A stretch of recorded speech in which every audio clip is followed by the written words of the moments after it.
I wonder if they're gonna strike other channels for it, like they struck me for one, which it was a comedy skit and it was an assassination attempt, but they were like, oh, it showcased violence. What's going on, T?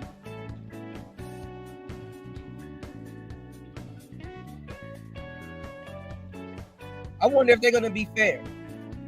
I'm not saying people's channels should get struck or hit, but I'm just saying mine got hit for something like that. So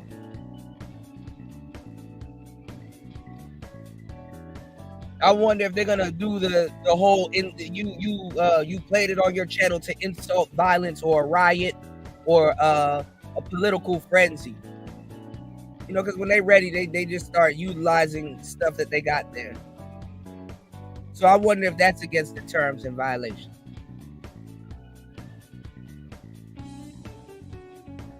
All right. Now, nobody never thought about this when it came to Trump because I guess what? I guess Pence was behind him. But let me tell y'all something that y'all haven't even caught. Now, obviously, Donald Trump was the president for a good amount of time, for a good term, right? But he hasn't been the president for a whole term. Notice how on the news that they're calling him the president when we have another president in office. Did y'all pick up on that? Did y'all pick up on that? I know a lot of people didn't pick up on that. A lot of people were just too worried about the event because that's all YouTube is built off of shock content. That's why all of these content creators can put in the title, Donald Trump gets shot. It's going to take off like wildfire. They're not going to keep it real. I don't need the extra views. I'm not going to put Donald Trump got shot. Donald Trump assassinated. That attempt didn't work.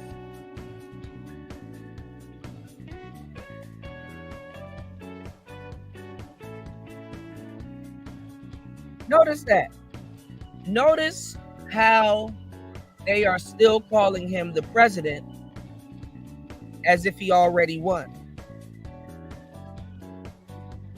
Now, hopefully you guys answered the poll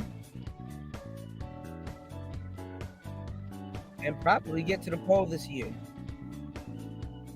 38% says Trump will win. 31% says this was staged.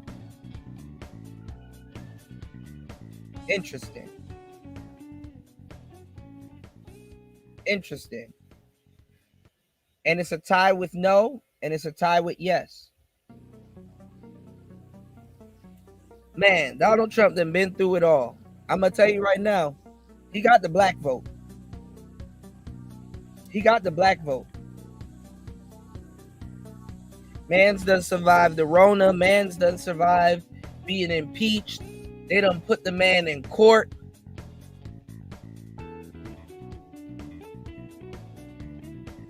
Bro went after Fannie. They done had some weird impeachment RICO on him.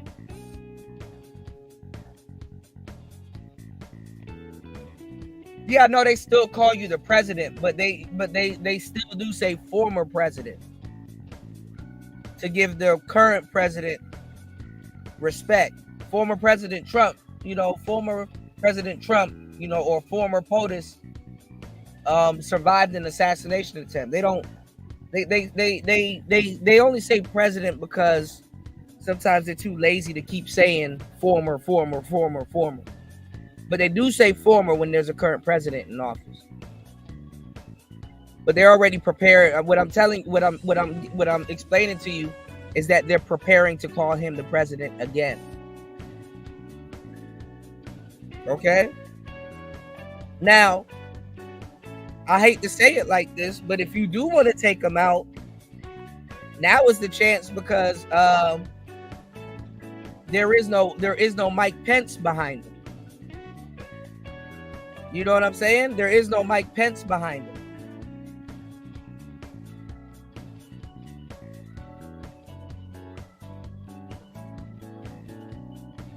See, you caught on to it. It's just conditioning the public. Yeah, there is no Mike Pence behind him.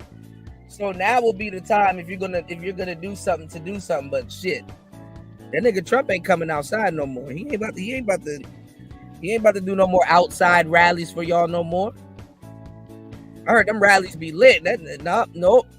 Trump ain't about to do no outside rallies no more. That nigga about to be on Streamyards. Trump about to download Streamyards. We're about to download Streamyards and go live. I will open up the panel. He's about to have a presidential panel. Trump about to go live on Streamyards at this point. Shit. I don't blame him.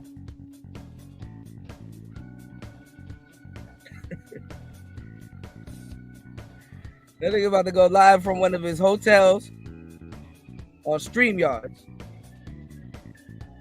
Y'all done messed up a good thing.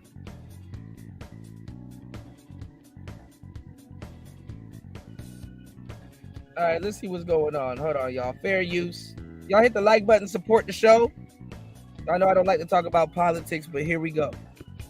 All right, that was a law enforcement press conference there held with officials as they did speak just a little bit about the investigation and what they are able to say so far. Now, this was held prior to them actually identifying the suspect publicly. They now say he is 20-year-old Thomas Matthew Crooks from Bethel Park, Pennsylvania. And you can see right now this live image that is outside of his home over in Bethel Park, Pennsylvania, as law enforcement is searching that home. Looks like that's actually a reporter who is doing live hits over in that location. But if we get any more details, any news conferences or anything of that nature, we will make sure to bring those to you here on Live Now from Fox. Do want to head to a quick break here, the final one of the hour, but a lot more coverage of the assassination attempt against former President Trump coming up in a matter of minutes. You're watching Live Now from Fox. We'll be right back.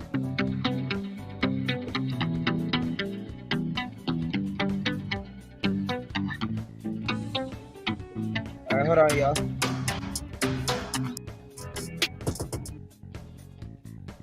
Does remain unclear. The White House says President Biden spoke with former President Trump Saturday night, but no specific details were released about the call. And this morning, Biden will convene a briefing with Homeland Security and law enforcement at the White House. We are told he will get an update on details of the attack, and now it's not clear if he will make some brief remarks like he did last night, but if he does, we will make sure to bring those to you. Records do show that Thomas Matthew Crooks was registered as a Republican voter in Pennsylvania, but federal campaign finance reports also show that he gave $15 to a progressive political action committee.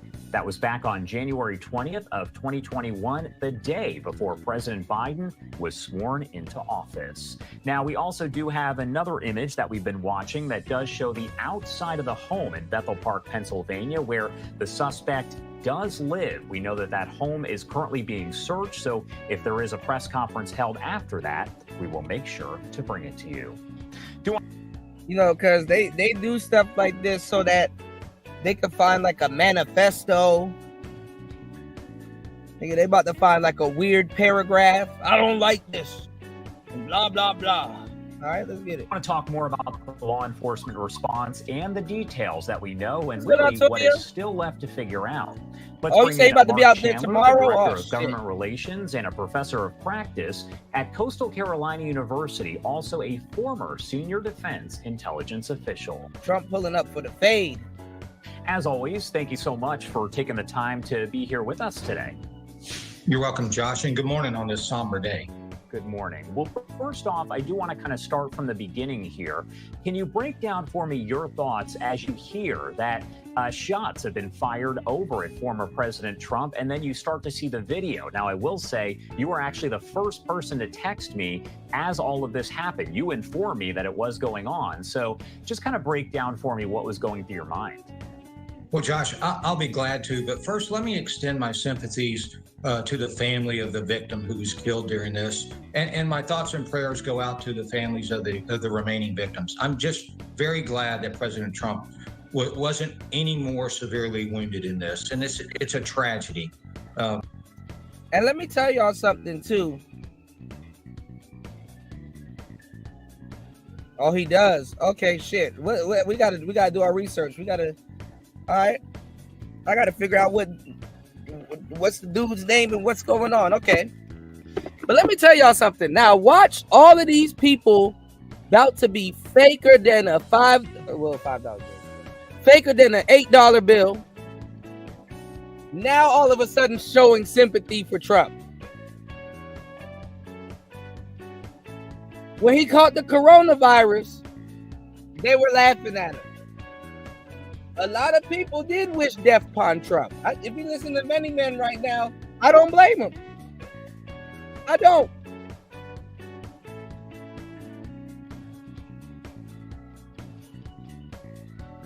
But watch how all of these news publications and everybody's going to be fake. And I'm telling y'all, how do we know? We done heard hate shit against Trump for a decade. Just about. From news publications, from CNN, from the court. Hell, even Republicans.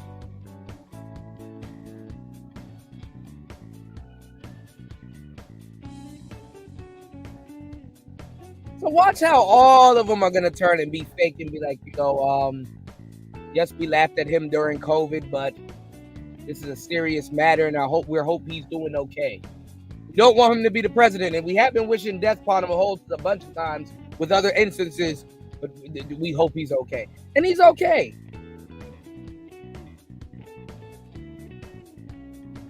Yeah, you're right about that, Bronze. You're right about that. All right, let's get it. But, I would happen to just be watching this. I was looking at some other news feeds for my typical Middle East thing, and the rally came on. So I decided to just sit there and watch it a couple of minutes. And literally, into this, I heard what I swore were gunshots, and then I saw former President Trump's reaction to that. And it was a surreal moment, if you will. So I look at that and I said, here we go again.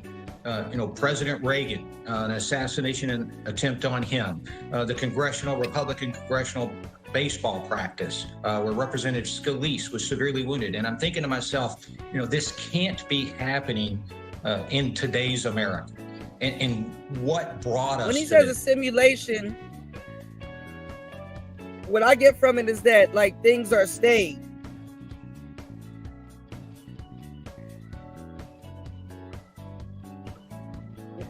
Hold on, y'all. Yeah, when he says a simulation, I think he means that things are staged. Like some of these things are supposed to happen. But I don't know. I think people can also blitz a simulation. But simulations that get blitzed can still go on.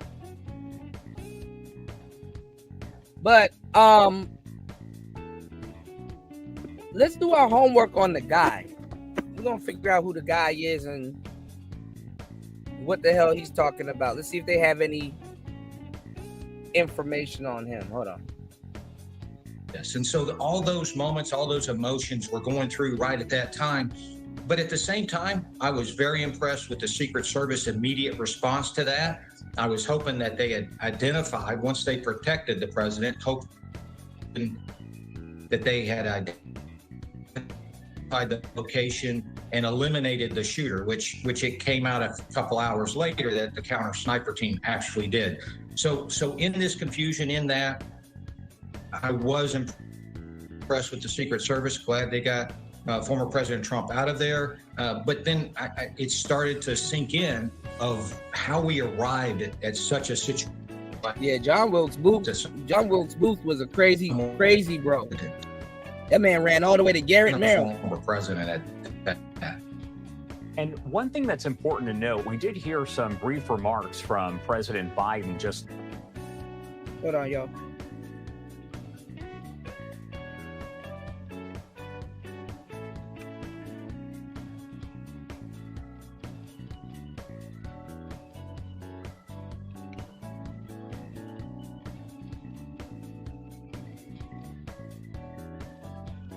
Hold on.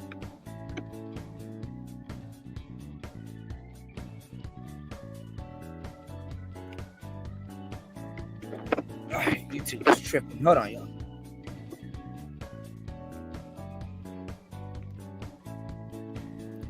Put a 1 in the chat if you guys can hear me. I don't know why. As soon as I go live, and shit start tripping. Hold on. All right. YouTube tripping.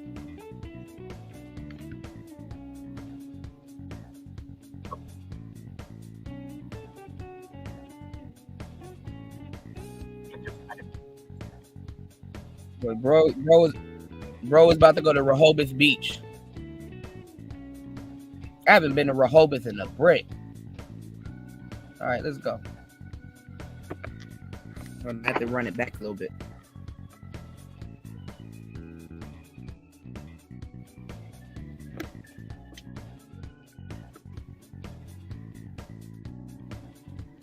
What the fuck? Hold on.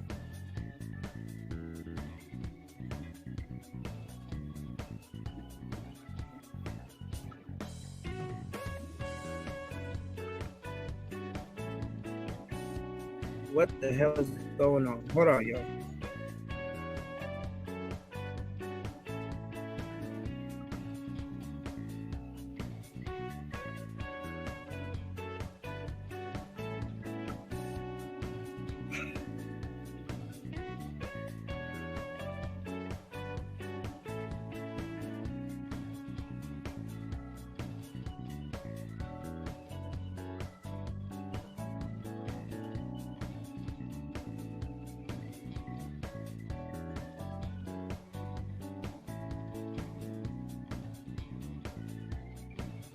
All right, give me 1 second.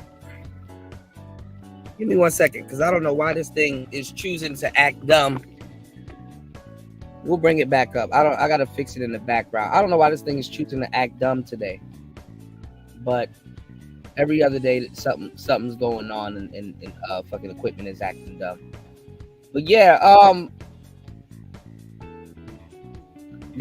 don't know, man. A lot of people, for some odd reason, they around election time, they start to lose their mind. You know what I'm saying? They're like, oh, because I don't know. People are afraid of the future, and the future to a lot of people is the unknown. You know, it's like you don't know what a second term of Trump is going to be like, but your thoughts of what you think is going to be like consumes you. So it's like, oh, this is never gonna happen again. I don't want no more of it, and then you just crash out.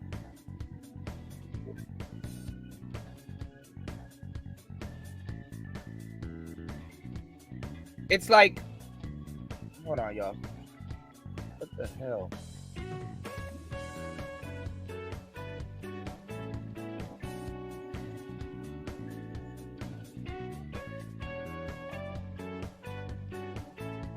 Facebook is intrusive than a motherfucker. It's like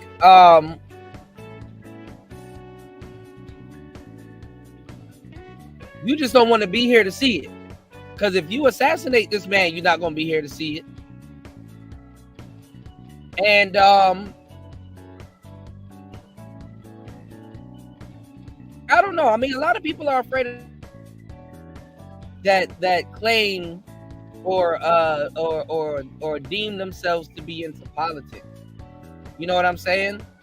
I think people that get up, go outside, work, and interact with the real world, they know more about what's going on when it comes down to politics than people that sit on the internet all day and beat their chest. A lot of times when you listen to people talk about politics, especially on the internet and stuff like that, a lot of those people have the same position as, like, let's say somebody that's elite. That's what I mean by like somebody that's elite. They kind of make it seem like they're talking from like a 1%er or a 2%er. You know what I'm saying? Like they be trying to talk about politics, especially in the black community. Niggas be trying to talk about politics like they're one of the Rothschilds and shit. You know, like, oh man, I come from one of the elite families. I would know about. You know, it's like, nah. I think people that travel America, especially truckers and people that get up, work honest jobs and shit, even criminals in an odd fucking way are more politically, you know what I'm saying, politically adept than a lot of people that understand. Not even prisoners, but like, you know, I wouldn't even say prison scholars, but somebody that bends through the system or a system and understand the system. Somebody that travels the United States and they're not looking at numbers on a grid, they're looking at physical land and you know, hey, you know, these are vacant spots. You know, they can you know, shit, a lot of people can get land, you know, or you know, whatever, like just for whatever reason. People that you know, that go outside. People that understand how things work, not necessarily social media influencers and content creators. I don't really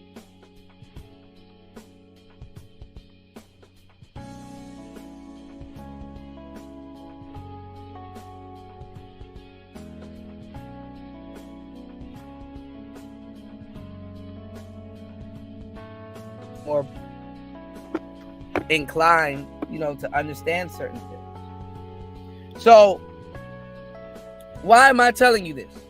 Well, if we look at, you know, and people that are, you know, crashing out and doing all kinds of goofball shit, that will answer your question. You know? Hold on, give me 1 second, y'all. Let me go out and come back in. Hold up.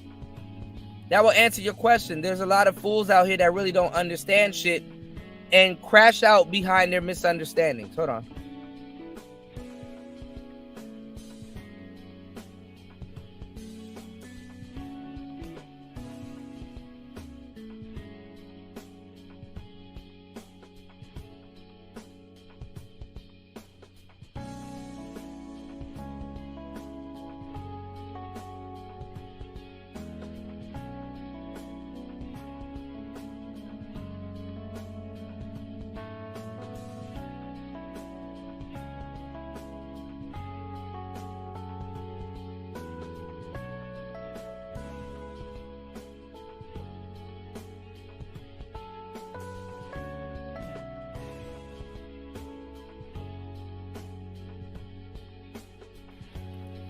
All right. So if you don't believe me, look at black people. Look at black men.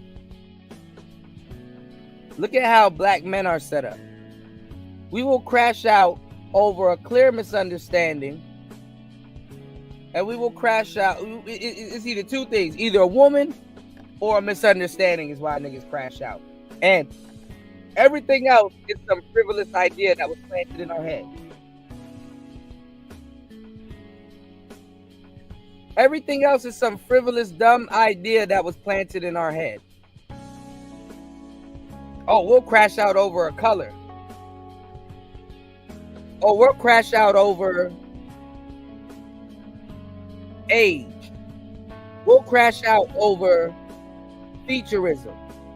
We'll crash out over names. We'll crash out. We will crash out over damn near everything.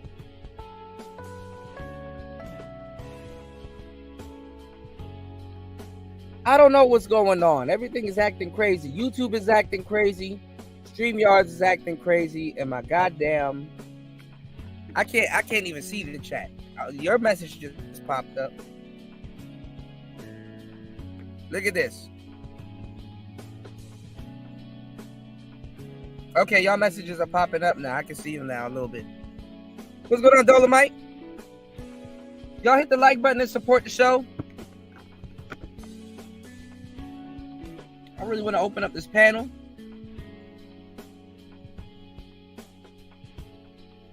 Dolomite says the slave mentality runs deep in some niggas around here. It's just sickening. Absolutely. And I get gaslit when I call it out. I get gaslit.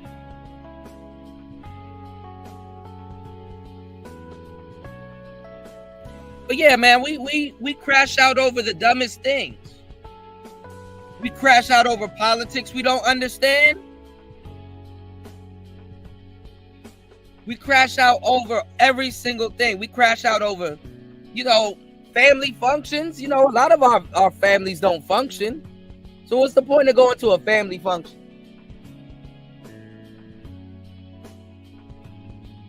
And anytime you find some niggas on some bullshit, you can always automatically assume that they're crashing out over some shit they don't understand. Because guess what? Even a misunderstanding can be classified as something you don't understand. And that's by definition.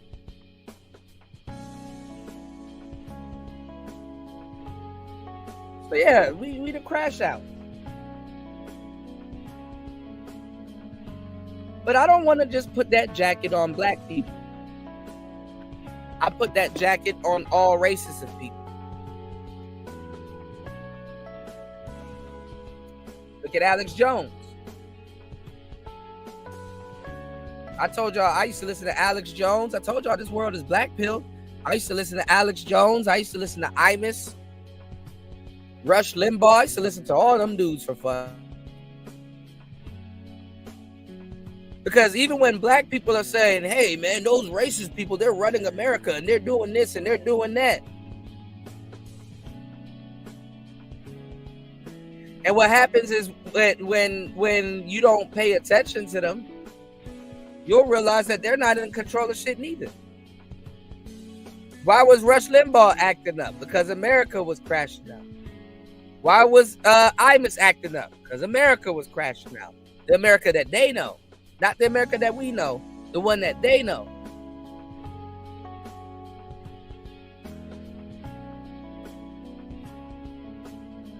Why was Imus and all them other people crashing out? So when they feel betrayed, what happens is they'll start telling the truth.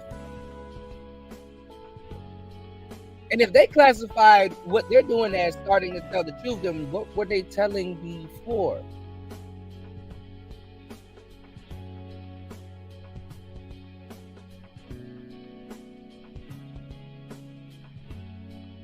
And what was the world operating off before?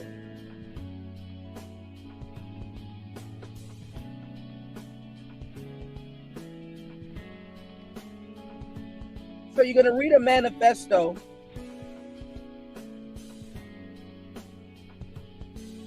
of BS, and not even just BS. You read the manifesto, you might even get some gems. Depending on who it is.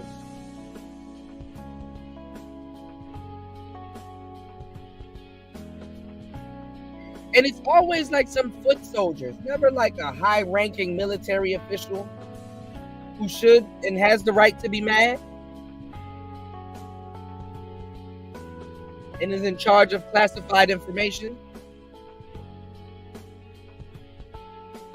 It's not like a it's not like nobody that's high ranking. Like, even look at the Christopher Dorner situation. Something different.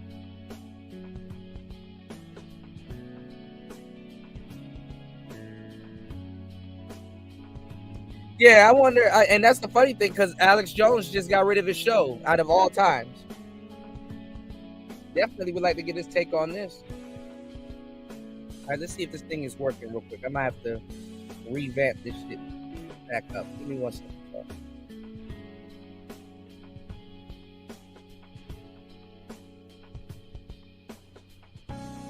In that, I was impressed with the Secret Service. Glad they got former President Trump out of there. But then it started to sink in of how we arrived at such a situation like this, that someone would attempt an assassination on a political candidate and a former president at that. And one thing that's important to note, we did hear some brief remarks from President Biden just last night, and he did return to the White House after making those remarks. He was expected to spend the entire weekend in Rehoboth Beach, but instead decided that he was going to head back to the White House. It sounds as though, from what we've seen, the reaction that's been pouring in from folks, both Democrats, Republicans, also independents, that essentially they are all condemning this act of violence. They want to make sure that they all come together to make it clear that everyone is standing together. What does it mean to hear that and to see that? Well, Josh, I think there is no other recourse other than to condemn this. And I'm glad that they're coming out and they're doing so. You know, I think last night was a leadership moment for President Biden. And I thought he was a little bit slow on the uptake. I mean, you had President Obama, President Bush, former President Obama. When is he not slow on the uptake? Bush and Clinton all come out rapidly and condemn this attack. You had leaders of the different parties come out and condemn this attack. It took a little while for President Biden to come out. I thought his points were spot on. I thought he could have been a little bit more forceful, but he covered the basics. I just think in a leadership moment, when you're looking at something as critical as destabilizing as an assassination attempt on a former president and your political foe, you need to come out and express immediately to reassure the nation, reassure our international partners that this is a tragedy that will not stand. And that's another thing too. This how, and shout outs to everybody. An hour into the madness. Y'all hit the like button. I might have to go out and come back in. Y'all hit the like button. But he got to say that because people are going to be like, oh, Biden tried to get him wiped out. These are the people that you're speaking to. You know, you can't just show up to another presidential debate and just start saying all kinds of crazy shit. You know, and them niggas be like, oh, you're a part of the plot to get him wiped out. Hell, he could turn around and say that you tried to get him wiped out. And then it's crazy. If you look at this man's manifesto, what if he got a sentence, this is for Biden? Oh, bro, you ain't gonna live that down. It's like, dog, no, I don't got nothing to do with that. I don't know why he wrote that shit. Ain't got shit to do with me. And I think that's something that should have come out a little bit earlier. For Biden. In speaking to the politicians, the different pundits from... It ain't for Biden, it's forbidden. For Biden. The different parties, they had to say that, as I said. But what we're looking at, how did we get here? I mean, when I look at this, and I'm Josh. All it takes is somebody in the crowd was like, before he blanked out and started shooting, he yelled, for Biden. I'm doing this for Biden. I'm an international guy. I'm an intelligence guy. I'm not, a political pundit or an expert in that by any means. But I think as an American, I need to say we need to tone down the political vitriol that we have out there. I mean, we have gotten to such a point when we talk about one person being a threat to democracy, they should have a target put on them. That starts to carry weight when it comes from people. We need to tone it down a little bit. And we do know that social media gets a hold of things like this very, very quickly. And then you see people who just aren't fact-checking. They're circulating photos, videos, saying, this is the shooter, this is the shooter. There's no evidence or facts. So I do want to get your take on this. How has social media impacted, let's say, the flow of information for intelligence officials and those who are trying to keep factual information out there while also keeping some of the information under wraps for a bit? Well, Josh, keeping our classified sources secure and not allowing people, or whether it be our adversaries or criminal elements, to know how we gather information is critical. But I am not a fan of social media. I don't like how you can take information, and at the speed of the internet, a rumor can turn into fact without any, as you say, fact checking. It kind of tends toward our human natural biases. And we talk about this in our intelligence courses here.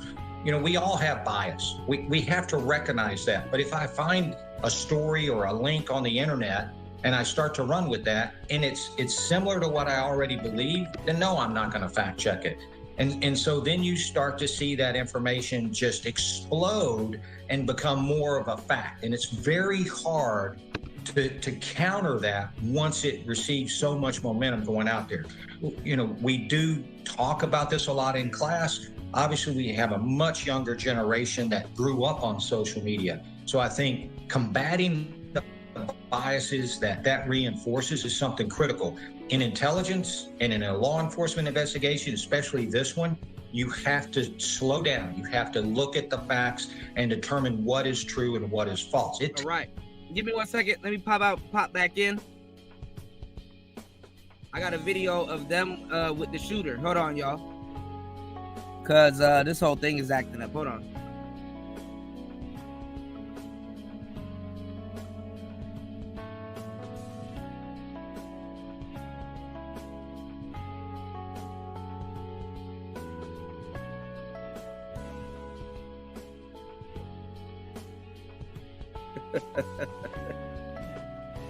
That's a wild shit. Before pulling the trigger, I did it for Biden.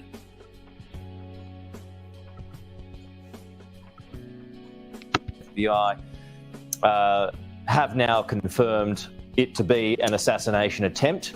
They say it is still an active crime scene. Police officially still not identifying who the shooter is, though, although they say they are close. They say they are waiting until they are 100% confident. Some complications have slowed down a positive identification because there was no ID on the shooter, they say, so they're conducting DNA checks.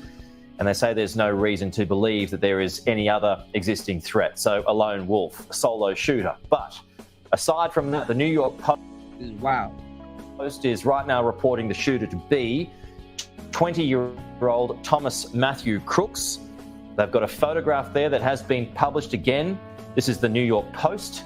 It's an image of what appears to be that shooter on the roof with blood on his face and security standing over his body.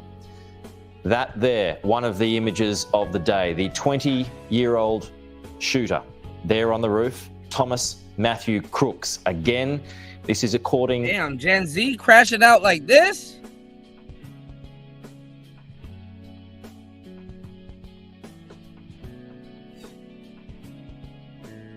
Gen Z crashing out like this?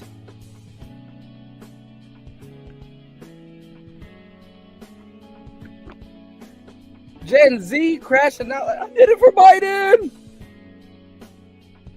Gen Z crashing out. All right. Why would you let a nigga in fatigues on in there anyway? To the New York Post, a little over 100 meters away from where Donald Trump was giving that campaign speech. So let's back things up and recap what's happened today.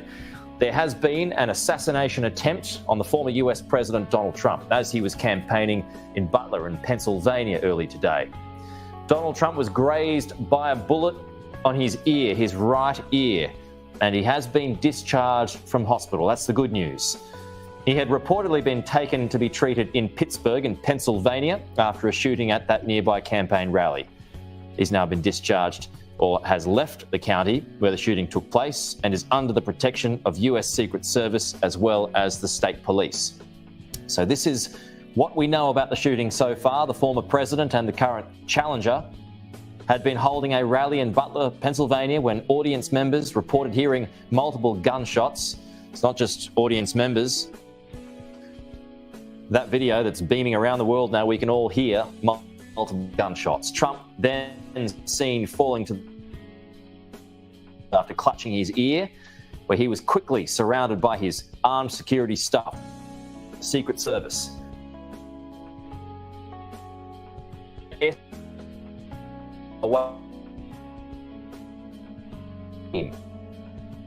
The service says Trump is now safe. Again, this is the moment that the happened.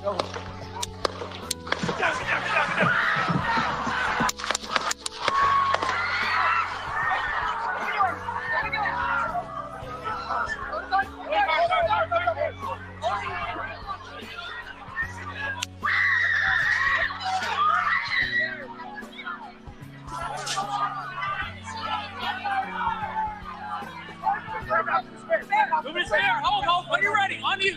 Ready? Move. Move. Go. Hawkeye's here.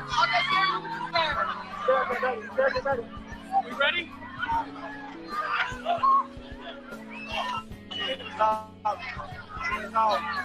Good on Maurice. We're good. Shooters down. Are we good to move? Let's go. Let's move.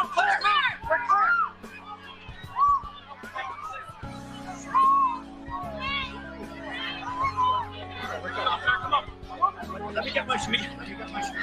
I got you, sir. I got you. Let me get my shoes. Hold that in your head. It's bloody. So we gotta move to the bus.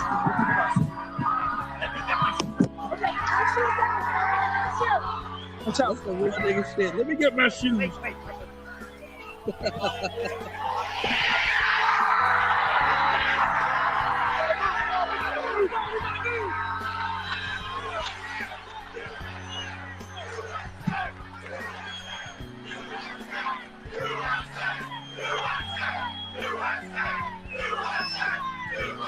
Now imagine this.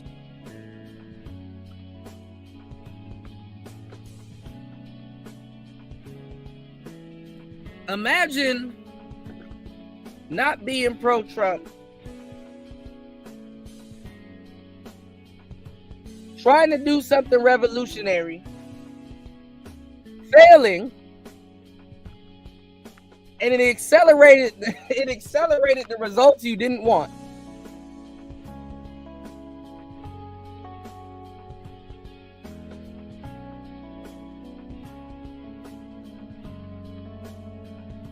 Talk about being a fool.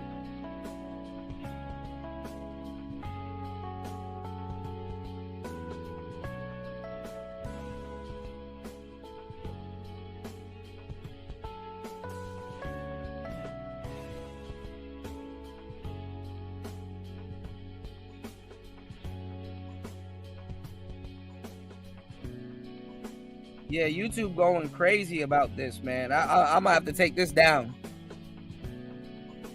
This one gotta come down, y'all. That's why I need y'all to hit the like button and support the show. You know they're gonna go crazy on me for sure. Everybody can report on this story but me. All right, let's go. You see something that said, take a look at what happened.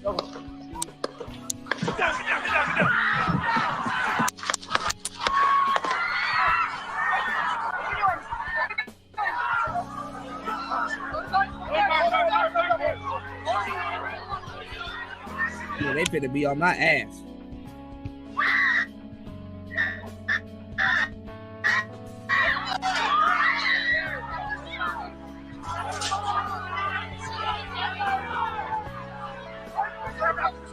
Moving there. Hold. When you're ready, on you. Ready? Move. Move. Go. Hawkeye's here. Ready. We ready?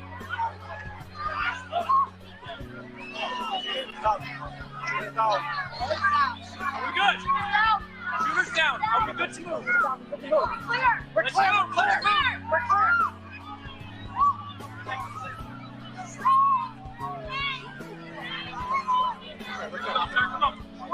Let me get my shoes. I got you, sir. I got you. Let me get my shoes. Hold on, your head is bloody. So we gotta move to the closet. Let me get my shoes. Watch out. Wait.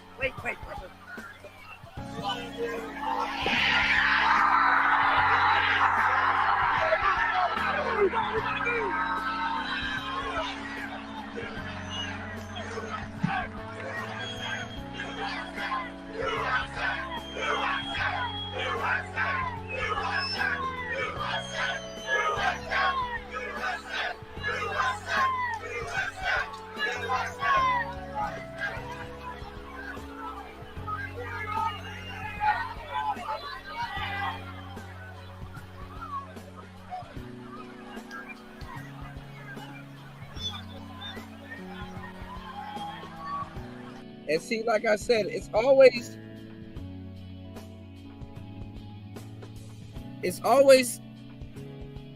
some little bratty kid that usually doesn't understand politics, or some weirdo. So here's the guy. Hold on, y'all. I might be able to find the actual pictures uncensored, but I'm not going to put that up. But I might drop that in the Discord if y'all want to take a look at it. Did y'all get the last 2 books I put in the Discord? We got Pip and Ken's book in the Discord.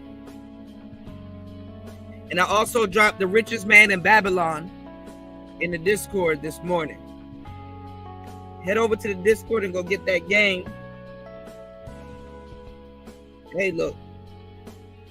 A lot of people will tell you something. A real friend will give you knowledge and book. Let's get it.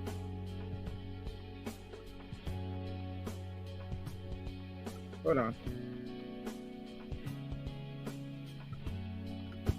Jonathan Lee Riches investigates who is 20-year-old Thomas Matthew Crooks from Bethel Park, Pennsylvania. This is the guy right here. I have a video right here of him graduating and receiving his diploma. I'm going to share with you, and then we will further discuss. Check it out. Thomas Crooks.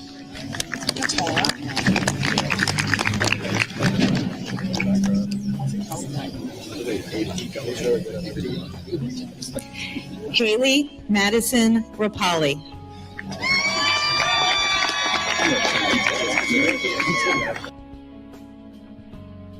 So who is this guy, and why did he do what he did? He lives south of Pittsburgh. So Butler, Pennsylvania is to the north of Pittsburgh. So he traveled a few hours to get to this location. And then supposedly, according to witnesses, he climbed up on top of a building right next to where the Trump rally was. And he fired shots and he hit Trump. Why? What's his motivation here? Does he not like Republicans? Is this a personal beef against Trump that he has? Is he mentally ill? Is he part of a terrorist organization? Is he part of a left-wing organization? Was he paid to do this? They just throw that shit out there before they run their narrative. He just simply didn't want that nigga to be the president. He want fame, and he want to assassinate the. Who was it, bro? I don't give a damn if you're mentally ill, Chill, or Dr. Phil. You know when you pointing the gun at the president.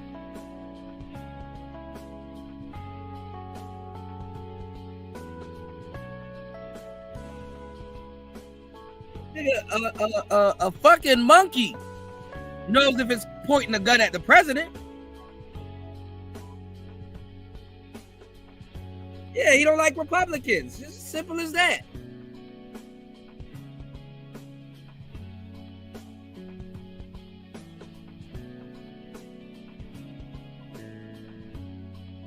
There's some truth to that, UFO. I agree. What is going on? According to public records, he lives with his mom and dad has the same name as him and same middle name. His dad's name's Matthew Crooks. Interesting that his last name is Crooks. He's 20 years old. We're trying to get... They're building the story. See, when it's us doing the shootings and getting shot at, oh, he was a criminal. He was a monster. He listens to Ace. He listens to Young and Ace. Oh, he's horrible. You seen what happened to Fulio? They don't give us all that leeway. But when it's one of them, because the thing is, a lot of people would rather the shooter be black. But in these cases, the shooters are never black. Hell, if this was Obama, his shooters still wouldn't be black. Irony, y'all. What up, Tampa? Irony.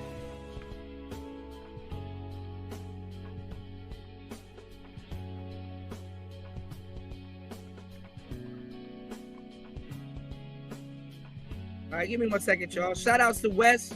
Let me check it out. Give me 1 second.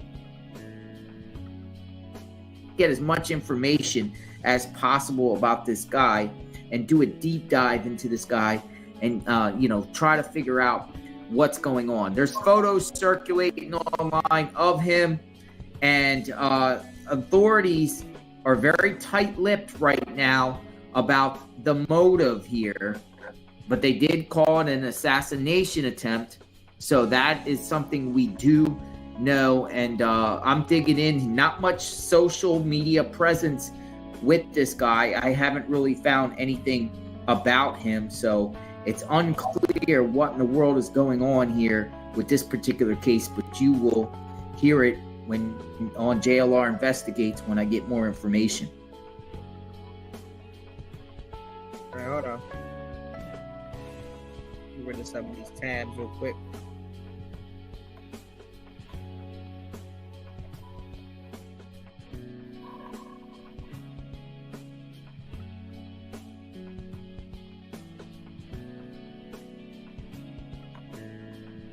Hold up. Both girls dragged me out of my truck and started beating me. What is going on in the world today, y'all? John. Lord have mercy.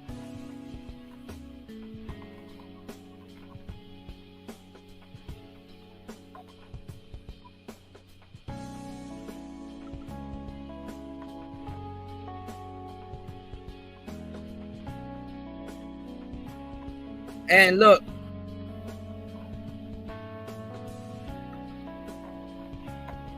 hold on.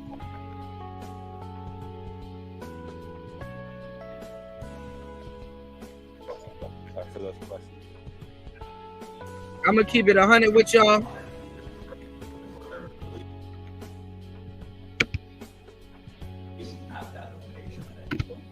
Hold on. Oh, goddamn.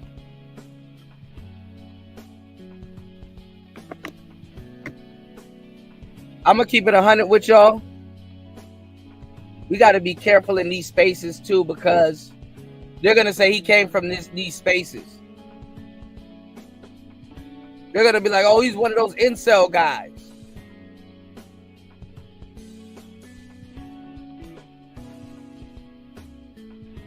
Hold on.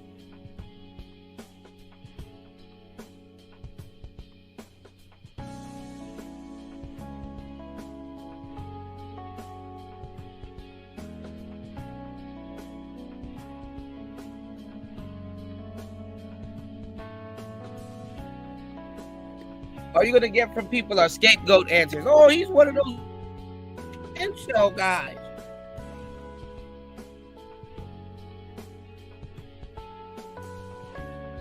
He was a mischild.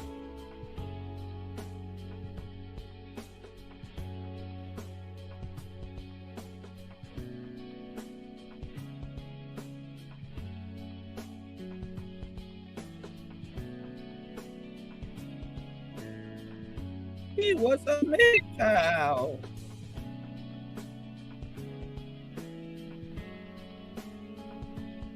Hold on.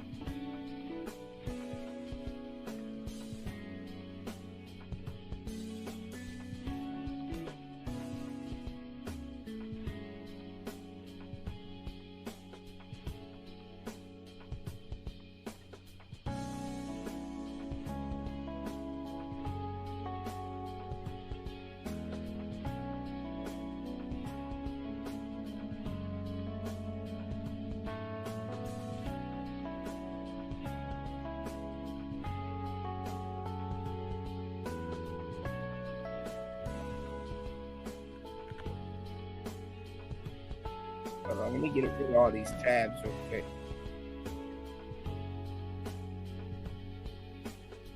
That guy was a MGTOW.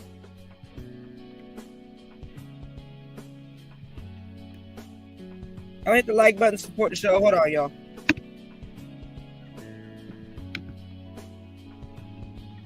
Shit acting stupid.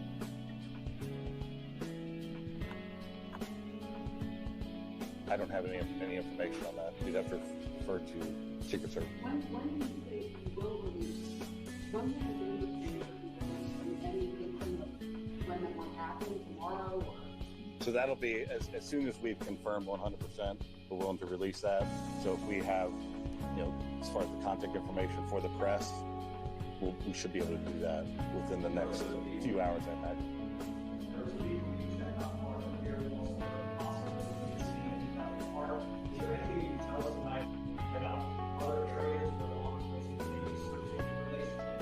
Again, right now we're tracking down all leads and doing all interviews and tracking anything that we can regarding suspicious locations, vehicles, locations, interviewing individuals. So it's all related to this event, but I can't confirm or deny anything that's going on beyond that.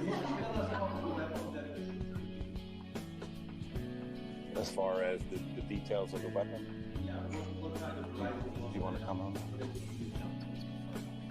Okay, until we have the confirmation of who the shooter is, and we'll release that as part of the investigative details later.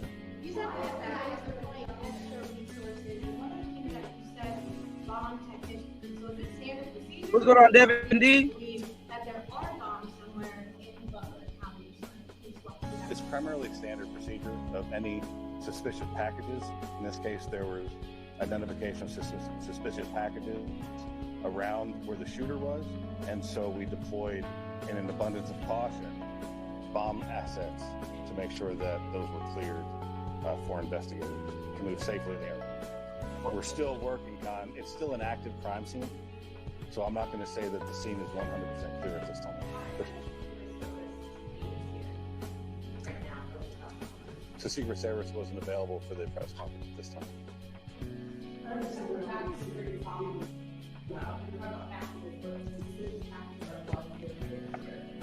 Really anything. Right, Wes. I don't have specifics on what they were looking at, but there's people in the crowd will leave bags as they're fleeing the scene. I'm trying to get the picture. Hold on. So any suspicious packages we have to treat as it may be an explosive device.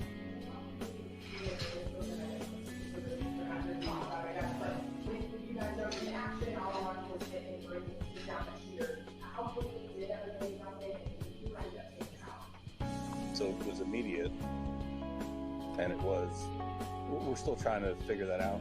So we'll wait till we have more definitive information regarding that investigatively.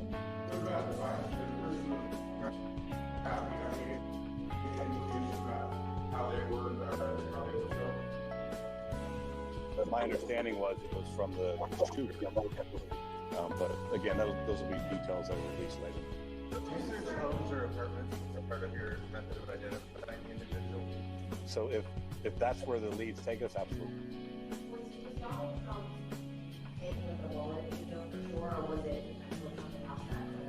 I don't have that specific information as far as the injuries to the former president.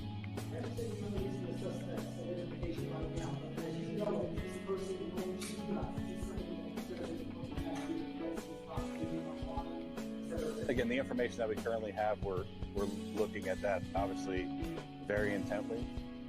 And as we know that information, we'll release that as well. So we'll need to plan another time for a follow-up press conference. We're looking at all investigative, all everything from, and that's why we asked the public, because I'm sure there'll be cell phone video, there'll be all kinds of information that we'll use to fully flesh out exactly what happened.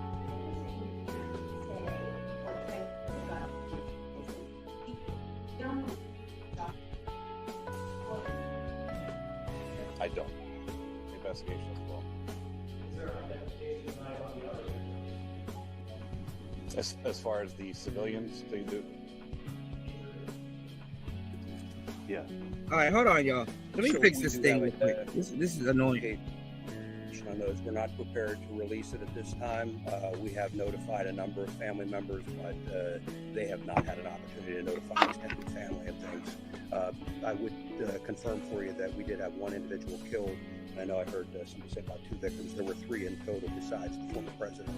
So 2 critically wounded, 1 killed. At this point, you know they were staying near each other and where in relation to the president? I don't have their exact seating by individual. Again, that will be part of the investigation, but their shots were scattered somewhat, and so they weren't just into one particular location. Yes. The shooter plus 1 victim. So there was 1 victim of the shooter who was killed, and then the shooter was killed. Yes, ma'am.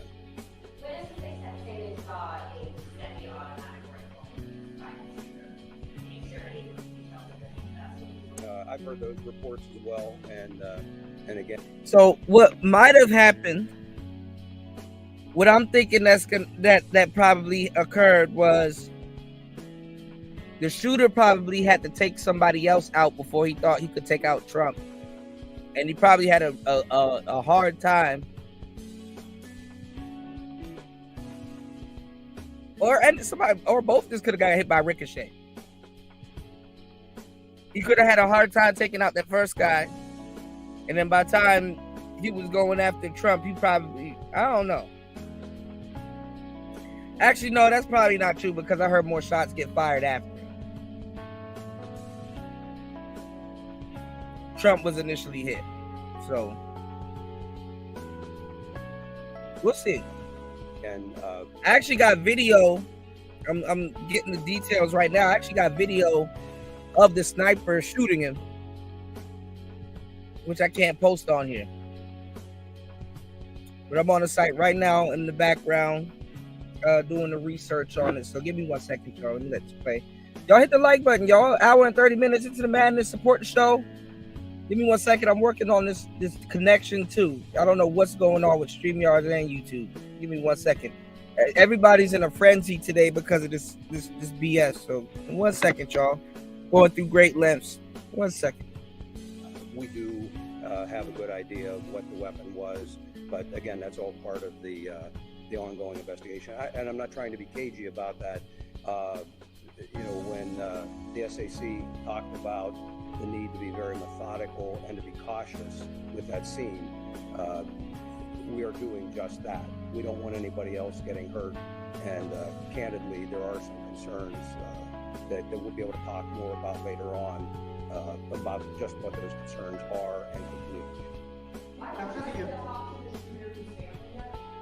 That's all part of the investigation. At the event, there were a lot of really angry people. Are you monitoring? Has there been any threats in response to this? Are you worried if there's been any specific threats? That's certainly a concern, and we're monitoring that whole situation. I mentioned that we're bringing a lot of assets to bear. So, like the FBI utilizing their analysts, we also have the Pennsylvania Criminal Intelligence Center. We will utilize the resources of our intelligence division and the Criminal Intelligence Center to be able to monitor for concerns about any threats, regardless of the side of the issue or the political spectrum. We want to make sure that we try and avoid any further violence. No, sir. Can you say anything about the other folks who were injured or killed? Were they adults, men, male, female, anything else? They were adults. and they're male. All three. Yes. How difficult it is to department now, where all the departments are put off. Family members who do this million super gun down on this to rally and try and, celebrate against the election. What are the conversations like and how do you through that? We have trained investigators and we're partnered hand in hand with the FBI. Again, because we've got some federal violations, some state violations. So our investigators are going out and plotting with a large team of investigators. They're going out and riding on the citizens and trying to conduct as quickly as possible. And then we follow it. So if the FBI asking for people calling reports that goes out, we receive a lot of additional information that we're also going to follow up. Again, people are very, very good. Boy, they fucking up on the audio.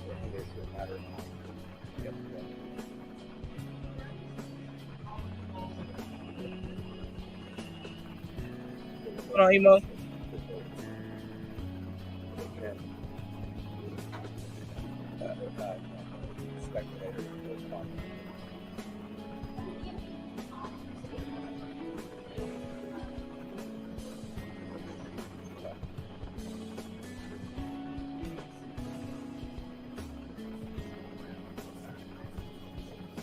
Secret Service always has to be on securing something like this, and they work very closely. I hate to use the word routine, but it is a fairly routine matter for all of our agencies to work with the Secret Service, and it really depends on the venue, on what information is out there, what number of resources that will go through, and we work with them to provide whatever is requested by the Secret Service to give them.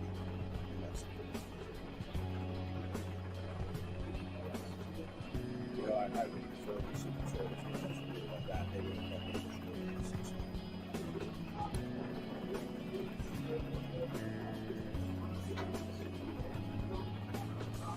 It's my understanding that it's outside of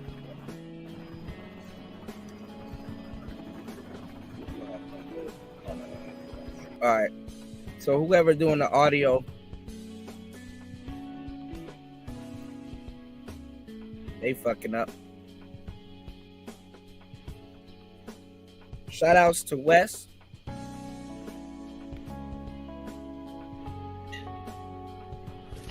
My name is Thomas Matthew Crooks. I hate Republicans. I hate Trump. And guess what? You got the wrong guy. My name is Thomas Matthew Crooks. I hate Republicans. I hate Trump. And guess what? You got the wrong guy. My name. So is it him or is it not? Is he saying you got the wrong guy, meaning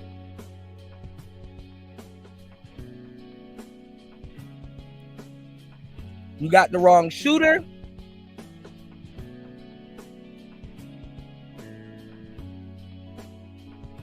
Or are you playing with the wrong one? What do y'all think? Do they got the wrong shooter? Or is he saying y'all playing with the wrong one? My name is Thomas Matthew Crooks. I hate Republicans. I hate Trump. And guess what? You got the wrong guy. Somebody said, oh, hell no, this is just like a Batman movie.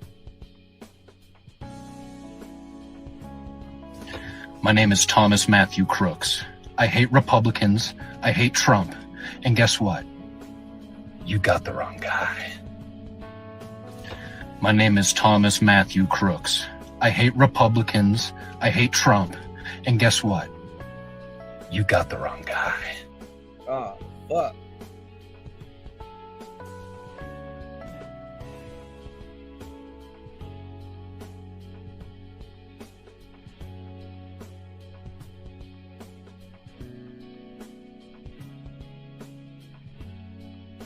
That's interesting.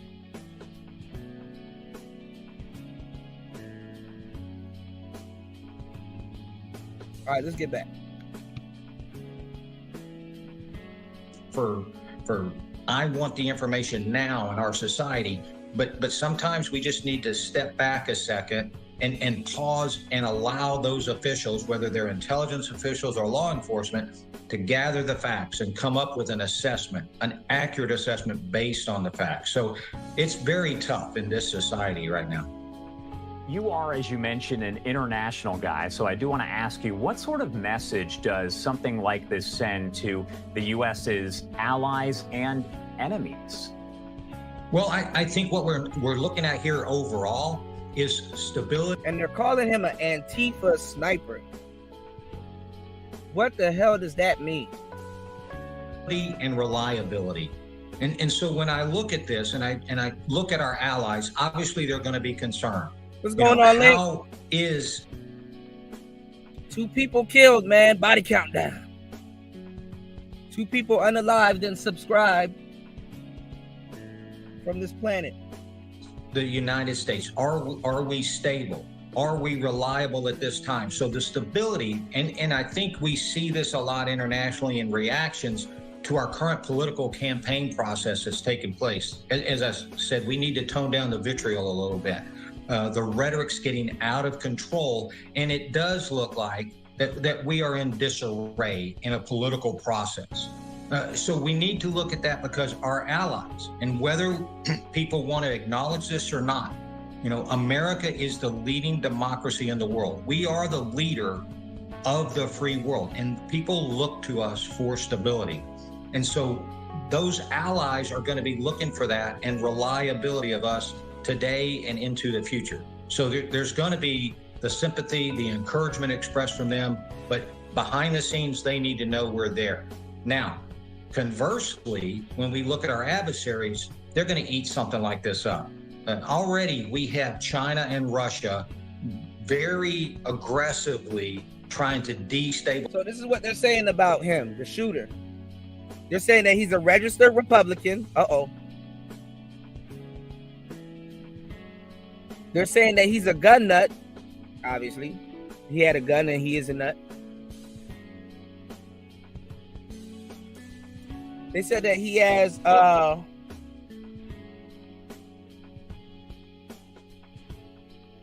conservative Republican parents,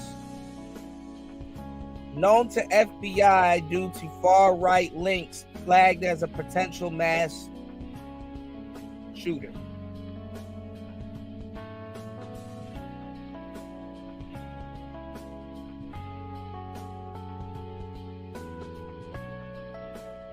Right. The American political process. Go back to your question on social media. They are active across the social media spectrum to try to create a destabilizing environment in our political process in America using, fact-less basic information. So when you look at that, this brings up instability. That is what they want to foster. But they're going to use this. They like that, whether they come out publicly or publicly about it, they're going to push through this. So I think you have to look at that, and stability and reliability is what this looks at. And our adversaries or our allies are going to take it from their perspective and try to exacerbate the ongoing situation. What question or questions do you have that you hope will be answered soon? As you mentioned, we need to be more patient as people overall and just wait for law enforcement to give us some of these answers. So my question is, what question do you hope we'll get an answer to soon? Well, I have several. And when we look at that, we've identified... Oh, shit, I got a picture of him laying down with a rifle. So he had a sniper rifle. He said a brother named Dark Waters had an interesting theory. You want the link? Yeah, absolutely. Absolutely. I'm trying to get some more information on the back end and get this signal straight. If you guys can do me a huge favor by tapping that like button and supporting the show, the Cash App is scrolling at the bottom. An hour and 41 minutes into the madness. Let's open up the panel. Hit the like button and support the show. Let's get it. The shooter, overnight. Now you've got 2 different perspectives on that. He was a registered Republican, but he donated to a Democratic cause. So really, let's understand the shooter, perhaps his motivations, but more importantly, is there a network behind him? Was there a network that helps put him? Because that's another thing too. And we've talked about that years ago. That there will be an organization of people that that don't agree, and they will set something like this up. And they will take these young dudes and use them as a crash out for their movement.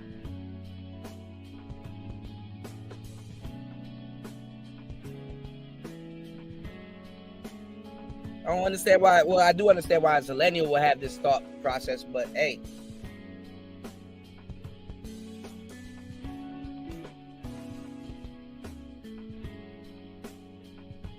I want you to pay attention to how they use their pawns different than how black people use their pawns.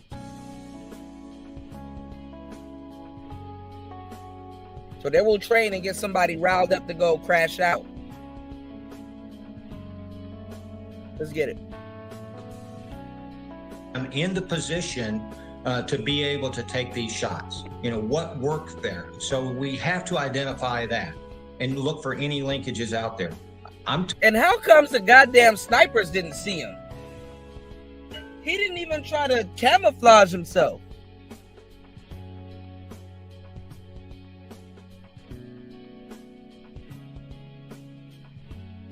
He was clear as day.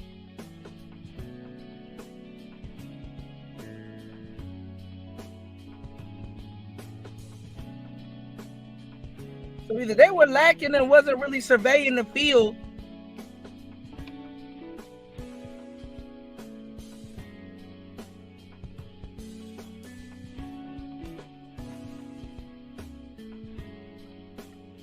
I guess everybody was tripping. Talking about security for the Republican convention. And then later on in Chicago, the Democratic convention. The Republican convention security needs to be increased. Obviously, they're going to do that this week. The Democratic convention, the Democratic Party is already preparing for a protest, massive protest in Chicago from within their own party. So when you look at that, how are we going to create a security environment where Americans can feel safe exercising their political rights to attend this, to go there and support their respective candidates? You know, let's look at Robert Kennedy. I'm politically agnostic. Sure, I lean a little bit on the conservative side, but generally, operating in intelligence, I'm agnostic as to what happens. But just 2 days ago, Robert Kennedy Jr. was turned down by Department of Homeland Security Mayorkas, the secretary, turned down for Secret Service protection, even though he has received shout outs to Link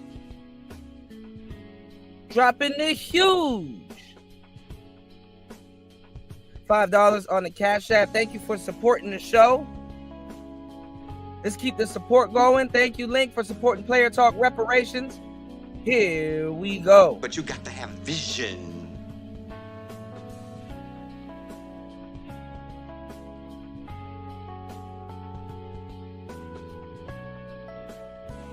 More. Wendy? Thanks, Chuck. We're standing here in front of the Olympic Liquor Store in Queens where scores of African Americans have been lined up for hours. We spoke to a few of them earlier. Ladies, may we get a word? Hide the money, y'all. There's poor people around. With your broke ass.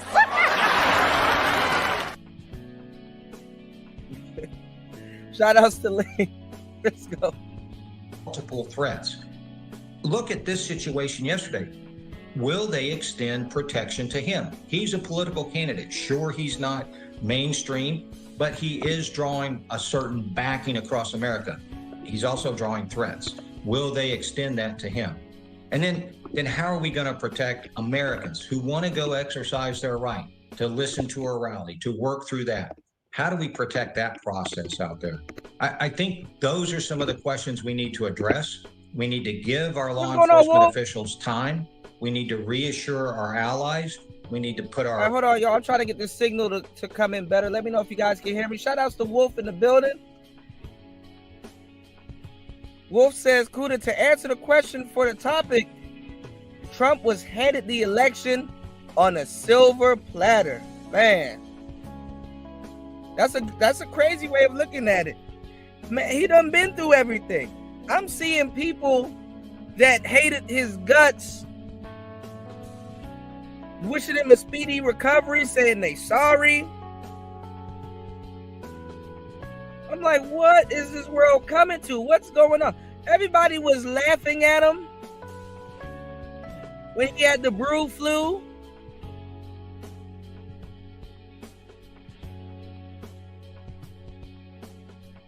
Lord have mercy.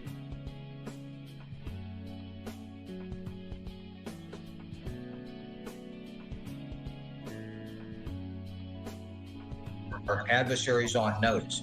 But more importantly, let's tone down the rhetoric a little bit and let's move forward and allow us to exercise that. Oh, I got you. Let me know. Do you want to, I mean, I don't know if you want to talk about it here, but if you want to come up, I mean, we can chop it up. We can chop it up. Always good to see you, bro. I'm back on Instagram, so I gotta go through my messages and stuff like that. So I'm sorry, I haven't been on Instagram for a while, bro. I've been studying bookkeeping, and one of my teachers is on Instagram. So to keep up with them, I gotta get back on Instagram. So I will be back on Instagram. It's too much social media sites to keep up with. So y'all forgive me. Discord, Instagram, Facebook, editing, Reddit.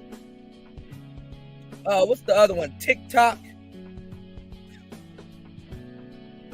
Rumble. Holy shit. I'm only one person. I need staff.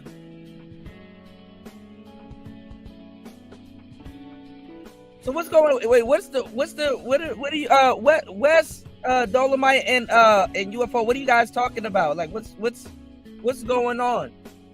What's the discrepancy?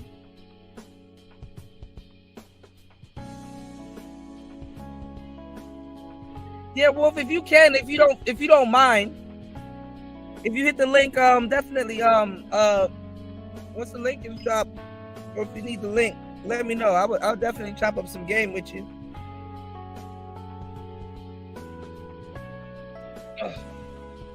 I need to charge this thing. All right, give me 1 second, Charles. Player talk. Let's get back into it. Democratic right we have.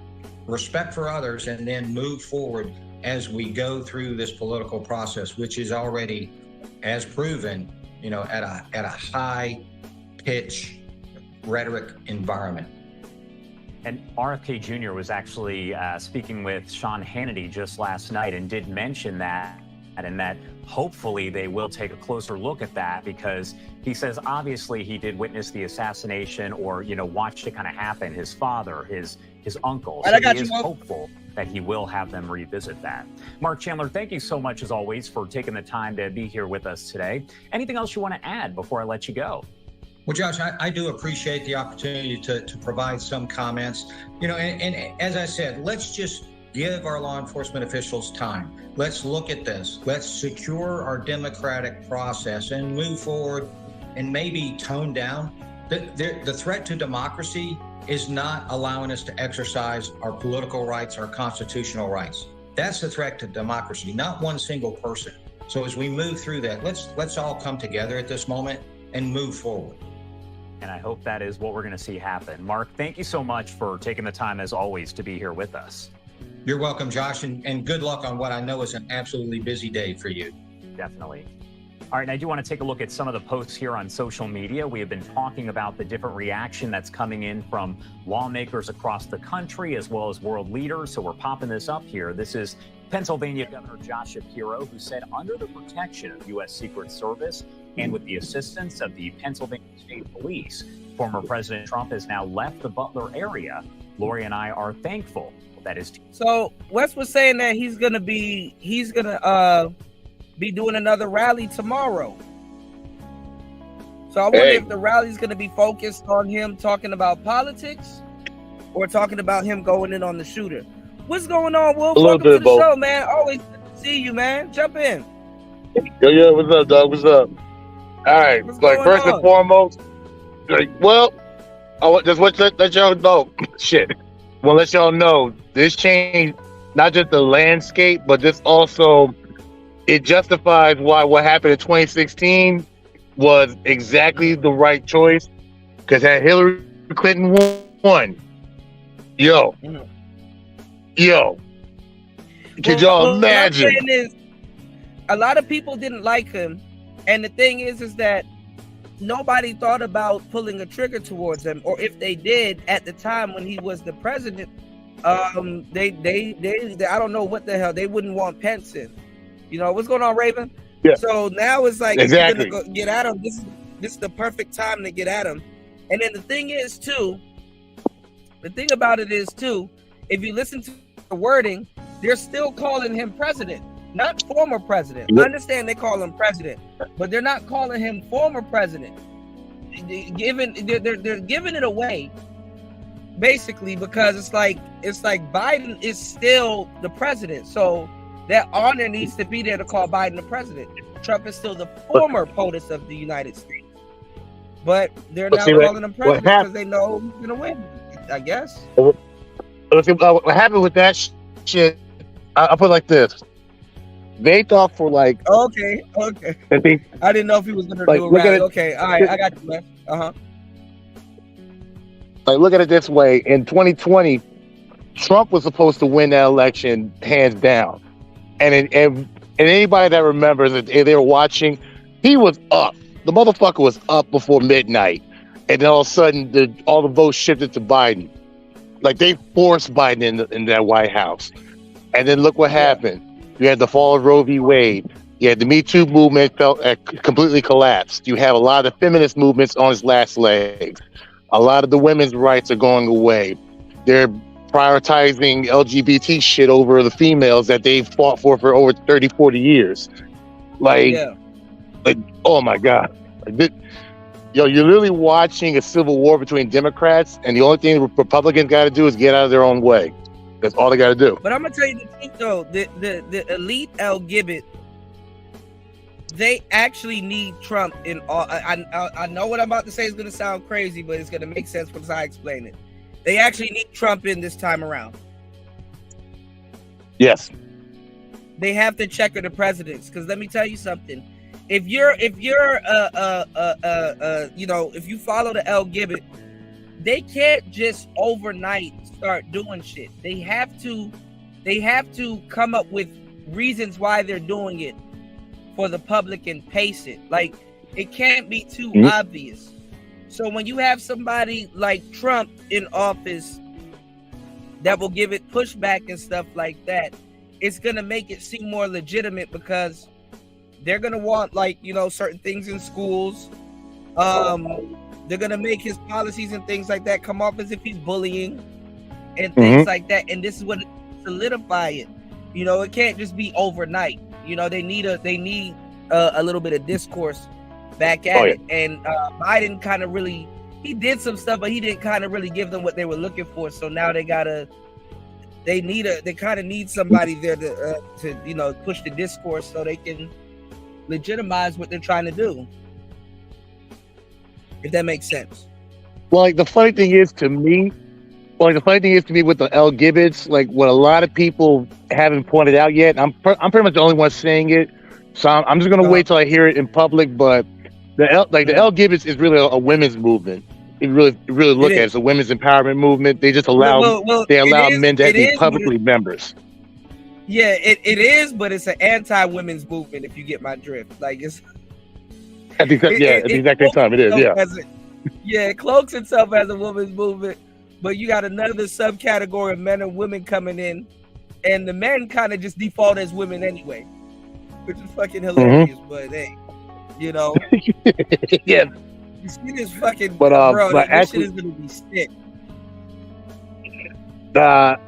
Right now, like times is crazy, but I really can't wait for the next 4 years, because like we're seeing a lot of collapsing empires right now, and we're not going to call it that just yet, but like you can actually feel the change right now just by the news, because like they had no idea Biden's going to be that bad. They had no idea. So like when he came out there and like literally within like 5-10 minutes, he had the biggest fuck up of his whole presidency. Like you can't undo that. So that's what they're trying to take him out. They're trying to take out Trump now because they know it's a done deal. You're talking when he called the other guy Putin.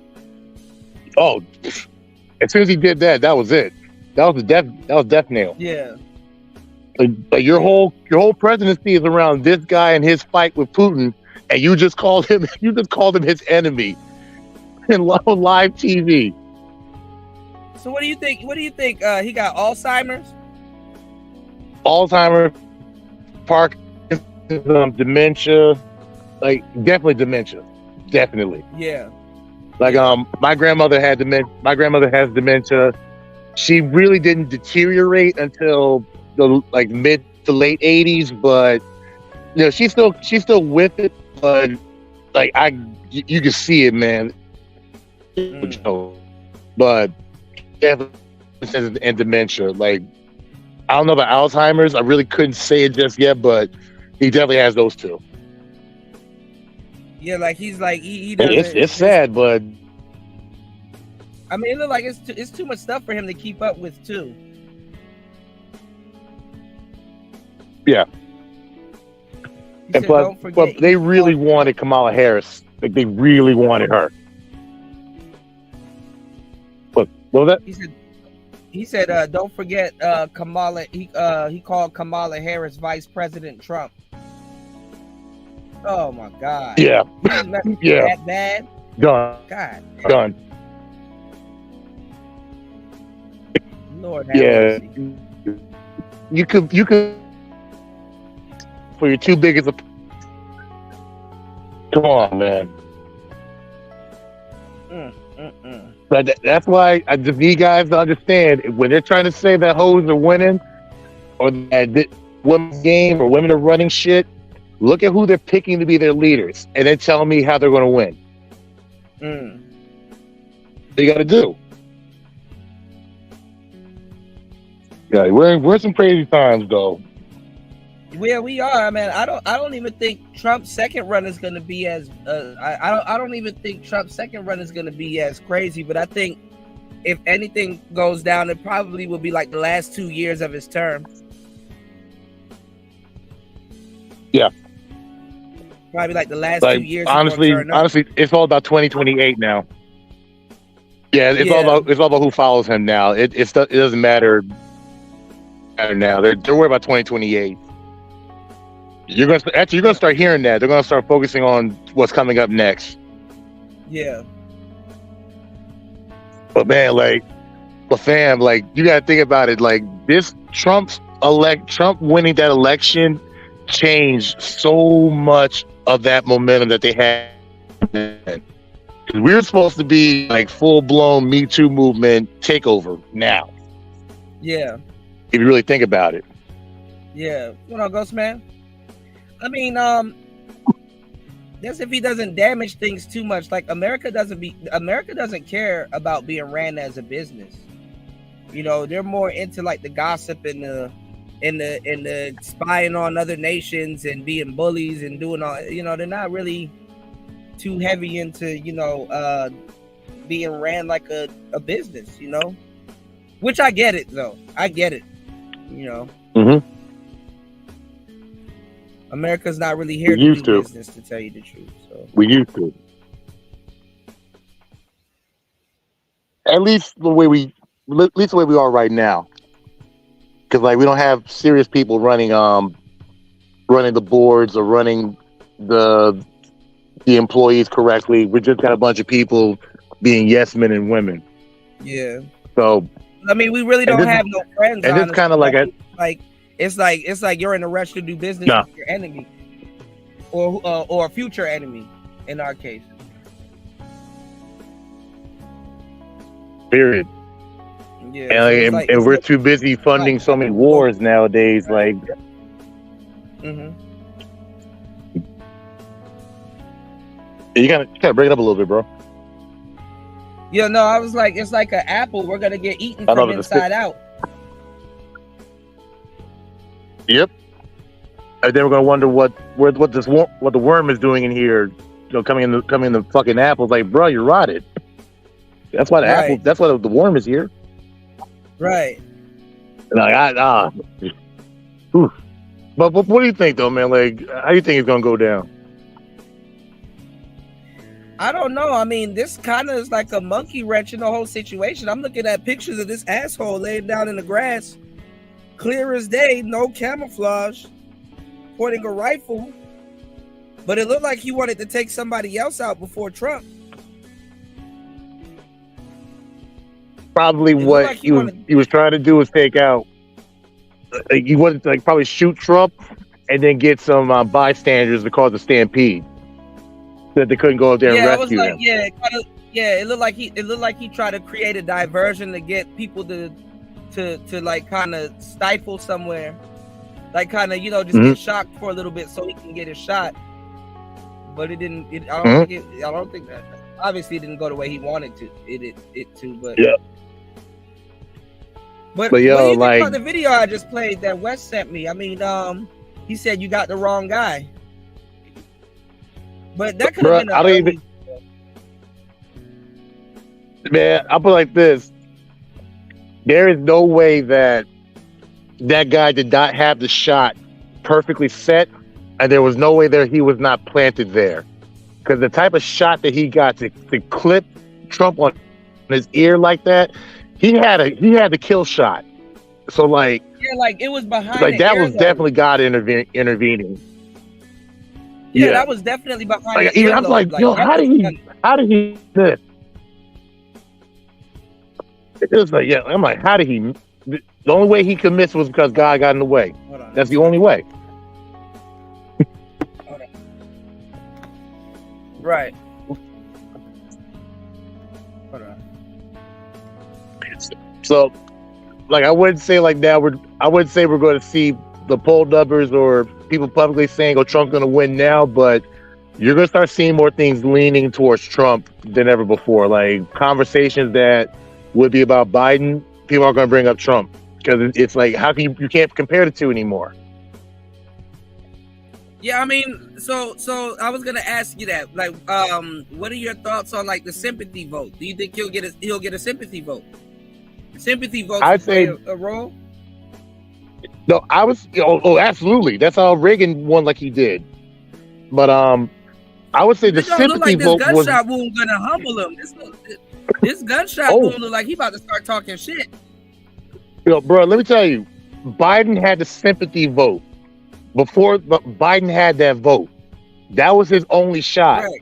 This took literally, this shot took it away. Right. Like, right. Yeah, Trump is in. Like, it's all Trump now. Like, there's no way he loses. Yeah. And I don't even want to sound confident saying that, but it's like this man literally dodged a bullet. You can't. How are you going to pick someone else that you don't even know you can trust that he's going to be alive for another 2 or 3 years? Yeah, but see, that's the thing. That's why I said, like, as a sniper, he probably tried to hit somebody else so that Trump would stay still, and then he got the open shot. Because, if you're like moving around and stuff like that, a sniper wants to still target. You know? But it also kind of sounds like to me. It sounds like to me like this. Even if you go back and look at the Zapruder film, right? The guy that hit Kennedy, the senator in front got hit too. Yep. Nobody talks about him. Well, the president got killed. That's why. But yeah. But I know what you mean. I know what you mean. Yeah. It's like when Farrah Fawcett died around the same time as Michael Jackson. Like, right. People like Farrah Fawcett died. But Michael Jackson. Yeah, back to Michael. Man, don't nobody care about that roller skating bitch. It's like, what? Farrah. Nobody cared. Yep. Like, you know who? No. Perfect example. No, perfect example. Guess who passed away yesterday also? Nobody cared. And he disappeared for 10 years. The Simmons guy. Hold on. Hold on. I was about to say Gene Simmons. Was it some Simmons? Hold on. The workout guy.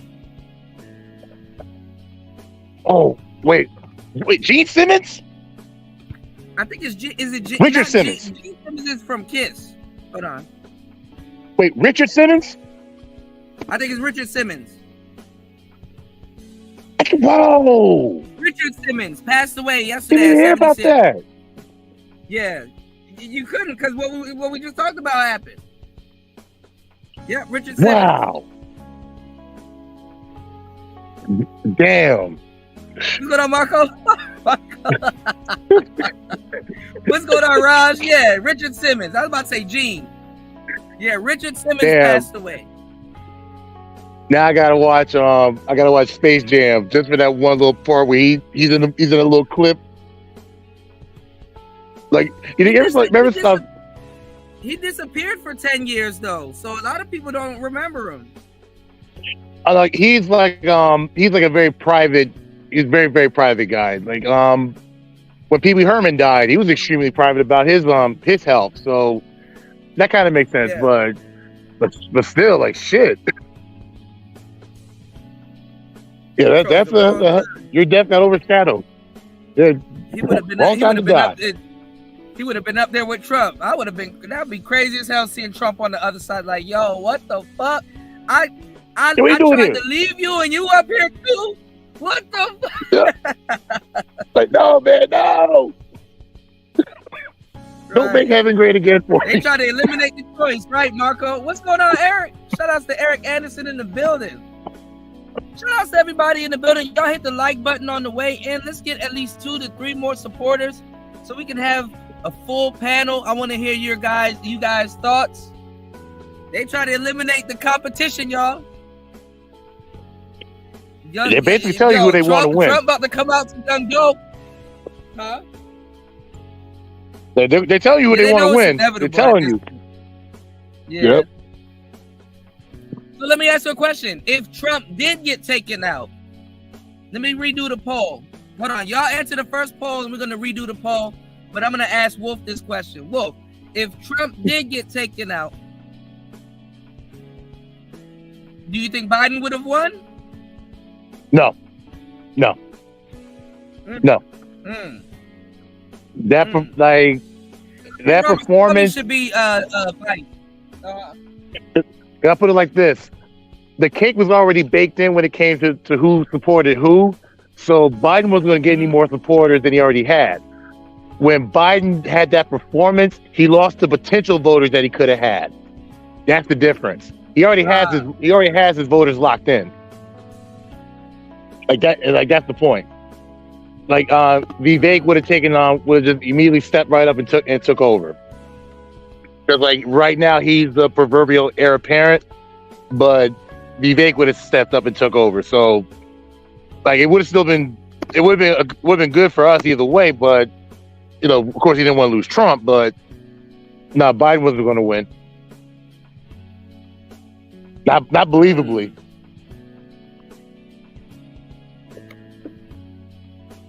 I don't even think he can make it through another presidential term.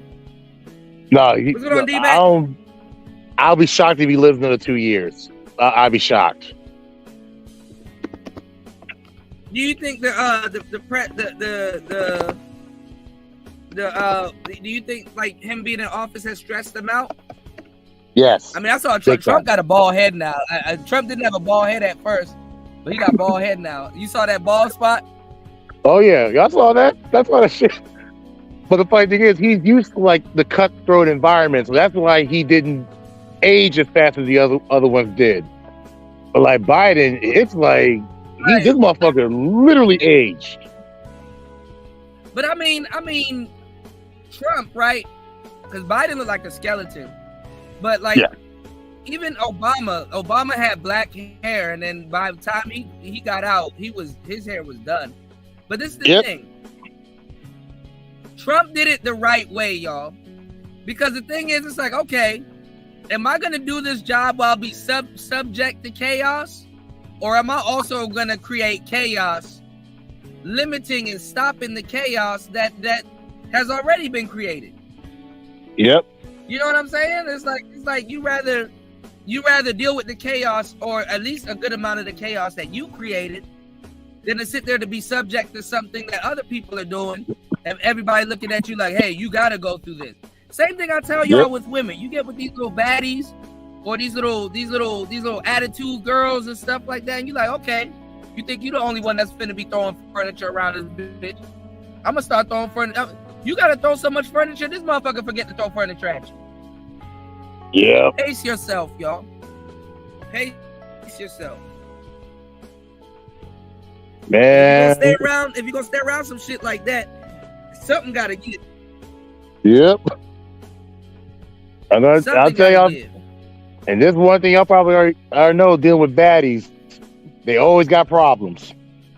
It don't matter what, they always got problems. Oh man. Oh man.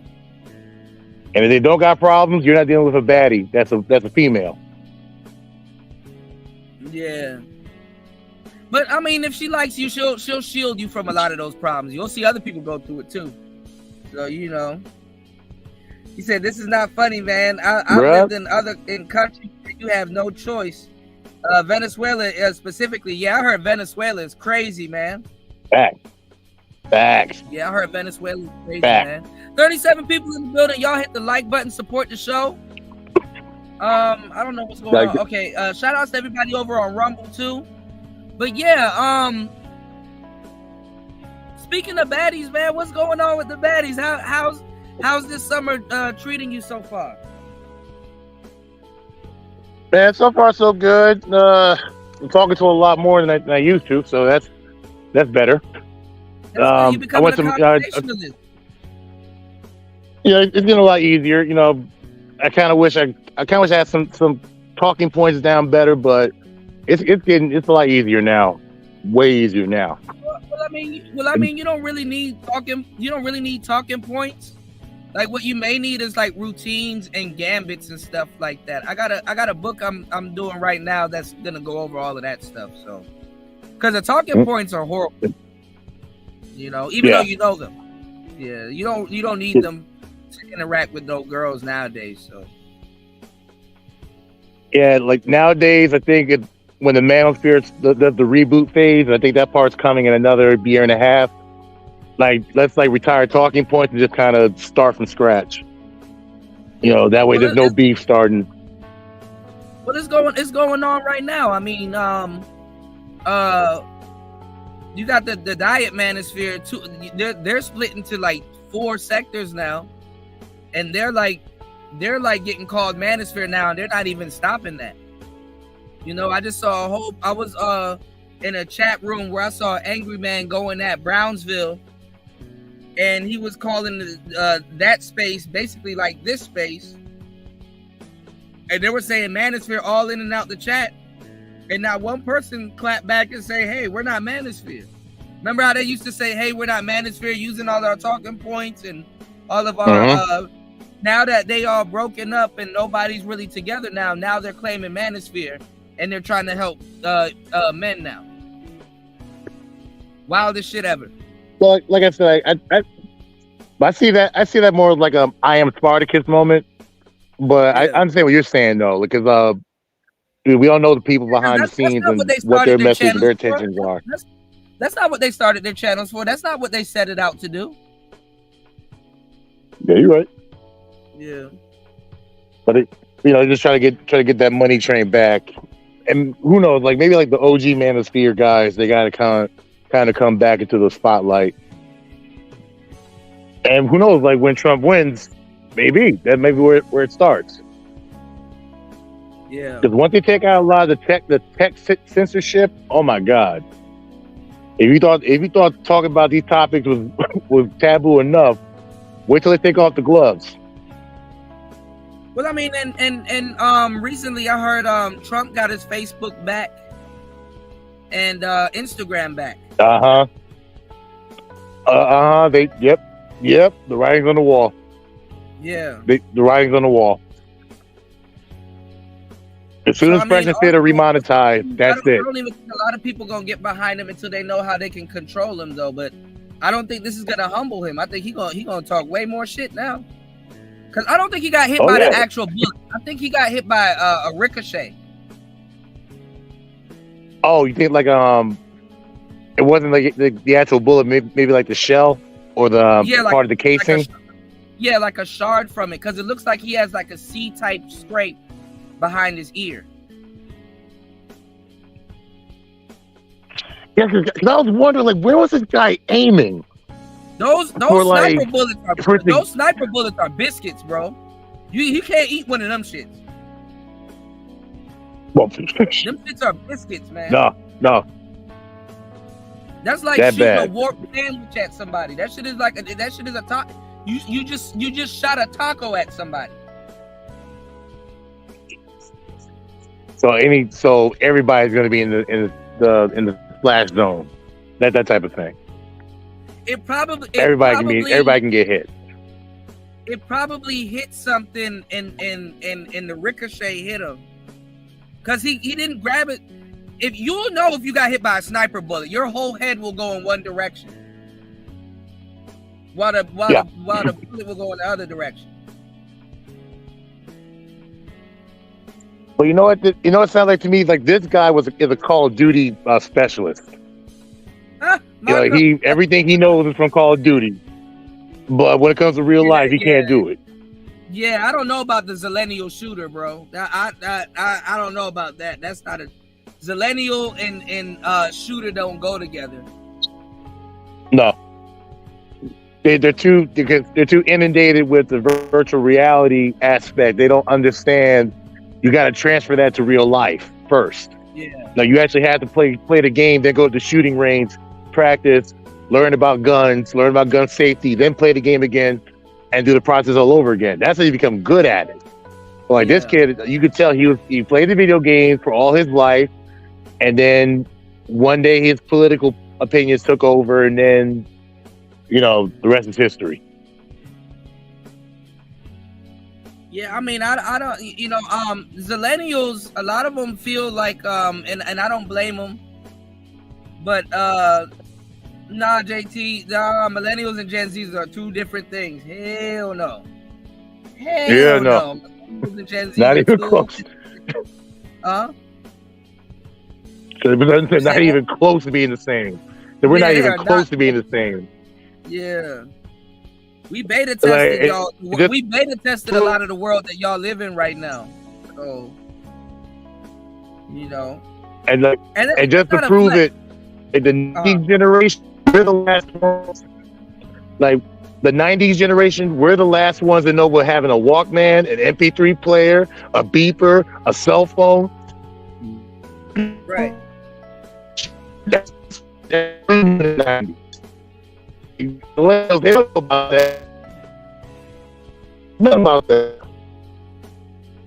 Man, I'm telling you, man. I mean, a lot of them, and I don't blame them, because the millennials went through a lot too, but they felt like hope is lost. They feel like hope is lost. I mean, inflation is fucked up. Them niggas, I look. A lot of motherfuckers in this lifetime ain't gonna be able to own a house. I don't even know where to start. But I would say like the pressure is high for everybody, but pressure makes diamonds. So it's like, are you gonna crack under the pressure, or are you gonna just go with it? Yeah. But I see the diamonds are forming now. Like I see diamonds coming up. It's not coming up like they should be, but I think just give it some time. Yeah. But if I gotta tell you about is it me? I think I'm breaking up. Either you're breaking up. Okay, you back, Wolf. Go ahead. I think it's probably me. Yeah. I want to tell you about my Miami trip, man. My tattoo artist is taking care of me now. Bro, I told man. Like I was. What made the shift though? What made the shift that you know of? Well, Like, do she you offered think me you really got her? after. You really got her attention with something? Well, you know what? She offered me her OnlyFans once, and I told her no. Like, I don't want it. And she kind of Good. gave me a take it or leave it approach with that. Good. So I Yeah. didn't take it. Shit And it's test. like, and ever since then, it's been like, if I send a DM, I don't have to wait very long to get a response. We have back and forth conversations. You know, I ain't got to really like push too much with her. You know, some things almost happened. I had a good time, man, and she showed me some things. That's good. Like, Did you get even another tat? no, I couldn't. I had no time to get another tat. But like, trust me, I'm planning on it. Well, you know me. Okay. No, but see, that's good that you turned down that OnlyFans request, because that's an obvious shit test. You know, that's an obvious shit test. She tried to put you in a trick bag, literally. Yep. You dig? I knew better. Yeah, I mean, some Yeah. people, some women, it's to sell you the fantasy. You know, she don't got really no fantasy to sell you. You know? Yeah. You could do that in the 90s. You can't do that now. Yeah. Like, there's no. Who she really is. Like, no, hell no. Why would I get that type of content when I want the real you? You know? Yep. You know, like, it's always one step at a time, but I'm learning, man. Like, but this year, I've had the most success with females, period. Like, I can say this for a fact. Like, I'm doing a lot better with women this year. That was my main goal. So it's like, yes, goal achieved. Absolutely. I mean, you know, there's always things to improve. You know, some years your conversation is better than others. Some years, you know, your dress game is better than others. Some years, you don't go out, and you're like, damn, you know what? I've been so busy, you know, doing other things. I'm you know, I forgot the date this year, but I'm still doing well. You know. Mm-hmm. Yeah. So I mean, you know, I'm glad that everything is looking up for you, man. Oh yeah. That's what it's. You put in the work and stuff, and then man, bro, you're always on the move. Like, you're always traveling. You're always at some venue. Bro, I ain't gonna lie, dog. The WWF got some baddies. I was like, oh, where the hell is Wolf at? I gotta go over some baddies for the WWF with you. I didn't know it was like that. Yeah, it's like that. Bro, it's beyond like that. Find them. Yeah, and they wrestling, and they can wrestle like they ain't no bullshit. Huh? Uh-oh. You there? Oop. Okay, I'm back. I don't know what's going on. There's a delay, but we're good. Hold on. Give me 1 second, though. Maybe. Okay, I think. Can you guys hear Wolf? Yeah, I should be able to hear me. Yeah, I can hear you now. All right, jump in.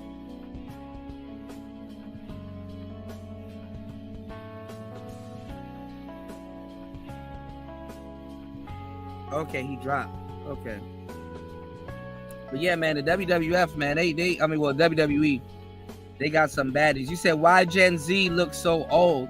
I mean, the drugs for Gen Z is crazy. They taking perks and all kinds of stuff. Like I said, the millennials, man, we beta tested all of that shit. You know, y'all hit the like button, support the show. 38 people in the building. We can get at least 3 supporters, y'all. You dig? Let's get back into it, though. Team reports that he's fine, and we continue to wish him a full and speedy recovery. We do actually have this live image that just popped up on our screen right here, and it is of the location where Trump is currently at. This is over in New Jersey here. He did retreat, so to speak, to his Bedminster Golf Club. He is going to be there throughout the day today, but not sure if he will hold any public events or anything of that nature. If he does, we will make sure to bring those to you. We do also have this image that I want to pop up as well. This is over in Butler where the shooting happened. As you can see, there is still a law enforcement presence. We spoke with CB Cotton with Fox News a short time ago, and she broke all this down for us, saying that law enforcement presence will likely be there for quite a while as the investigation does continue. Let's head to a quick 2-minute commercial break, the first one of the hour here. You're watching live now from Fox, and my name is Josh Breslow. Now hold on now, JT. I gotta get you up to speed on that, because that's one of the things that we talked about on Player Talk Radio for a long time. Gen X didn't beta test. The millennials ended up beta testing. What was supposed to fall on Gen X actually fell on the millennials. No, you good, bro. My internet is fucked up at the moment, so I had to make sure it wasn't me.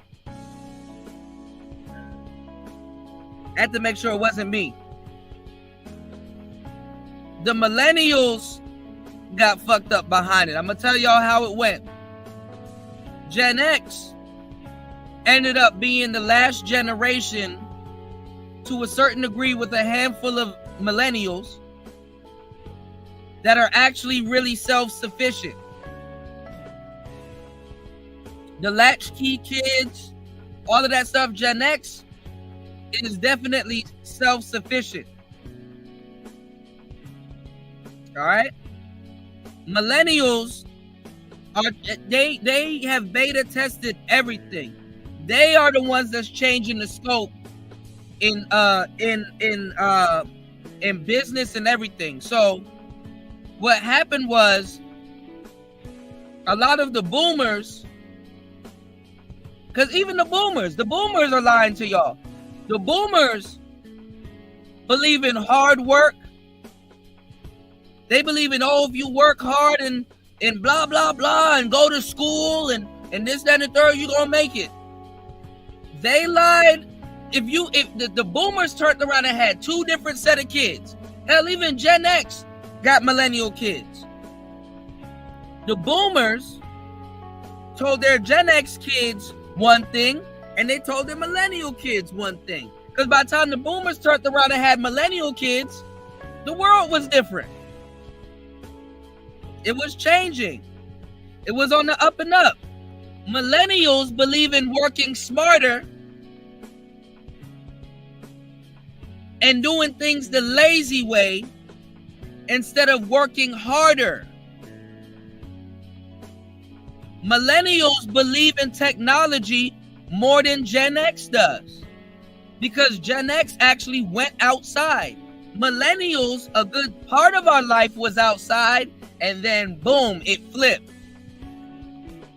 This is why we still got to tell Gen Zs to go outside. I even got to tell millennials to go outside. I even got to tell older Gen Xers to go outside.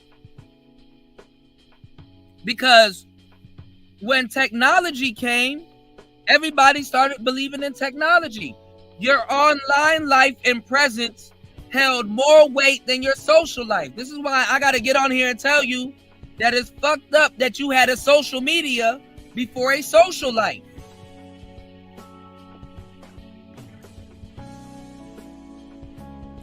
It is hard as hell to maintain a social life. People are using social media to try to maintain what they believe their social life is or was. And they're fucking up their social medias. That's not true, JT. A lot of them are Gen Xers, but a lot of them are millennials too. You have a lot of millennial millionaires. And I'm not telling you not to work hard, and I'm not telling you not to work smart. I'm just telling you the ideology. Gen Zs don't really have too much of an ideology of their own. Their ideology is similar to a millennials, but they got their own twist on it. Gen Zs are a little bit more gimmicky. They fall for gimmicks a little bit more because they don't understand the concept of gimmicks. Whereas millennials, we've seen the concept of gimmicks we've heard about it on radio. We've heard about it on TV. And we've heard about it on the internet. Before the internet was the internet and people was comfortable with using the internet. The internet we don't look at the internet the same way Zillennials. Nigga, imagine growing up with Instagram. Imagine going through high school and Instagram is a thing.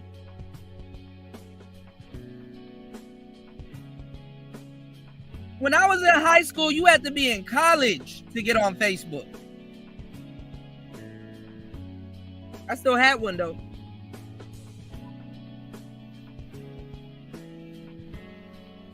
Like millennials, shit. Y'all support the show, man. We can get at least 3 more supporters on the Cash App.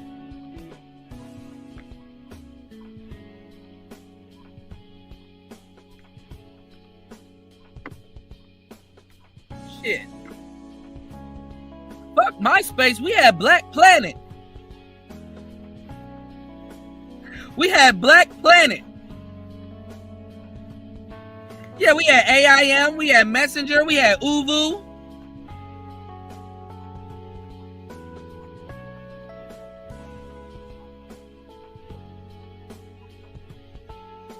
Tiny Chat. Yeah, Mi Gente. I remember Mi Gente.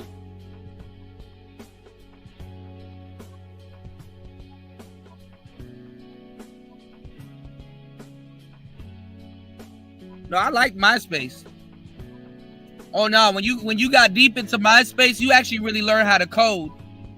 We were coding on MySpace. Nigga, you come to my channel, nigga, all the graphics was up, the music start playing. Imagine if Instagram, Facebook, and YouTube had a top 10. Y'all don't know about that top 10. Motherfuckers will die about that top 10. Cause imagine getting a girlfriend and you got a top 10 already and you got to get rid of somebody. Cause your girlfriend like, nah, nigga, I want to be number 1 on your top 10. Niggas had to do some shit like, oh man, nah, that's my mom. My mama's number 1. But you number 4 though. After my goldfish.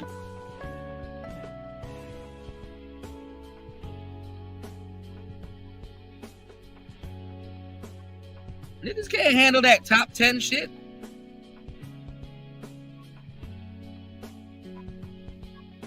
Bro, you know how much bitches I lost over that top 10 shit? That shit was fucked up.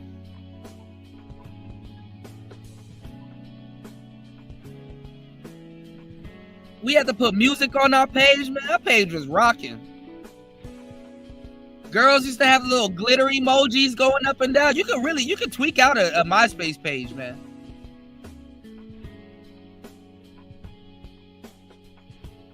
Yeah, your girlfriend had to be number 1. What's going on, let's troll? Man, them was the times, yeah. See, when technology really hit, Gen X, they were getting into it. They were utilizing it, but Gen X was still doing their thing. Us millennials were the first trolls to ever exist on the internet. Facts. Millennials were the first trolls to ever exist on the internet. The internet language that y'all are using today, millennials invented that. LOL, BRB, LMAO. These are facts. Everybody's like, what's this new language that these kids are using on their phone? We made all that shit hip.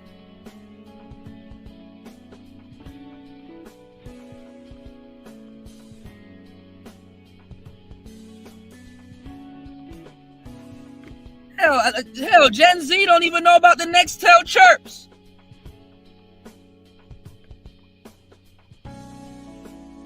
Oh yeah, the Sidekick, the Razor, the Crazer.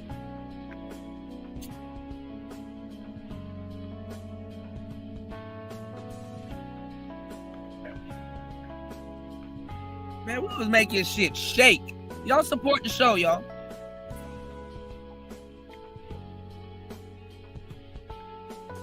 Y'all support the show. We were making shit shake. All these little manosphere topics and stuff. Yeah, I ain't gonna lie. I had 2 black ones and I ain't gonna lie. I ended up getting a pink one later for like a week. I was like, nah, I gotta trade this out for a black one, man. Yeah, the PSP, the N-Gage, the Zune. Our Game Boys didn't have touchscreen. What's going on, Ern? What's going on, Bobby? Yeah, when I chirp, Shorty chirp back. You don't know about that chirp.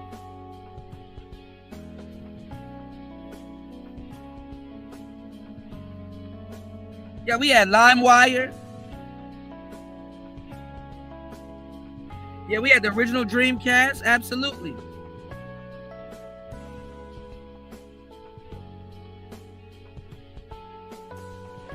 But Gen X was there too. Gen X was there. Yeah, that Piff, live mixtapes, E-Bombs World.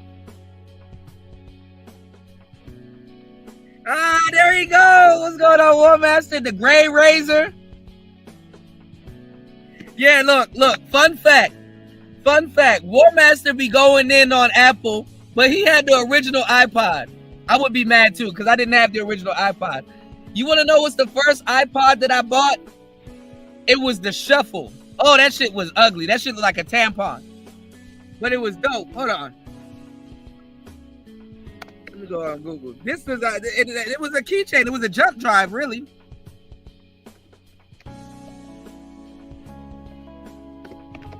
My brother had the first iPhone. That shit is ugly.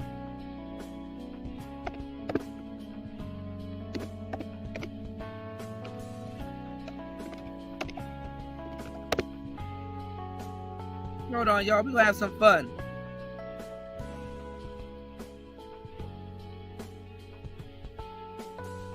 This shit was ugly as hell.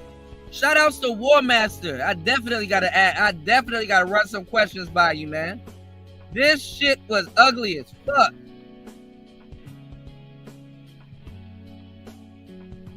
But it was dope. This shit look like a tampon.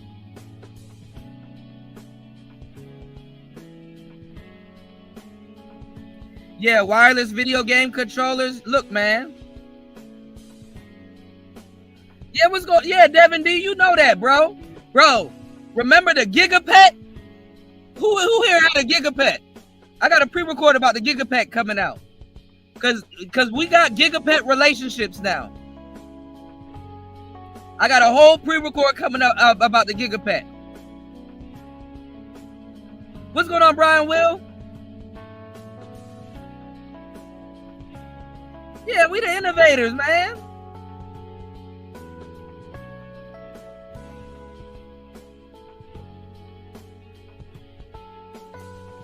I'm surprised because War Master's a gamer. I'm surprised War Master didn't have a Sega Genesis or a Game Gear. Oh, y'all remember Game Gear? I used to play the shit out of Castlevania on Game Gear. I never had one, but my friend let me borrow his, and oh man. Oh yeah, Blockbuster. Yep. You remember Gigapets?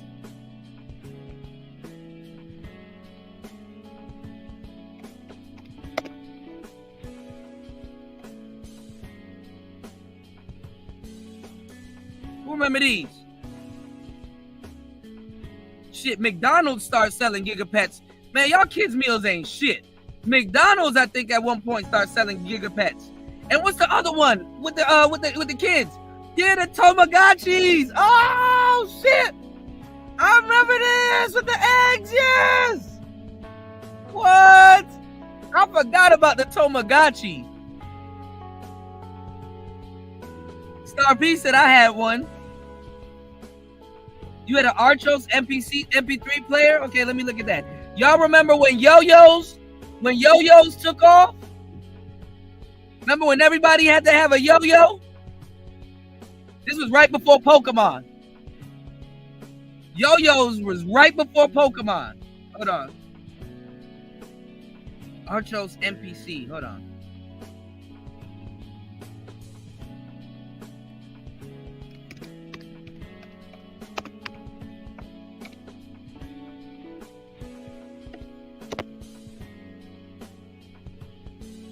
Oh, I remember these.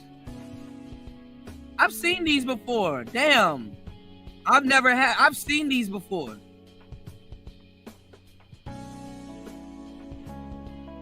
Damn, these look bulletproof.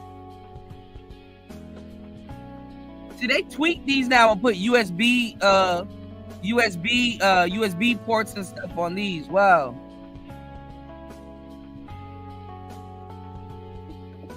Oh yeah, I remember the Rubik's Cube and the yo-yo.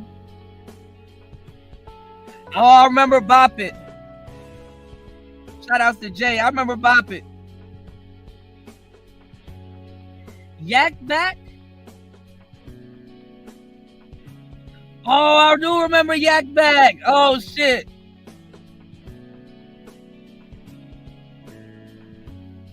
Y'all remember Skip It? What's going on, Larry?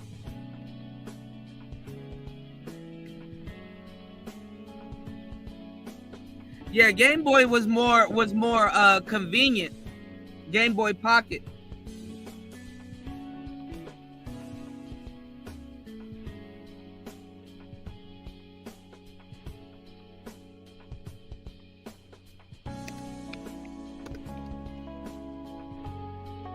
I remember these.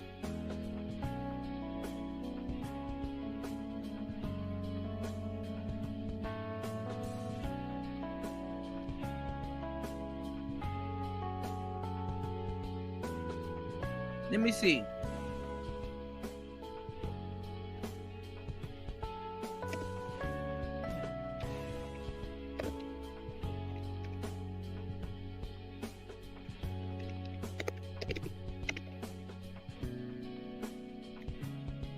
You know what I've always wanted as a kid? I remember when Trump wasn't seen as a racist. You know what I always wanted as a kid, y'all? Volcano blowout. Oh, that was my shit. You can slime. Look at that, bruh. This shit.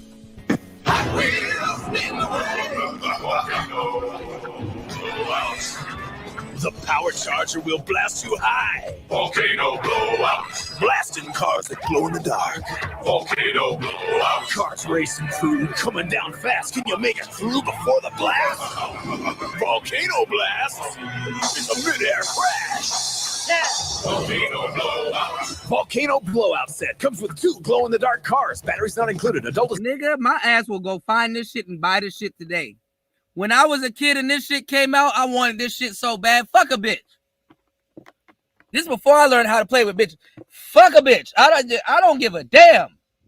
A woman could never get my attention if I had this shit in front of me. To this day, you're not gonna get my attention if this shit is in front of me. I will sit down. I'll be on my knee. Volcano blowout, nigga. What?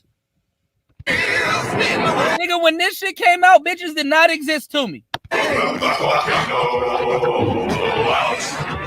The power charger will blast you high. Volcano blowout. Yeah. Blasting cars that glow in the dark. Volcano blowout. Cars racing through, coming down fast. Can you make it through before the blast? Volcano blast. It's a mid-air crash. Yeah. Volcano blowout. Volcano blowout set comes with 2 glow-in-the-dark cars. Batteries not included. Adult assembly required. Man. Lord have mercy. I will sit on YouTube and watch a kid play with this shit at this point. I'm just as dumb as those new kids. Hold on. You know what? Yeah, arcades were the shit. You know what these generation of kids don't know? Remember Mavis Beacon? or Mavis Bacon, the bald-headed lady that teach you how to type for $200. God damn. Oh, I remember Mighty Max.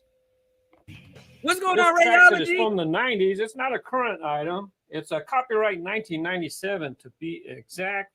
It includes 2 Hot Wheels glow-in-the-dark vehicles, super power charger booster, a high-speed curve 2 feet above the volcano, and over 8 feet of track. As you can see, Yeah, I got a lot of Hot Wheels. I used to have a bunch of them. I still got them laying around the cars somewhere. Erupt into a mid-air crash zone. The front is an artist rendition, but on the back you can see an actual layout. Hopefully I didn't say There you nothing gay. have No the Diddy. high Pause. altitude, high speed curve. Kind of looks like a loop, actually. But look, it's just regular starter track, and there's the booster. But this is the key piece right here, the volcano blowout. Over here, you can see, look, regular starter. This is like the 90s starter sets that they used to have. There's your red boosters. There's some loops, boosters, got some red curves. So all this was regular starter set pieces, but they added this volcano blowout part. Yeah. Hold on, y'all. I know y'all came here to see Trump. Give me 1 second. Starter sets as well. Check out this motorized Max. This how you know I got ADD. How we go about talking about the president get shot to volcano blowout? Fuck it. Track racing set. Yeah, it had the same thing. Motorized power. Oh yeah, those chargers, are where you fight the cars against each other. I wanted that one too. You can read all that, right? But look, red curves, black track. There's your loop. Same thing. I'm going to save that for another day. Pretty big box. This one here, yeah, this is the one we're going to review today. My box is in pretty decent condition, so I think I'm going to open up this one instead. Look, it has this big old tear on the front of the box. Let's see what it looks like. Bro, open that shit up. I'm sorry. I'm anxious, y'all. Ooh, goodies. Let's go ahead and see what we have. There's the red track pieces. Yep. And they use Bro, nowadays. Beyblade. Oh my god. Whew. It's a one-piece curve. You can find these in black for some track sets. Here's a glow-in-the-dark car. You guys might know what car that is. Arrow Flash, and it has 2 other names as well. Where's the other car? Is that him? There he is. There you go. I think that's Road Rocket. This is before he had his casting change. Look, you used to be able to open up his canopy. Well, let me go ahead and get the rest of the pieces out. I'm going to get this put together.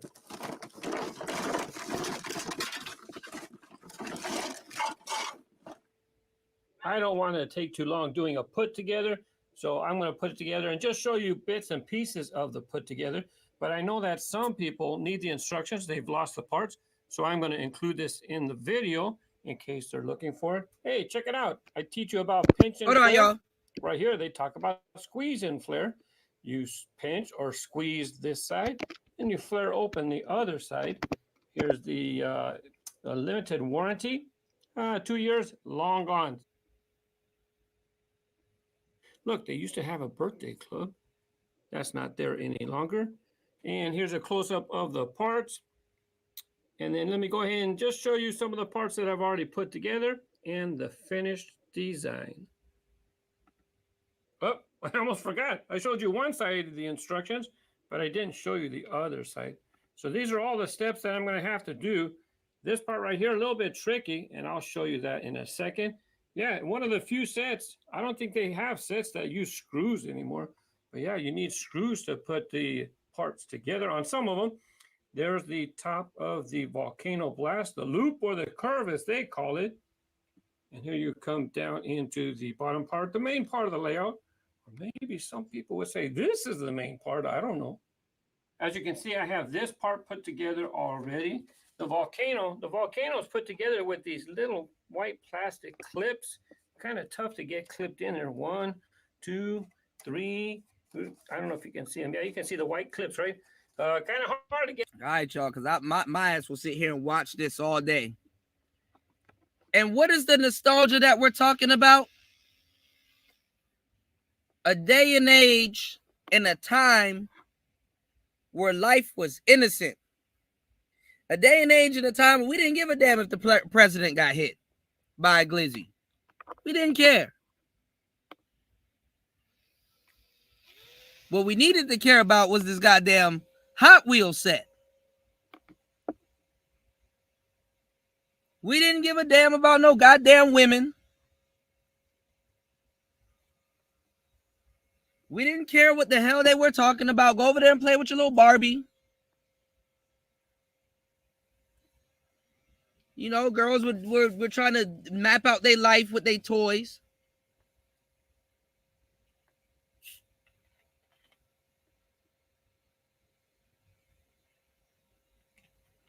Nothing mattered. When you got your Hot Wheels, nigga, the world stopped. The world stopped.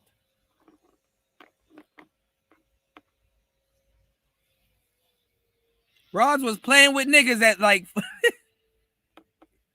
y'all broads was playing with niggas at like y'all was doing Ken dirty. Y'all was doing Ken dirty.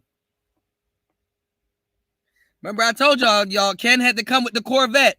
We didn't give a fuck about if Ken came with the Corvette. Nigga, we had a Corvette. And we ran it through this volcano blowout. None of y'all broads ever ran y'all I don't give a damn how much Ken was in that Corvette. None of y'all broads ran that pink Corvette through the volcano blowout. That's how niggas knew they had the upper hand. It's like, yeah, you got that little pink C4 Corvette.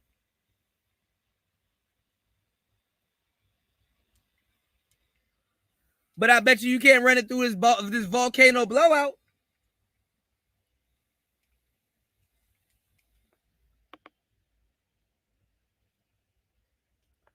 Bet you won't run it through this volcano blowout.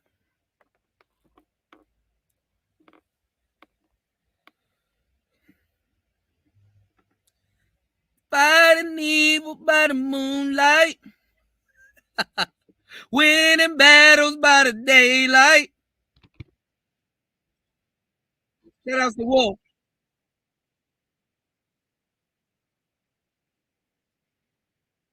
Mega Man, super fighting robot.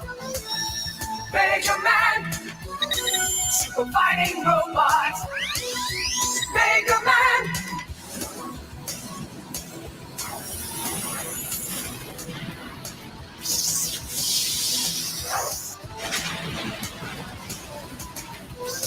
Super fighting robot. Mega Man.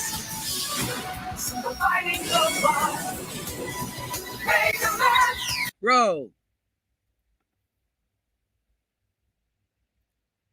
They don't even make graphics.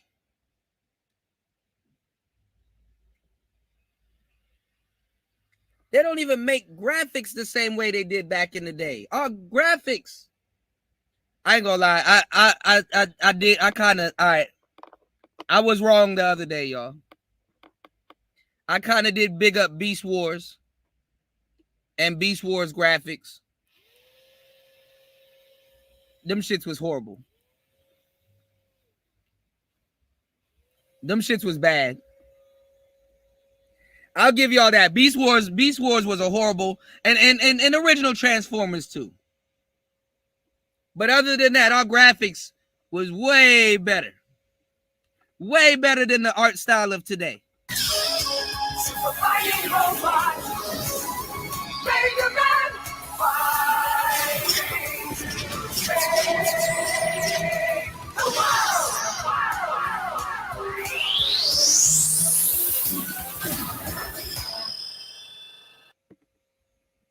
You said Silverhawks? All right, hold on. Let me look it up. Hold on.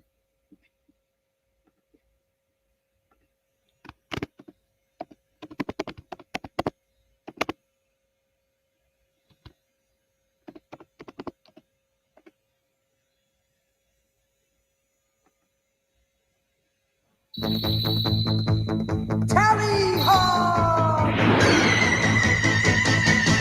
Wings of silver, birds of steel. Voltron? Okay.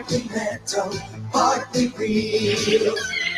Oh shit, I never watched this. This look lit. So through the highway of the heavens in their flight. Silver heart, a rainbow in the night.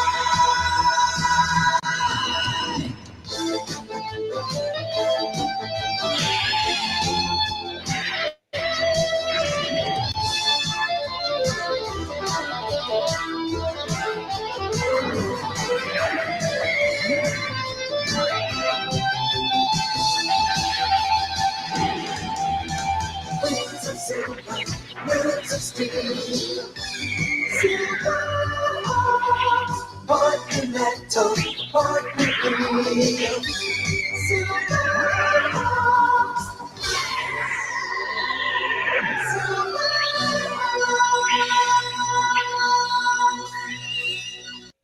Damn, I gotta catch up on Silverhawks. Yeah, 80s cartoons were the best, and 80s anime were the best. That's where mechs came from. That's where all the stuff comes from. Shit, Dragon Ball was from the 80s. What are these kids talking about now? What are the kids talking about now? All of the stuff that Gen Z got are ripper. All of the stories have been told before Gen Z got to them. There's only really 7 stories that you can tell, and it's a variation of all of them. We had the best Batman. Y'all can't fight us with Batman. Nigga, box chin Batman, that nigga will whip your ass. Box chin Batman was no joke.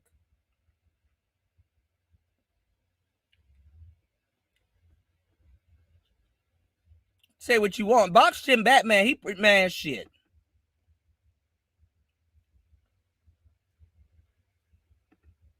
Oh, they actually got a compilation. Let's see if we find some good ones. So you know what joints I liked? I like Darkwing Duck. I like Tailspin. Oh hell yeah. Hold on. What up, Titty?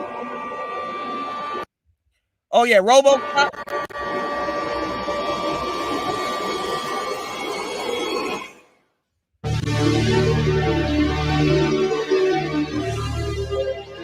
Oh yeah, I love Gargoyles.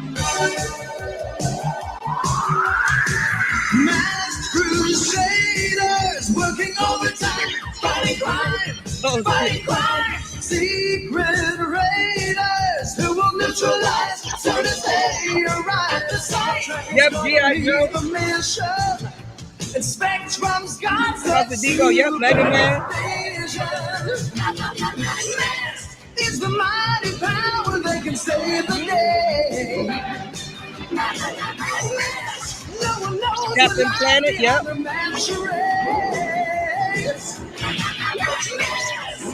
Always riding on Venom's trail. Come see the laser rays. Find your way.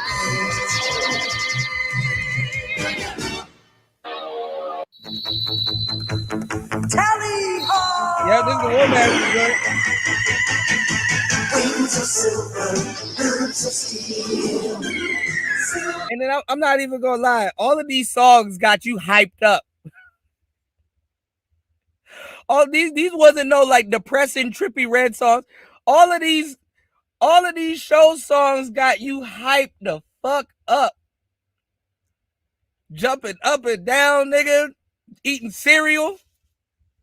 Comforter wrapped around you. Oh, look at the show starting. Nigga, you done powered up before the show done came on. Partly metal, partly real. Nigga, to make you really feel like, oh, nigga, I was on some man shit. You a full blown meta-human before the show starts. So through the highway of the heavens. Yeah, I need silver heart, a rainbow in the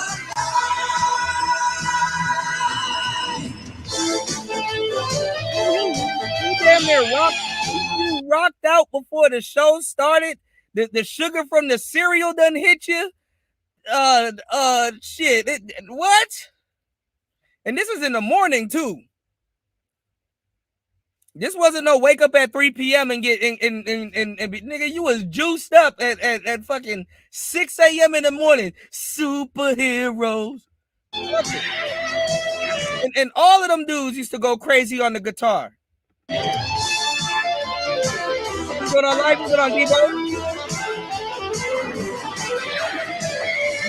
Some of y'all don't know about Ronin warriors too.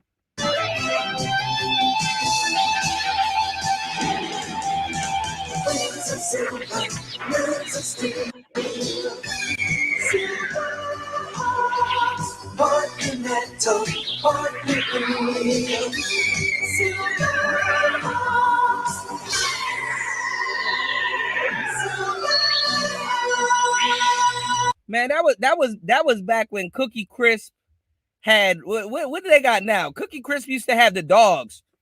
Cookie Crisp. Now they got a wolf. I remember I went to go buy some cereal for my niece. I'm like, what the fuck is this? Is not Cookie Crisp. Where the dogs at? A wolf. But the wolf was chilling too. But I'm like, but I remember these were dogs. Some of y'all don't know about Count Chocula. Niggas just call it Fruity Loops. Toucan Sam, he just stopped talking. Nigga, y'all, man, I don't know. I feel bad for Gen Z, bro. We used to, y'all don't know about Beetlejuice? Nigga, we used to be happy as fuck to go to McDonald's. They had the little jumbo pit where you could jump in the balls and shit. Pause. And then you could possibly meet Grimace getting your kids' meal and shit like that. Have you seen McDonald's nowadays? That shit look like the Social Security office. Have you seen McDonald's nowadays? Not one clown in sight. McDonald's look like the damn DMV. McDonald's like you going somewhere to go get your license back.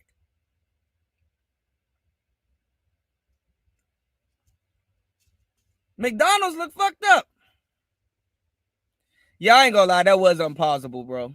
That I ain't gonna lie. I kind of had to mid-sentence. I had to laugh. That kind of was impossible. My apologies. I don't even say pause. My apologies. You know, there's no way I can ungay that piece. You jumping in a pulpit of balls. I was gonna keep going too until I realized what I said. You know, sometimes you want to go down to the bottom of the pit because you know kids be jumping in a pit full of balls, and they be dropping shit. So sometimes you might find a toy or some shit you might find one of their kids meal toys. You may have wanted an extra toy, but you know it might be at the bottom of the pool at the ball pit. You dig? It's like, damn, I got Spider-Man, but I need Venom. Venom, there's a possible chance Venom could have been at the bottom of the ball pit. You dig?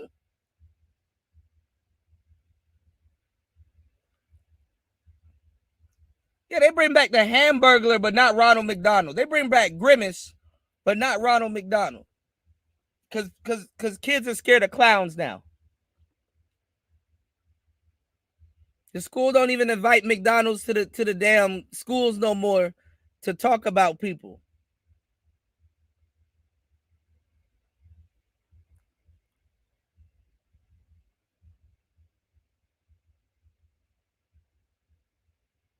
Shit crazy, man.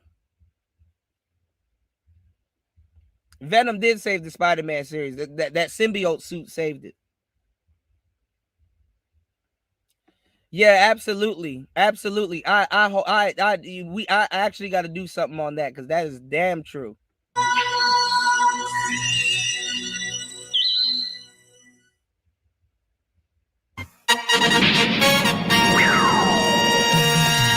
got a tiger by the tail. Hold on, tiger sharks.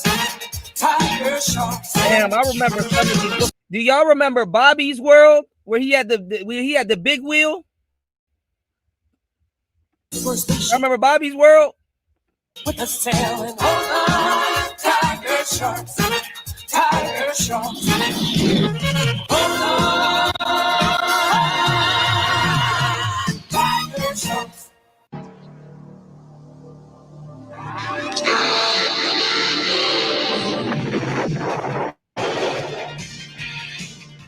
Deep in the South Pacific, Oh yeah. I definitely remember Doug. Man,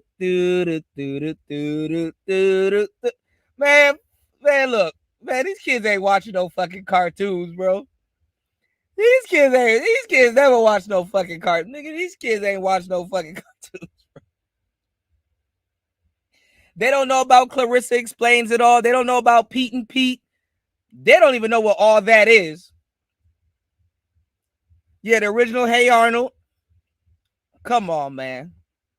What's going on, Sin? They kids ain't watching shit. They don't even get up on Saturday mornings. Y'all, they drugged out. Them kids be sleep. Has erupted, spawned by a highly unstable new element known as Theta 7.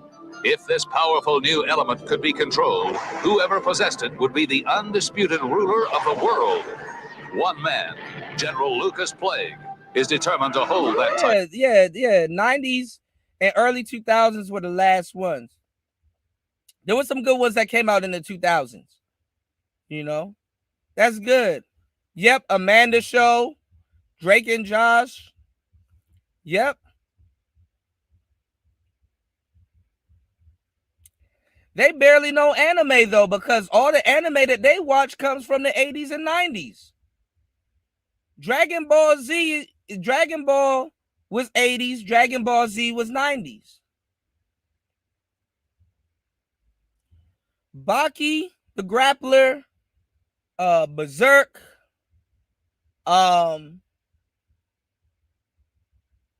Transform, all those mech shows, 80s.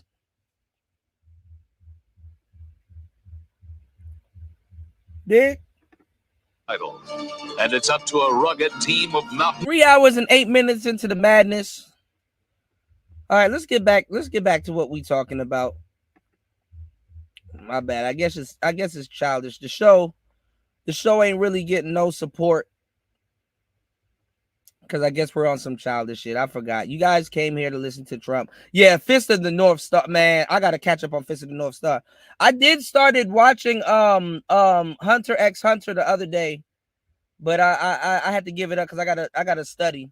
But I am getting back. We're gonna be watching Hunter x Hunter, and man, we just got a lot of stuff to catch up on, man. Hold on, y'all. Everybody was tripping. Oh no, that's shit. That's this live stream. Hold on. Oh, I remember Freakazoid. I got you, Wolf.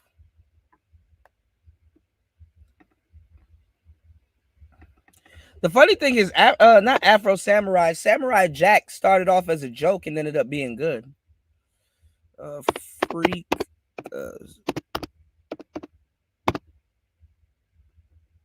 They don't know about Freakazoid.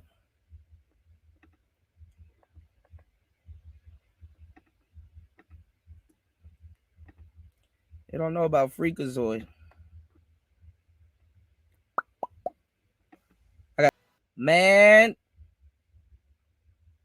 why do they keep sending me to? Let me give you a roadmap. Ness did a live, and the fight happened between Brooke, and Brooke tried. I don't know what these girls are talking about. They keep sending me to their podcast. You know what's funny? How not into politics a lot of women are. Trump just got shot. I know we up here, and I know it's contradictory what I'm about to say because we up here talking about anime and shit like that. Women don't give a flying fuck about none of that shit.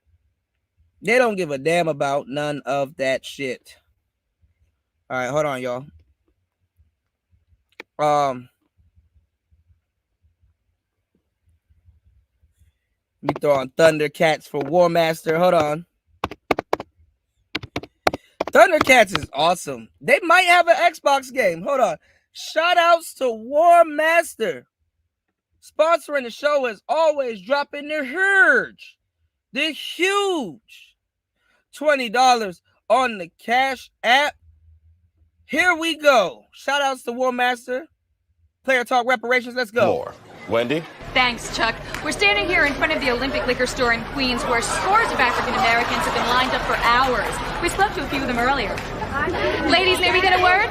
Hide the money, y'all. There's poor people around. With your broke ass.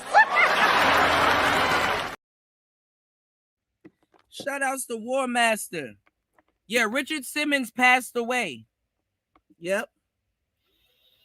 Richard Simmons passed away. Nobody really talked about it. I ain't gonna lie. Some of the heroes of the 80s and the 90s are gonna go down as like weird gay dudes. And it's like, damn, dog. That's not the full story. Hold on, y'all.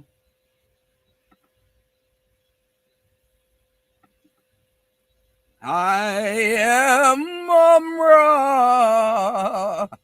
Use their imagination anymore. Remember as a kid, remember when you used to sit down and be like, I'm that one? Or like one episode of Power Rangers, you're the Red Ranger, and in the next episode, you're Billy.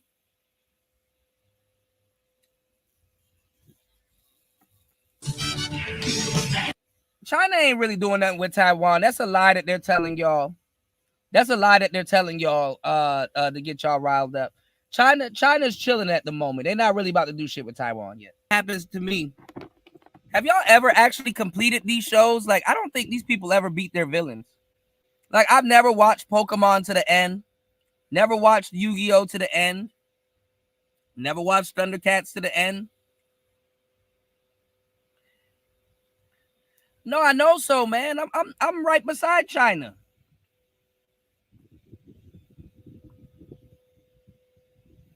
I'm right beside China. China is not thinking about none of that stuff. China's more worried about their yen.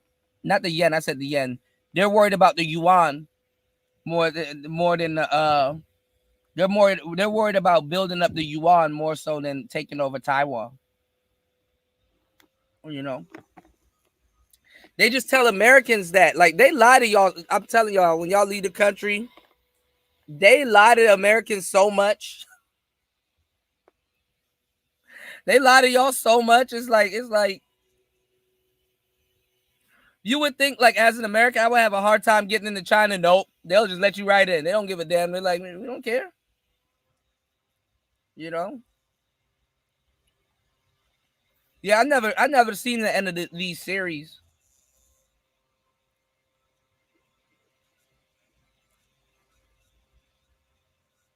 Hold on, y'all. Card captors used to be my shit. This was my shit. I used to love the tarantula. There was a baddie broad tarantula. And then there was a regular one. Oh, this is a couple of them. Hold on, y'all. Oh, shit.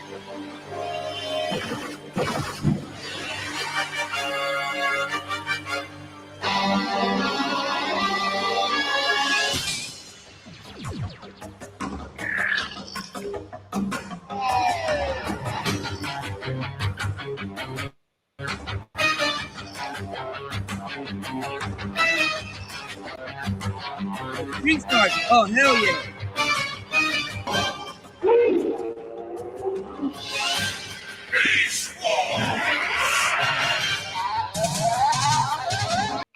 Man, y'all playing, man. I used to get home on UPN 20 and watch this shit.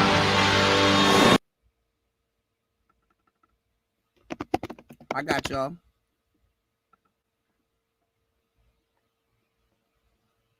Man, we had the best childhood ever, man. I swear to God.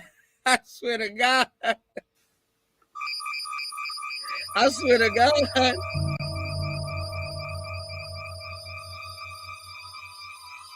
Bro, Reboot was my show. And Johnny Quest. Fighting evil by moonlight. Hold on, y'all. Hold on, y'all. Y'all ain't ready.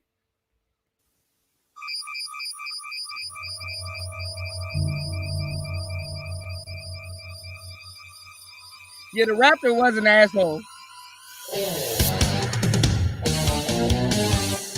Fighting evil by moonlight, winning love by daylight, never running from a real fight. She is the one named Sailor Moon. She will never turn her back on a friend. Damn. She is always there to teach. Damn, look like y'all bitches should have listened and watched Sailor Moon. Cause y'all turn your back on your friends like shit. God damn. These lyrics hit a little different when you an adult now. God damn. Man, our parents didn't know what the hell we was watching.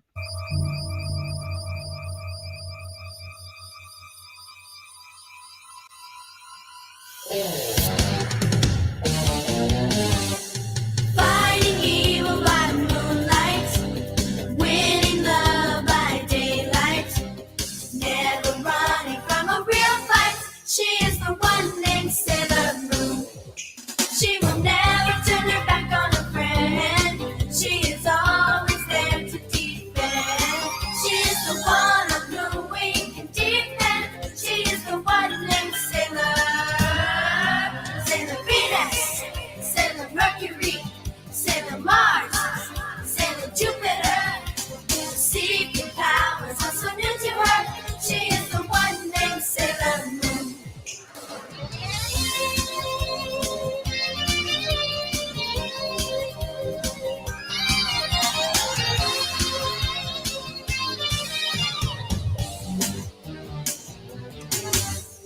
Fighting evil by moonlight, winning love by daylight.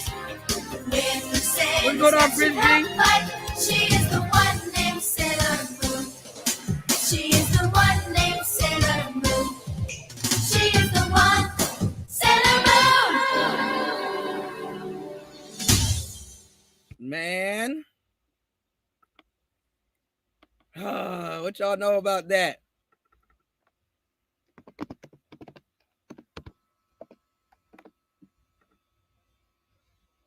Y'all know this?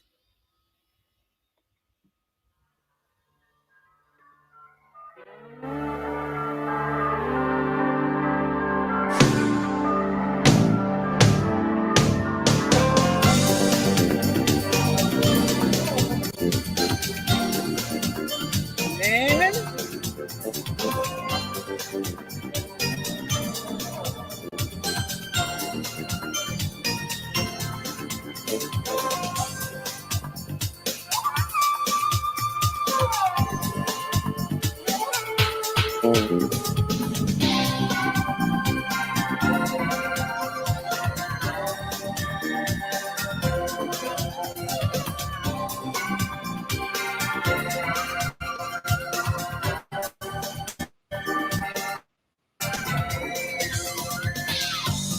They had the best music too.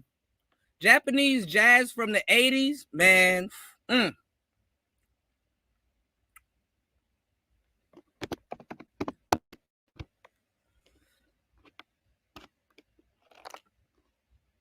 Any of y'all ever watched Akira?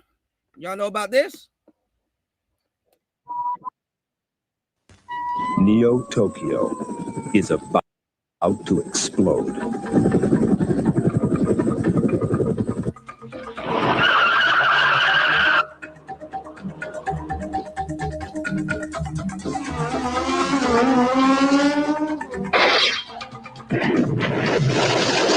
Streamlined Pictures presents a state-of-the-art adventure, Akira.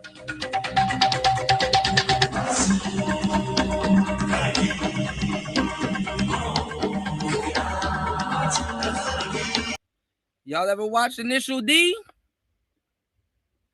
Yeah, I love 80s Japanese. Man, look, Link, tell him.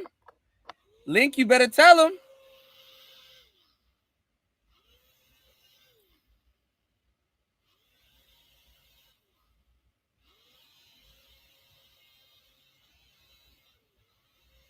Oh, this thing got a short in it. That's why. You gotta tell him, Link. Bay City, yeah, Kira.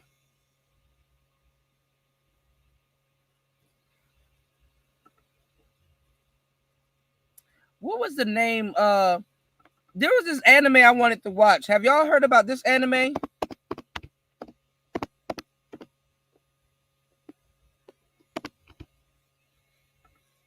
It was like Bonnie and Clyde. Hold on.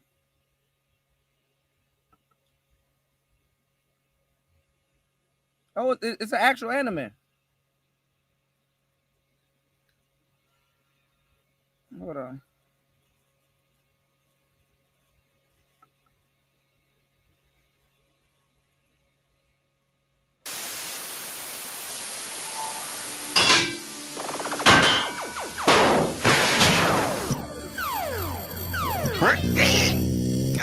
Hey, showtime.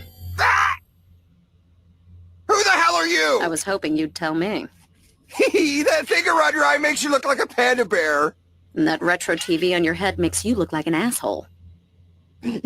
Not that I mind, but Y'all what do think you y'all think got, they we're got saying the out here concept for the I don't know. I can't remember a thing.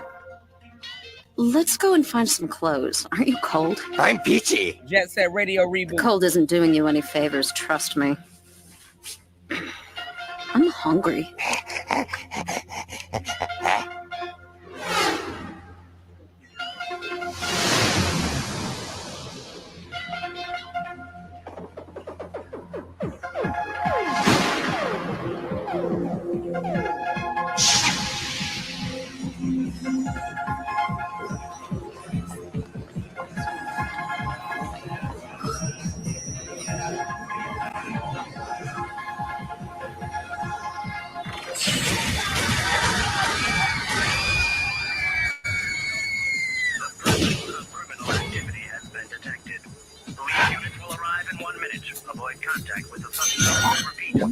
Now, how about some wheels? I'm on it.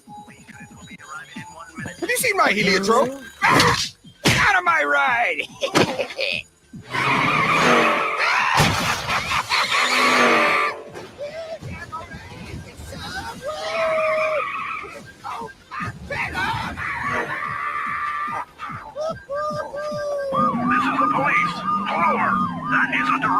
Hey, they're closing in.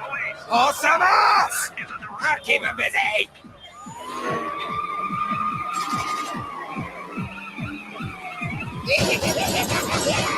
Taste my justice. Yeah, let me know. We're gonna have to watch this on a yeah, she was sucking the shit out of that glizzy. I was like, oh, hold up.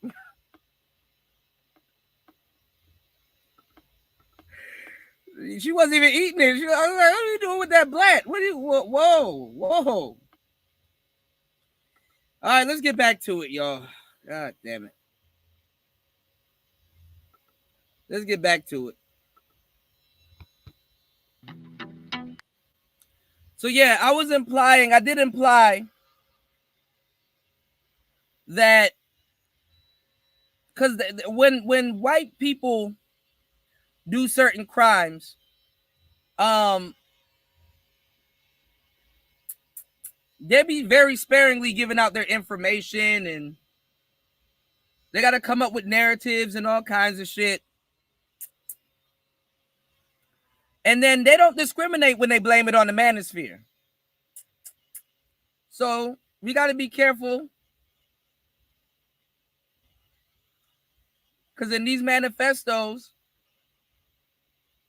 they'll blame it on the manosphere. And they can use anybody. Because just think of it like this. People will be like, oh, well, they can't blame it on the black manosphere. Yes, they can, because they can say that this guy is an avid watcher of Fresh and Fit. And we all know what Fresh and Fit's about. And it's like, see, y'all gonna try to blame this on the manosphere.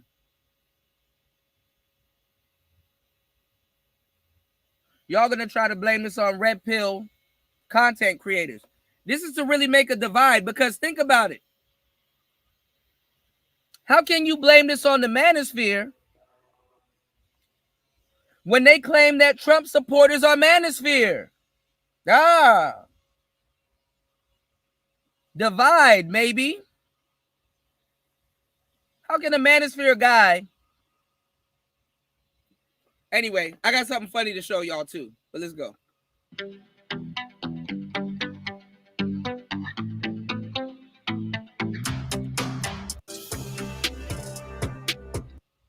Victims after that shooting yesterday. Many people there sharing their thoughts and prayers with former President Trump. As you can see there on the tag board, lots of messages continuing to pour in. A big question a lot of people are asking this morning is, how did such a major breach in security like this happen? And joining me now to talk about it is former Secret Service agent Jeff James. Good morning. Good morning. How are you? I'm doing well under the circumstances. I think a lot of us are just baffled as to how a rally that had numerous security measures could possibly have such a lapse of this magnitude. How does that happen? Well, these outdoor rallies are a huge undertaking, and the candidates really want this, because if you looked at an arena, you could probably fit 20,000 people into an arena, but these outdoor rallies, they're pulling in 30,000 people. So it's a lot of faces that they can get in front of at one time, and they really enjoy it. The problem is, you can only put your security perimeter out so far, and anything beyond that, you're asking your long-range deterrent, your snipers and your people who are out in that outer perimeter to cover a lot of ground. I know that we've been looking all day at that box where it shows where the president was, where the Secret Service snipers were, and where the shooter was.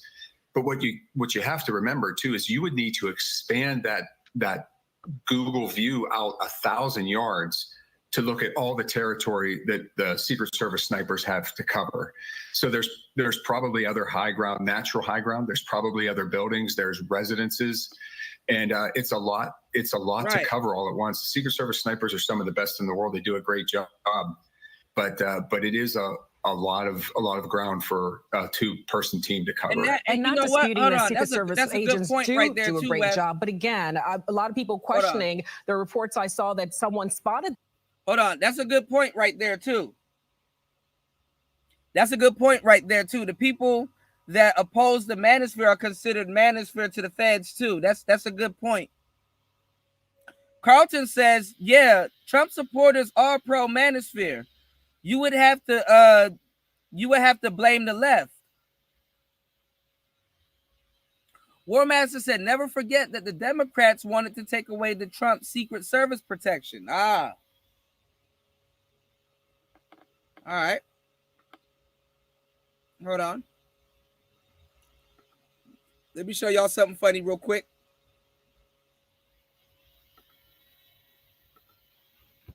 If you want to really see something that said, take a look at what happened.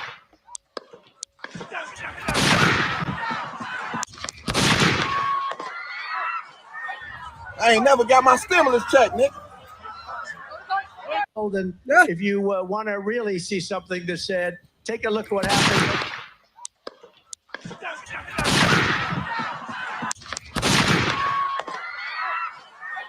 I ain't never got my stimulus check, Nick.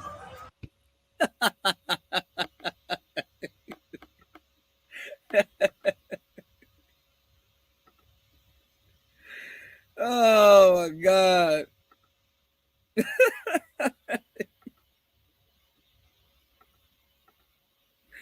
Oh shit. The shooting and was trying to alert authorities, and that was to no avail. But someone able to get onto a rooftop, even if it is beyond a perimeter, someone able to get onto a rooftop with a weapon when you have Secret Service agents. How didn't the snipers see this? You got goggles. That got vision. How didn't the snipers see this? Agents and marksmen around it. That just seems incomprehensible to many people. Yeah, and they'll figure out how it happened. I mean, the protocol that you're going to see is that immediately after the event last night, the Secret Service, of course, once the president was gone, looked to render aid to other victims and then secured the crime scene. This will be handed over, as we've learned by now, and as you know, to the FBI to do a full investigation. And the reason that happens, and that protocol has been in place for decades, is to ensure that there's transparency in this, and so that people couldn't say the Secret Service was trying to have some kind of cover up. So it'll be figured out how that shooter was able to get there, and if someone is deemed to have been derelict in any way in allowing access to that area, there are going to be consequences. How do things change moving forward, at least from your perspective? How should things change moving forward?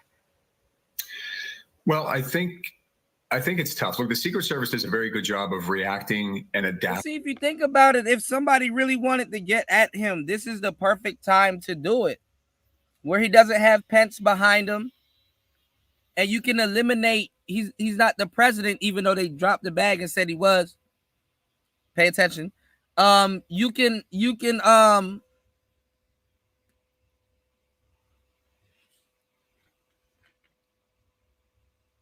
get him up out of here without having a botched vice president.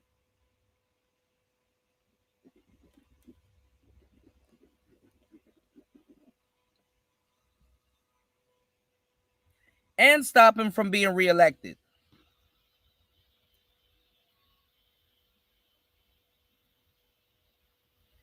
But you never know. What could happen is something that we were just talking about, where you have these groups that will indoctrinate young kids, young crash outs. You have these political groups that will indoctrinate young crash outs, and this is what they will do.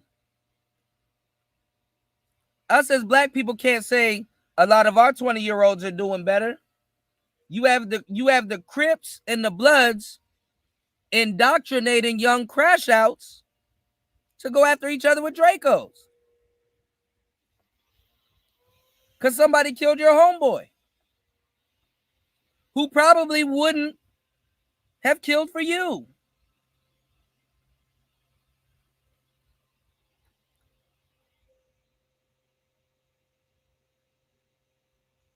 So it's not a foreign concept. And people do it to send a message. And the crazy thing is that we think that this is not true, but they don't always write about it in their manifesto. So I wonder, when they search his house, will they find a manifesto? They know he's going out, or a note in his phone or something like that. He knew he was going out to go lay down and try to snipe Trump. Wonder what type of gun he was using. Give me 1 second. I'm gathering more information as we speak. I got some pictures I might want to share with y'all, but we might have to cut it off and go over to Rumble. All right. Every time a new threat comes out, like I will tell you, toward the end of my career, the new threat that was coming out was drones. Mm-hmm. So the Secret Service put mitigations in place to make sure that drones weren't used as a weapons delivery system against the president or anyone else the Secret Service protects. Y'all hit the like button and support the show. I really don't want to talk about politics, but hey, God damn it. So they'll look at this, and if there is a better way to do it, they'll put it in place, and that threat will be mitigated moving forward. All right, Secret Service agent, former Secret Service agent Jeff James, thank you so much for your insight this morning. We'll be sure to stay with you as this continues to unfold, and perhaps get some answers as to what happened, what went wrong, and how to perhaps prevent it in the future. We appreciate your time this morning. A big thank you there to our Fox 5 DC team. We do have affiliates all over the country who are covering this from each and every angle, so we'll make sure to bring you some of their coverage here. All right, hold on. Let's get back to the other one. They try to foolio my man Trump. Hold on, y'all.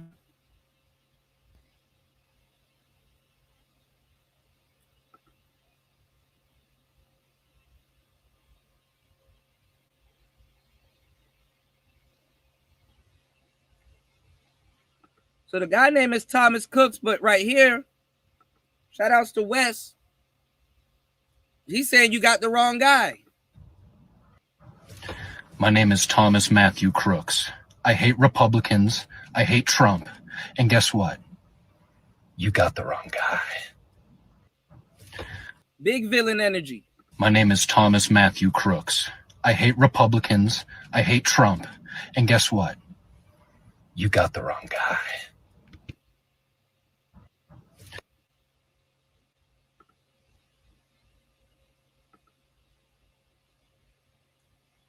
Big villain energy.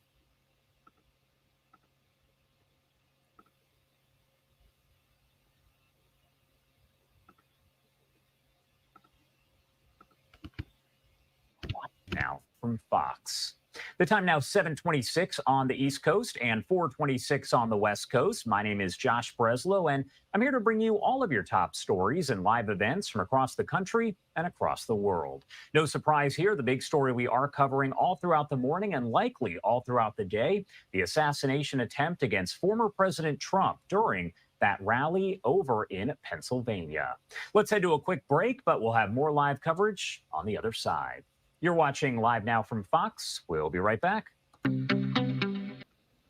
hot wash, if you will, or the after action reports that will be conducted by all the agencies involved in this incident will inform the security packages as they are developed for future events. So, and that's what happens in any situation where there's an event or an incident involving a shooting or any act of violence where law enforcement is responsible for the security of that event. Some of the attendees who were there claim that they were trying to let the Secret Service, other law enforcement know that a gunman was crawling along a roof, but no one apparently listened. Again, this was a story that's been told by several different witnesses there. I imagine there has to be some kind of investigation into that response as well as the act itself. Well, there will be, and that's part of that after action report. All the agencies who are involved will be doing their own internal investigations as to how their personnel on the scene reacted and did they follow protocol. So that will be happening in concert with the actual investigation into the shooter and identifying the shooter's motive, whether or not he had associates or friends or family or any other co-conspirators assisting him as he planned out this attack. Let's talk a little bit about social media and the role that all of that plays in spreading information about this. Because one thing that's interesting to note, you had a lot of people who are on social media, as always, posting photos of different people saying, this is the shooter, this is the shooter. So what role does that all play? And how does it make it tougher for law enforcement as they're trying to work an investigation and get out the factual information? Well, social media has been good and bad when it comes to investigations. It's been great in that it allows people who are eyewitnesses or who may be in the area to post and communicate out what it is they actually saw. So in the law enforcement agencies that are in charge of the investigations will collect that social media, analyze it, identify all those individuals who claim to be eyewitnesses, and they will go out and interview them. So it's very, very helpful in that respect. It's also detrimental at times because it does bog down the investigations because of the sheer volume of social media posting that they have to analyze. But you can't set aside or cast away any individual post that is communicating that they have some information about the incident. So all of them have to be analyzed, all of them have to be addressed. What questions or a question overall do you hope will be answered soon about exactly what happened here? Because there are so many questions, but we know this is an active investigation, so we probably won't get a lot of answers anytime soon. Well, the first answer is motive. The first question that they want to find out, the FBI will be focused on is motive. And again, as I mentioned, whether anyone else was involved. If it was a larger conspiracy, if there were more than one person helping the shooter, they want to know that because obviously they want to look at whether or not that person, the level of their involvement, and they'll be looking at prosecution, of course. So that's the first question. The second question, again, with motive, again, helps and informs law enforcement, not just the FBI, local state partners, but also the Secret Service, in helping identify how it happened, why it happened, and how they can prevent it in the future. Lone wolf attacks, as this appears to be initially, are very, very difficult to prevent unless that individual reaches out to again, friends, family, or exhibits any kind of behavior that leads anyone around them to believe that they're a danger to themselves or someone else. No one knows that that person is thinking about conducting an act of violence. So it's extremely difficult to prevent. Now, if they have shown or they didn't communicate out to others that they were thinking about committing something like this, that's where people need to, if they hear something, they say something. So that's the main focus of the investigation at this point. So again, it will help inform how the security posture should be created and executed in former or in future events. And it also helps inform our profiling efforts when it comes to these types of individuals who carry out these attacks. All right, Eric Miller, thank you so much for taking the time to join us and break it all down. Obviously, still a lot left to figure out here, and it'll be a while before we get some of those answers. Anything else you want to add before I let you go? Well, again, I think it was a tremendous effort and on the part of the Secret Service to react and neutralize the suspect as quickly as they did. And we'll see continued effort on the part of the rest of the law enforcement community as we move forward. And again, identifying the motive and getting to the bottom of why this occurred. All right, Eric, thank you again for being here with us. We appreciate it. Thank you. All right, everybody, and I do want to take you out to just some of the live images that we do have here. We have many that are coming in. To the top right-hand side of your screen, that is over in Butler, Pennsylvania, where the shooting did happen yesterday. Again, President Trump hit by a bullet in the ear, he says. He is now doing fine, but unfortunately, we did learn that one person in the crowd was killed and 2 others were critically wounded. There were also some other minor injuries as well, but you can see in that image there, the American flag still hanging over the center where that was held. Down to the middle part of the screen, that is over in Bethel Park, Pennsylvania, where crews, law enforcement, FBI, just about everyone is searching the home of that suspected gunman. Now, it's not clear if they will hold a news conference, anything of that nature, but if they do, you can watch it right here on Live Now. Then to the bottom right, that is a live look over in Milwaukee, Wisconsin. That is at the Pfizer Forum, where the Republican National Convention is expected to get underway tomorrow. Now, as of right now, the RNC says this will not have an impact. Everything will go on as planned, but security will definitely be beefed up. 740 on the East Coast and 440 on the West Coast. My name is Josh Breslow, and I'm here for the next several hours to bring you all of your top stories and live events from across the country and the world. The big story that we will continue to cover all. So, yeah, man. I'm just waiting for them to blame it on the manosphere. But then again, like I said, how could they when they claim the manosphere are pro-Trump? So,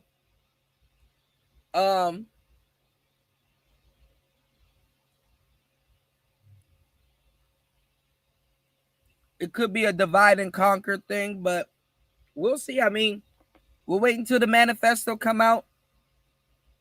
Again, we don't know if it's the real him. Because this is wild. This right here is crazy. My name is Thomas Matthew Crooks. I hate Republicans. I hate Trump. And guess what? You got the wrong guy. My name is Thomas Matthew Crooks. I hate Republicans. I hate Trump. And guess what? You got the wrong guy. My name is Thomas Matthew Crooks. I hate Republicans. I hate Trump. And guess what? You got the wrong guy.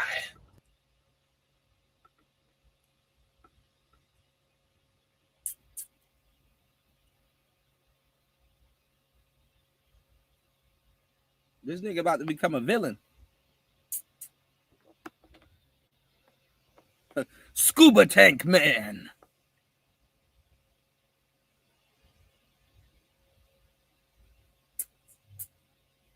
Oh, man.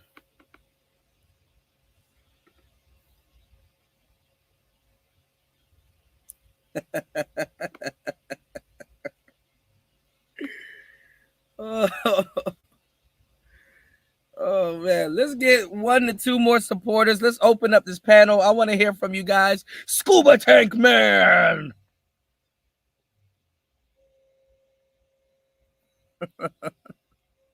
He got a clone. He framed himself.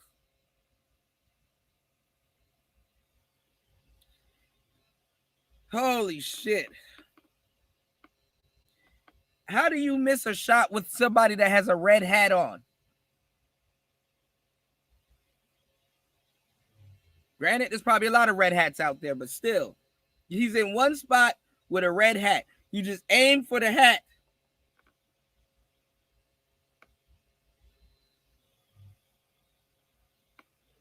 No care package or UAV bomb or helicopters coming from him. He has no kill streak.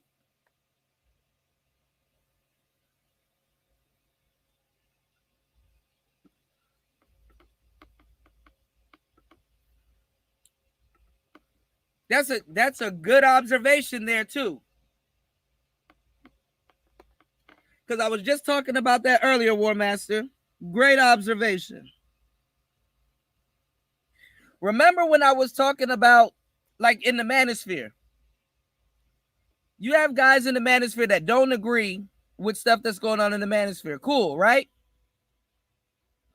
But the space is so sloppy that it gets out, so it's a lot of infighting. Notice with guys like Rush Limbaugh, Imus,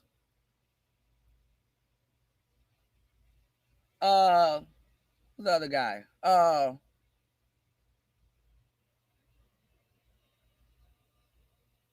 Who's the other guy? Alex Jones, all of those guys. Notice when they break bad and they start talking crazy about other colleagues, they just get simply cut off. Yeah, Tucker Carlson, yeah. They just simply get cut off. Okay, you mad about racism and some other stuff and where the country's going right now. You tweaking out. You giving away secrets. Yeah, Sean Hannity. They just get rid of your ass.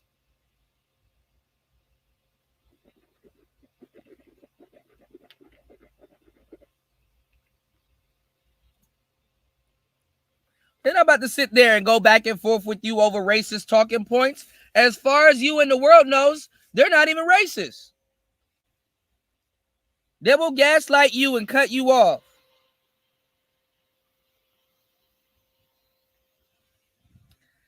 Get Alex Jones up out of here. And just so we don't look extra racist, throw in Farrakhan. I actually like Farrakhan, but he's too much for me. Why don't you just throw in Farrakhan? And that other guy, we'll just save him for later when we got to get rid of other people. Who's the other guy? Dane Calloway? Throw in Farrakhan and Dane Calloway. Right, get your ass up out of here.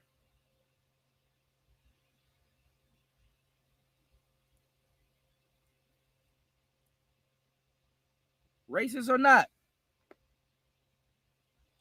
So pay attention, y'all.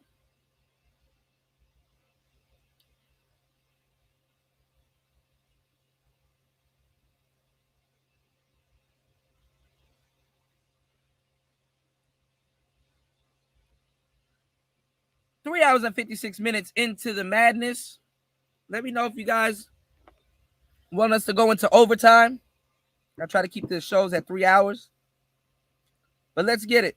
Shout outs to Coffee. What's going on, Saul? Man, I got to catch up with you. You said, yeah, man. That's why they don't come in and troll and blame people for these type of things, mainly on black folks. You said, notice anytime you talking some real shit, them trolls come out of nowhere. This space got ate. Absolutely. Absolutely. And if they don't want to put it on the white manosphere or the alt-right, they'll put it on Fresh and Fit to put it on this space. Absolutely.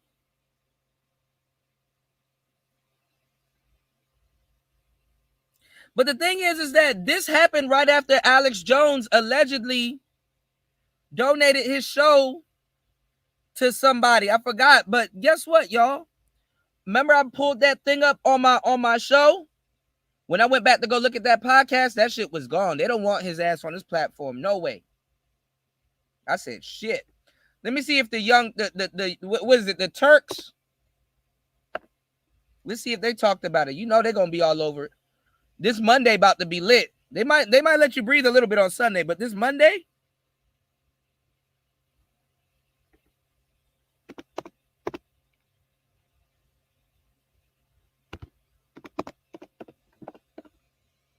The Young Turks.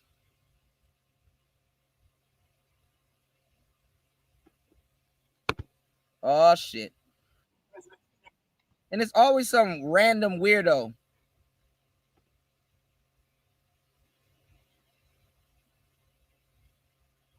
The Young Turks already turned on Biden. I was like, wow. Yeah, and then that's why you don't trust a lot of these cats, because they switch up. President Trump has been shot in a rally in Pennsylvania. The shooter appeared to be on a roof outside of the event, shot 5 times. I want to show you the video first. Let's watch. Take a look at what happened.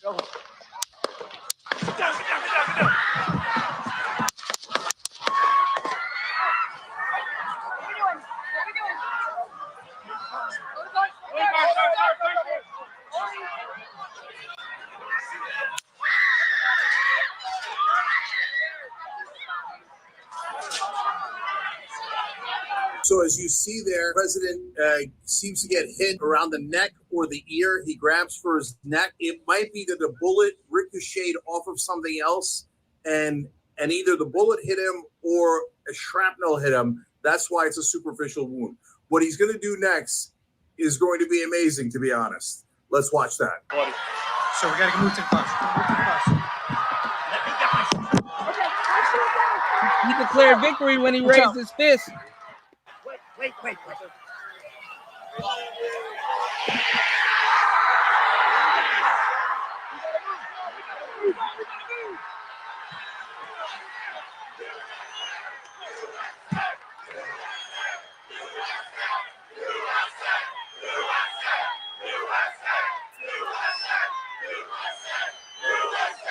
You see him there say, wait, to the Secret Service. Wait. Then it appears he says to the crowd, fight.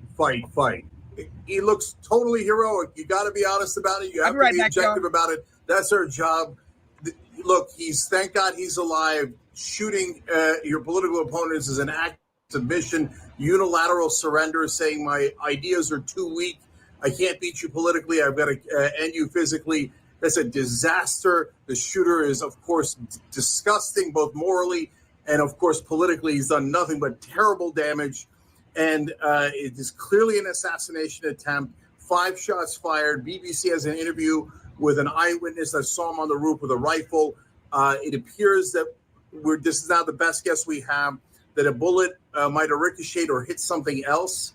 And hence, that's why he has a superficial wound on his ear or neck. He's totally fine, but he really could have been killed. It was an assassination attempt. It appears the guy basically missed, hit something else, and that's why Trump was grazed. Those pictures and videos, now just from a purely political perspective, are going to look terrific for him.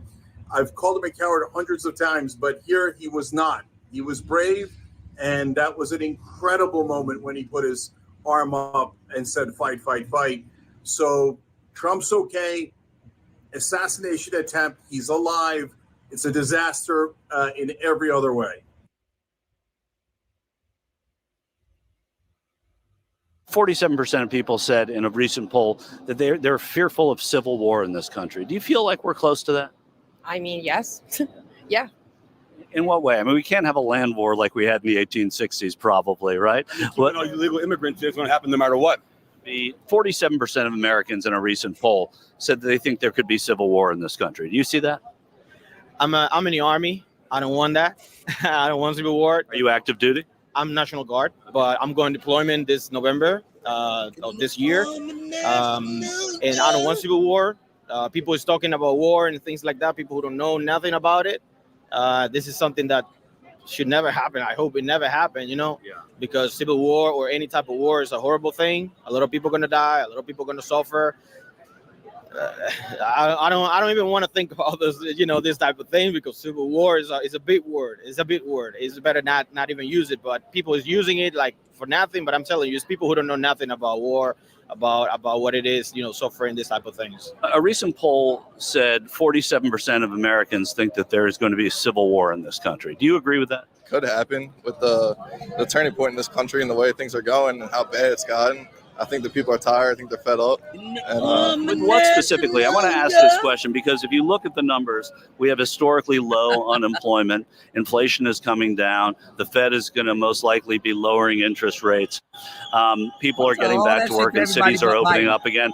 In general, I just want to know what the doom stuff is. Like what is the bad stuff? Well, I don't think that's true at all. I'm not inventing that. I'm just going off the numbers we always go off of historically. Yeah. Hold on, we're gonna come back to this. They don't never tell this to Biden. In the army national guard, you can. Yeah, we're not going into no fucking nigga. We don't even have enough resources to go into no damn civil war. What civil war?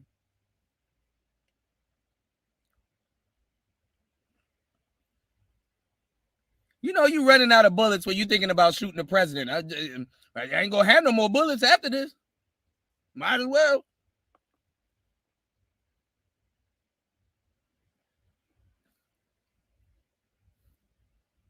That nigga got his taco peeled. Let me show you this picture, y'all. Y'all didn't see this picture. I'm giving y'all way more. I don't know how I'm gonna pull up this picture.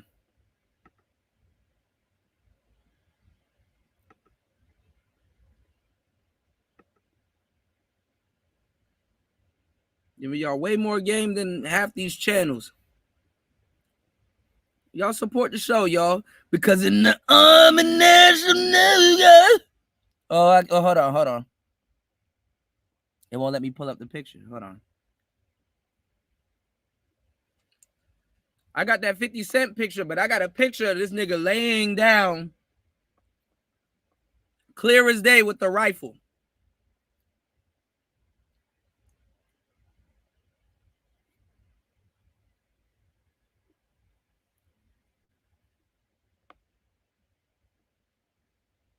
How the hell am I gonna share this damn picture? All right, I gotta figure it out.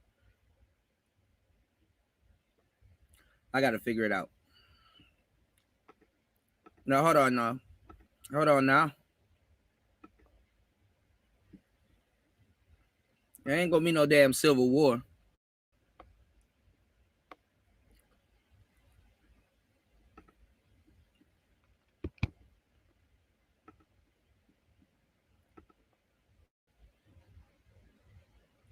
In the army. Hey guys, Trump's been shot. Sorry about the messy beginning. He was at Pennsylvania and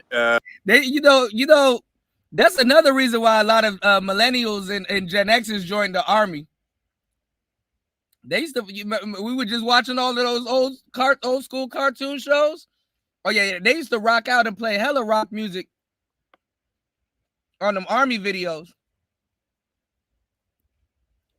Get your ass in the Air Force. It's like an explosion. And some dude on the guitar.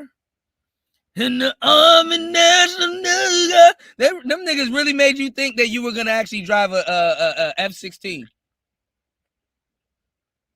Fucked around and signed up for the U.S. Air Force. Man, if you don't go over there and load that bomb in that thing and get out of our fucking face. Talking about drive some F-16. You ain't even a pilot. You saw a commercial. Hey, what the fuck? Now go serve your country, damn it. And enjoy your Camaro when you get out. Don't say we never did shit for you. Go get a Challenger. You can go right down to the joint and go get a Scat Pack.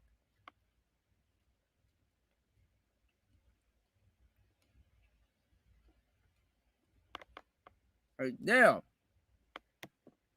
What do you want from us?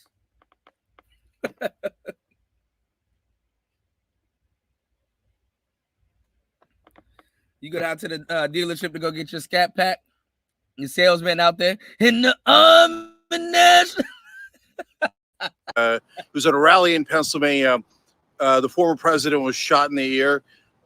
We can't tell how badly he was shot. We can't tell what kind of weapon was. He wasn't shot in the ear. That was a ricochet. That was a ricochet, or he got grazed. Because that's another thing, too. So, when you're shooting a sniper rifle, y'all, sometimes the target can't really be too much in your scope. Sometimes you got to aim a little bit higher because there's a such thing called gravity and bullet drop. But this guy was a millennial, so he probably played Fortnite and thought he probably didn't think he had to have that much accuracy. Or he probably didn't have that much accuracy. He probably didn't know his way around the gun. And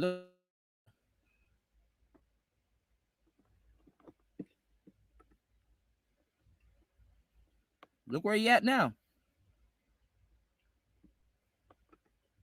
Sniper on sniper violence, y'all.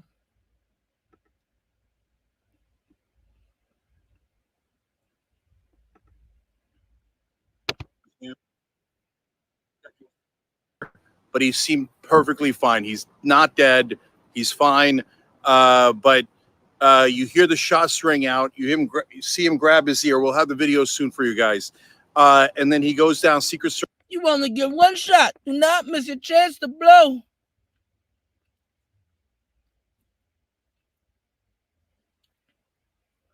Because the Army National Guard. I'm not gonna have my voice come next show, y'all.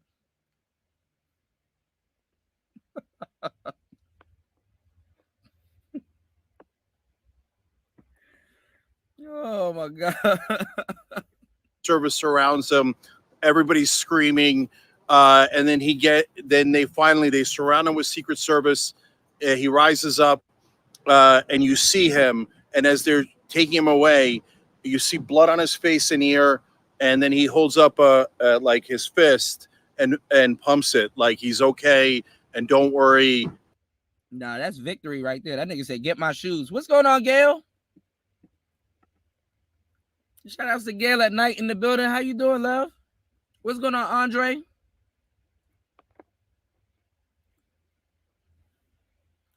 So he took a couple of shots and missed them. But I think he hit someone else too, y'all. So let me see if I can actually give me 1 second. Do some research. And look, I gotta be, first of all, it's tragic. Yeah, I think that's why Trump pumped his fist up, Jerry. He know he gonna win.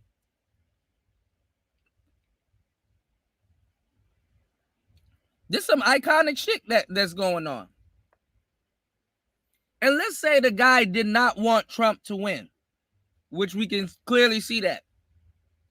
You missing that shot, guaranteed that he win. Him missing that damn shot, not saying that he should have got it, but him missing that damn shot made sure he was going to win, solidified it, so nobody can play no games, no, none of that. Y'all want to know why? Because in the Army National Guard. Any way you slice it, I don't care what kind of weapon was used. Like, it looks like it was something, like my best guess, and this is just a guess because he was just shot, is that he was, it looked like a BB gun or something, but I have no idea. It just happened, okay? So we'll give you more updates as we go along. But nigga, that was not he had a rifle. Not the bullets. Maybe because it sounded like a BB gun because the bullets were fired at a distance. And a lot of those a lot of those bullets, I mean, a lot of those guns, they're kind of meant to be somewhat quiet, but they're not really quiet. And Trump got hit by a Ricochet. Got hit by a Ricochet. It did sound like a BB gun, but keep in mind,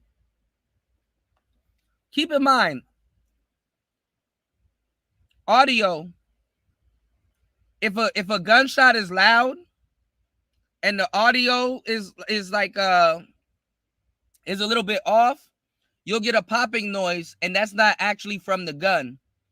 That's from the what you call it. It's not actually from the gun. That's from the audio clipping. So mind you, the shots might have been a little bit louder. Yeah, auto ducking. Yeah. So the shots might have been a little bit louder. Yeah, the camera mic. Right, Wes. Right. What's going on, Dollar Washer? So you know, it might sound like a pew, pew, pew, you know.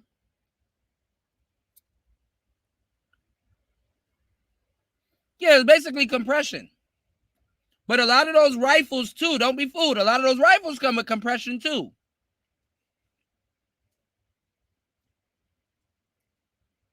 Because you don't know if he modified his. And then a lot of those newer model rifles, they don't have that muzzle flash. They don't have that muzzle flash unless he's really firing at a high rate. But anyway. Let me stop. I gotta say, you know, I've called Trump a coward 18 different times. I'm probably actually literally more. See? Don't do it, y'all. Because y'all about to see fake sympathy all week. We done did a whole term of Trump.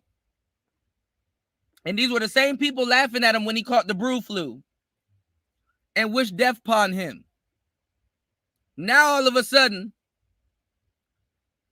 y'all tired of Biden for real. Y'all just don't want to vocalize it. Biden's tired of himself. He done fell asleep on himself a billion times.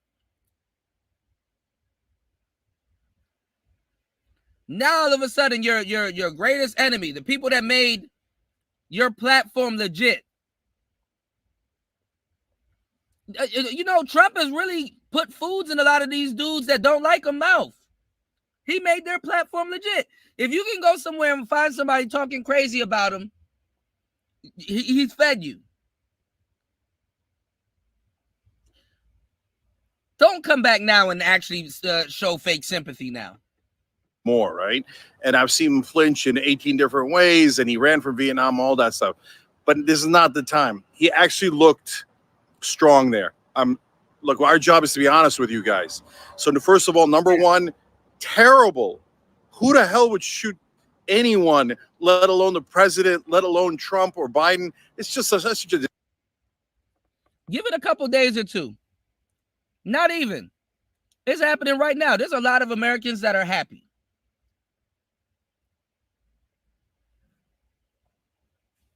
And would have been celebrating if he did got him. That's the fucked up part. This dude will probably be celebrating if he did got him. Oh, it's sad, it's whatever, blah, blah, blah. Well, at least we know who's not winning the election. All the jokes will come. That's fucked up. Disastrous, terrible, awful thing, right? We got to get gun control. I know Republicans don't want to hear that right now. No, but this is crazy, nuts. And if you think you're... I was just about to say that too.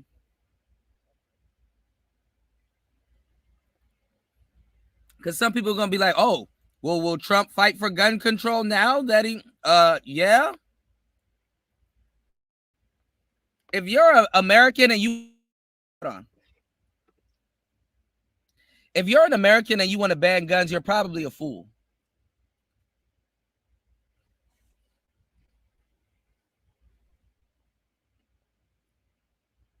For real. Now, I can understand if you live your life and you feel you don't have to use one. or you may have lost somebody to gun violence. I get that. And yeah, you do want to kind of control certain things. But America puts all of its resources into weapons first. Okay? America is not concerned with being ran like a business. It's not. America is not concerned with being ran like a business. Because America will know after a while it's doing business with their enemy. So why the hell would I do business with you when I could just shoot you and take everything? Fuck the part is that's the American way.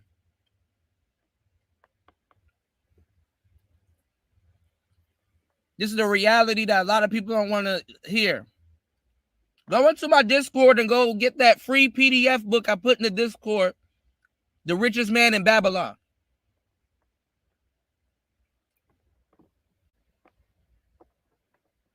What's going on, New? What's going on, Black Savant? The Richest Man in Babylon. Go study the Rothschilds. Go study all of them people. Yeah, it may be your uncle. Yeah, it may be somebody in your family. But if you knew anything, you would know that somebody had to be fucked up or do some fucked up shit to attain a large amount of wealth. And then you spend the rest of the time keeping that wealth and building it. You keep that wealth and build it.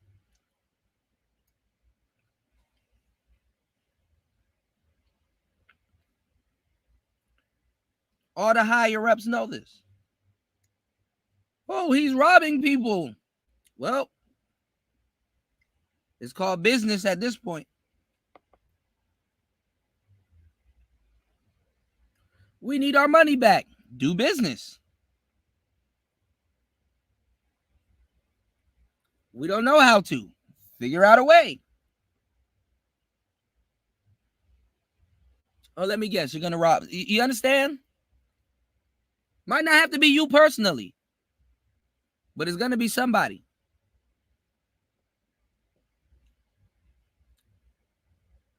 Or you can do it the right way and still possibly get robbed. Anyway, anyway.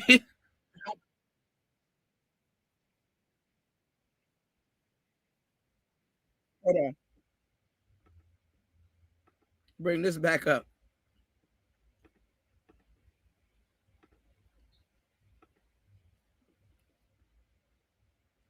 Nobody listening to you, man. You're definitely not helping. You didn't help in the first place.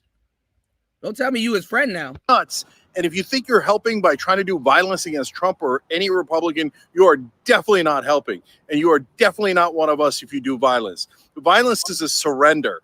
It's an intellectual surrender. Thank you, Gail. It means I can't beat him on my idea, so I have to do violence and try to end him in a different physical way. It's the worst thing you could imagine. So thank God he's okay. I want to defeat Trump politically, but never like this, right? So thank God he's fine. But we'll see how his ear is doing. It looked like it was a superficial wound. He looked perfectly healthy when he got up. Spend the rest of his presidency talking crazy about him. They're really not trying to give y'all the message today.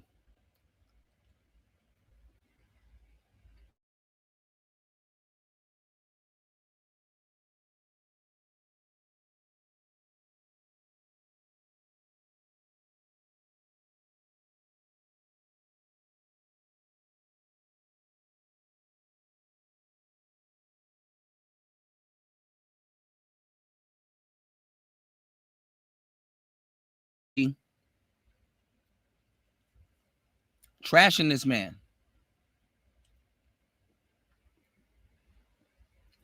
They will say all of this and then spend the rest of the presidency trashing this man. He couldn't even step 2 feet in the White House without there being an article from him or about him.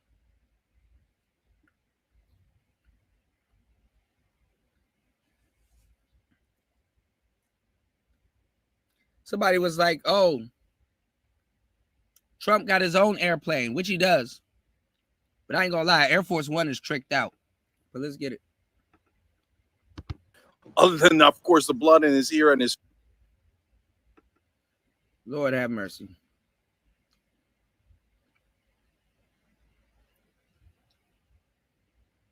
Hold on, y'all.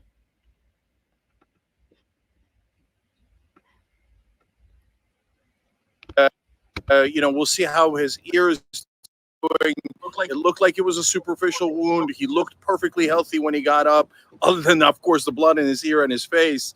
So, but it doesn't look like he got shot with a kind of bullet, or maybe he got grazed and got lucky, right? But he's definitely okay, as far as we can tell. We'll give you more reports as soon as we have them about his state of health and who might have done the shooting and what did they use, what kind of weapon did they use to do the shooting.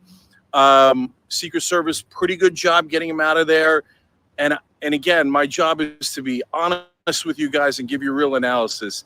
When he got up and instead of like scurrying away as the Secret Service has him surrounded and he's moving away, when he pumped his fist to the crowd, he looked downright heroic.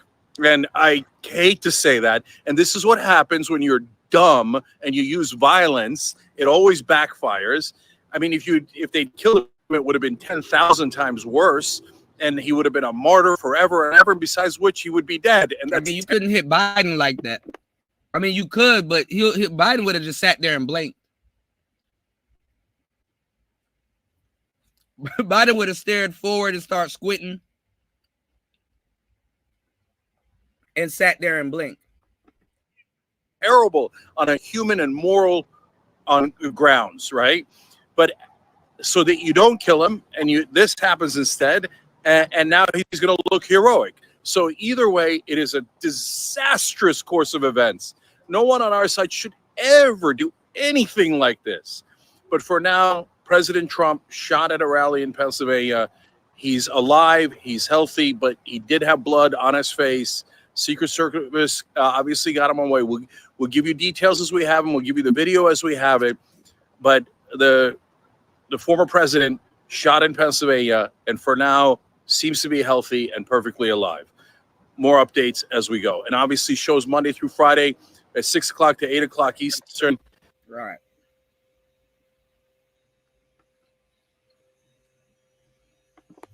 So come Monday, it's going to be crazy. Hold on, y'all.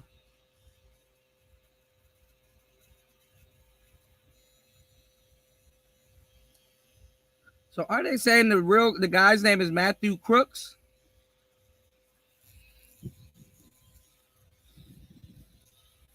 Or is it the wrong guy?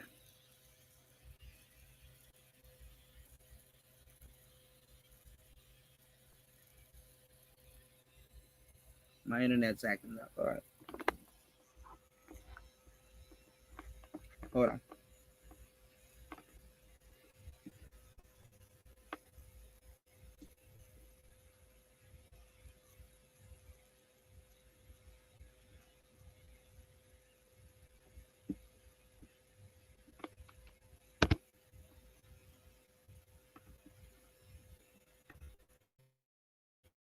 These articles are coming in fast.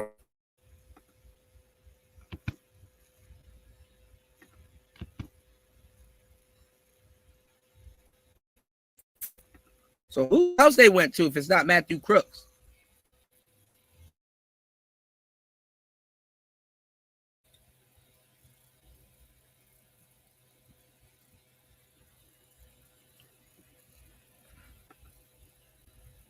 And did he have a car? Good morning. Yo, taking a Uber to go shoot the president is crazy work. Do you mind if I put this long briefcase in your trunk? No, I do not mind. Where are you going? Oh, it says on my phone, the Trump rally. Yes, you can take your long briefcase and put it in my trunk. That's why you ordered the SUV package.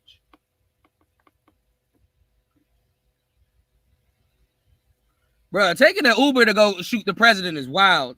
Because, usually they find like a car full of guns. Like, this nigga drove a nuclear minivan up here. Like, what the hell?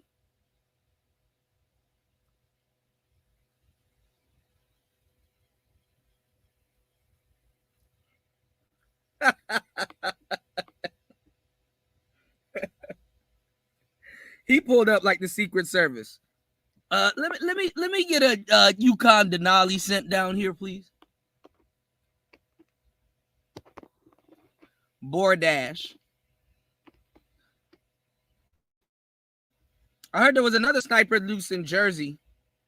I wonder if that was him, because there was a story about a sniper loose in Jersey, but it was in a black neighborhood.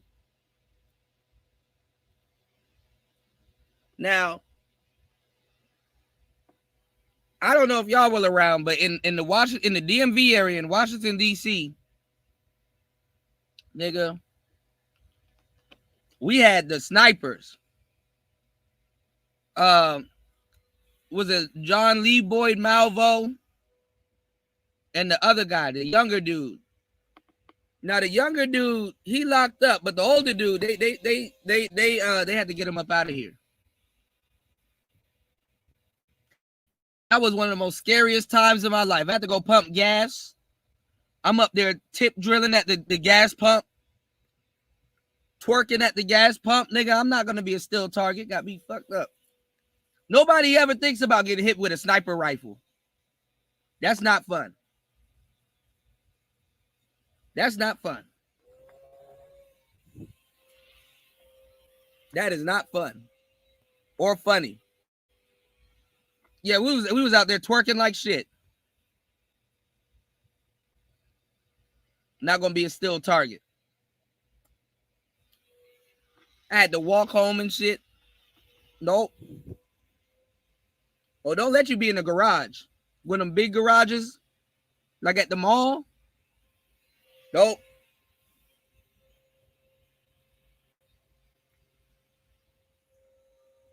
Niggas was looking out for a goddamn minivan.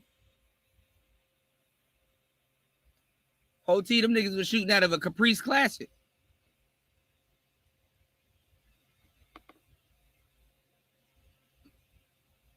Yeah, we did shat bricks. Everybody was looking at their Latino neighbor sideways, like, hey, you got a minivan, don't you? Oh. Niggas was buying binoculars and shit. No, I'm watching Pedro. He looked a little crazy going to work this morning. Oh, niggas was trying to get that reward money.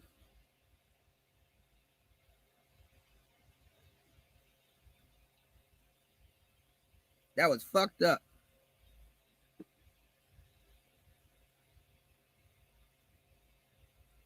Nah, but look. All right, new. All right, fuck you. All right, fuck y'all. Since y'all want to make jokes, was it wrong for black people to assume? See, y'all always point out the racism, but was it wrong for black people to assume that the sniper wasn't white? Huh? I mean, it is wrong. It's racist. It's racist. I take it. But was it wrong? Because look at what happened here. We knew he was white. It wasn't a doubt in my mind he was white. Nigga, this shit happened. White people immediately start, all right, we got to come up with a lie because even white people knew he was white. Do you know how much coon jokes would be going around the manosphere if this sniper nigga was black? He would immediately be a part of the manosphere. We would never hear the end of it. He watched Coach Greg Adams. He watched who's the gun dude?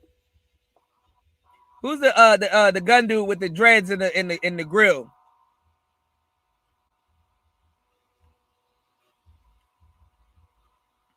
I forgot his name, but look.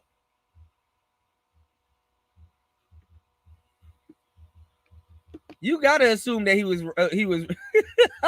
Free.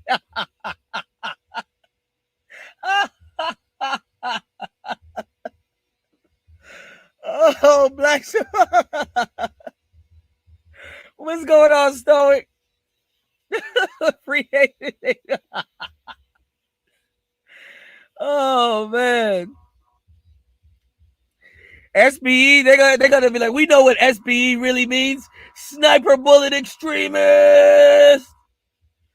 Sniper bullet extremist. Come on, man. Let Trump know his shooter was black.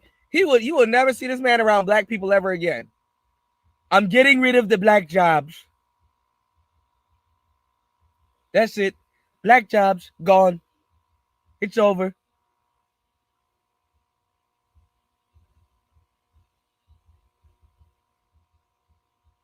Yeah, I ain't gonna lie. Niggas was fucked up in the game. Niggas was fucked up in the game. Niggas was fucked up in the game when they found out he was black. And it was two of them. But that's the crazy part, though. That's what a lot of people don't know. That's why this dumbass missed. I'm gonna give you the game. Actually, that's the game right there. Thank God y'all said something. That's the game right there. That's why this dumbass missed. Do you know snipers are in pairs? You have a spotter, and you have a and you have the actual sniper. So maybe he probably had a spotter. It might be a second person. That's probably who they killed.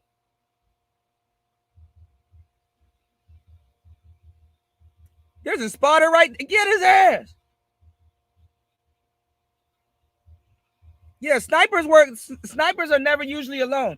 I used to think they were alone because my dumb ass played Metal Gear Solid, and you know I had to fight Sniper Wolf.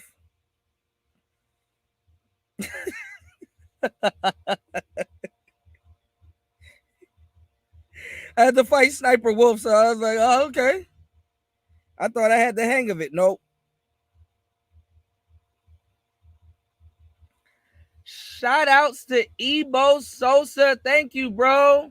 I need to catch your live stream. Shout outs to Ebo Sosa dropping the huge $10 on the Cash App. No problem. Make sure you guys head to my community tab. Ebo Sosa is or was live. And I'm gonna check out his stream as soon as I get off air. Shout outs to Ebo Sosa supporting Player Talk Reparations. Let's go. Wendy? Thanks, Chuck. We're standing here in front of the Olympic liquor store in Queens where scores of African Americans have been lined up for hours. We spoke to a few of them earlier. Ladies, maybe get a word? Hide the money, y'all. There's poor people around. With your broke ass. Yeah. In the military wise, yeah. But yeah, if it's just regular people, it's probably just one, fall guy. Absolutely.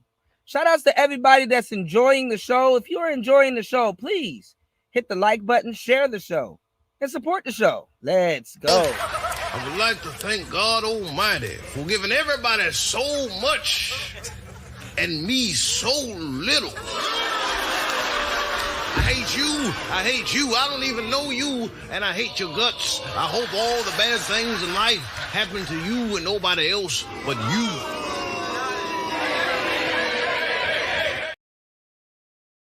Yeah, if it's any day that YouTube is going to be blocking y'all and censoring shit, it will be today. YouTube knows what's going on. It'll be today. You said, imagine getting clapped, but from the dude from Full. That's funny as hell. Bob Barnett just clapped me. I wonder what Trump's going to say about him. You know?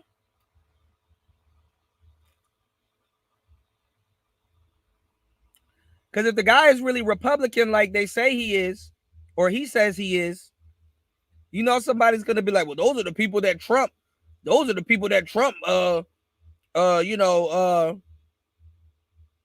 encouraged to do heinous acts like this. Remember when he told all those people to run in the White House? You know, Here comes the theories. You did? Yeah, Bob Saget, my bad. Here comes the theories.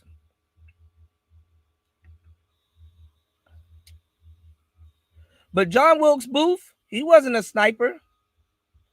Who's the guy that shot Kennedy? Fuck.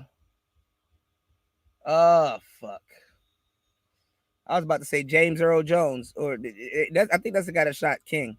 There's too many sniper dudes out here. But the guy that, if y'all look at the Zapruder film, though, the guy that shot Kennedy, he actually, he was a Marine. Okay. In the Army National Guard. The voice got a break. No, guard. It got a break at that point. Because he was rocking out. Yeah, Lee Harvey Oswald. Yeah. He looked like he was trained. Let me show y'all. Because you hear about Kennedy. I ain't gonna lie. He took Kennedy's muffin top off. I didn't know Kennedy's wife was that thick, too. I was like, damn, what's all that movement back there? But she tried to grab the rest of Kennedy's head. Hold on. This is fucked up. A lot of the female channels ain't talking about this shit, y'all. Because they could care less. I don't care if Trump got shot. When are you buying me a Birkin?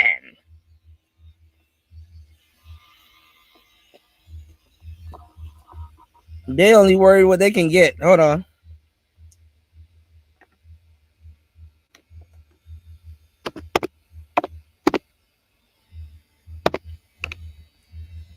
Oh, shit, I'm surprised the Zapruder film and all the other presidential assassinations aren't trending today.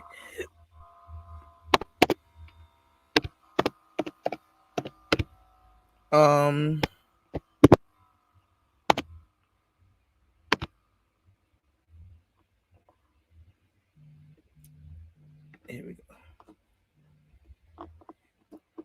Thank you, everybody, for supporting the show.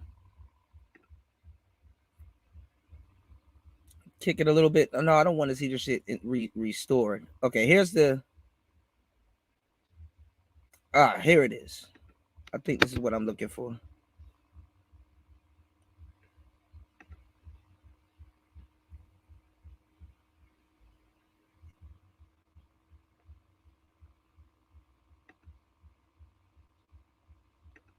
Hold on.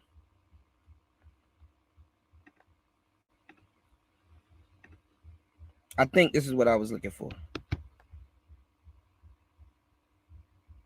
You guys, muffin top peeled back. So if he did hit Trump behind the ear, Trump wouldn't have survived that. The FBI concluded that all 3 bullets struck inside the car. He was hit for the first and the third. Because he's hitting a moving object.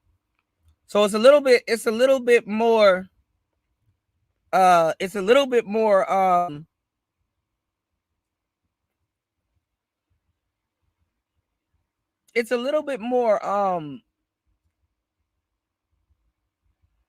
complicated hitting a moving object, because it's kind of like a quarterback throwing a football. You throw the football a certain amount of yards, and you know by the time your receiver gets there, the ball should meet him. Pause. And he could just put his arms out and grab it. Pause. So hitting a moving target within 3 shots, and then now everybody's kind of on alert. But the senator in front of him got hit first before they knew what was going on. And then Kennedy kind of just leaned forward. I ain't gonna lie, he leaned forward into that bullet too. He leaned forward into that bullet. That nigga headbutted that bullet. Man, if I had lived, I would have sued the shit out of my driver. Yo, put the top up. Hurry up. Hey, that's what. Hey, yo, imagine getting Swiss cheese in a convertible, and the only thing you thinking about is put the top up. Put the top up.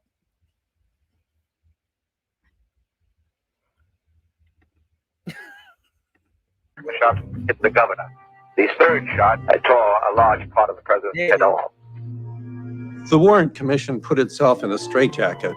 They could not possibly allow more than 3 shots because 4 shots or more would have clearly indicated It would have gave away his position. Conspiracy, and they were not going there. I was standing down under the underpass on the curb. There was very. Yeah, he took bro top off, bro. I took the top off. I'm dripping like hot sauce.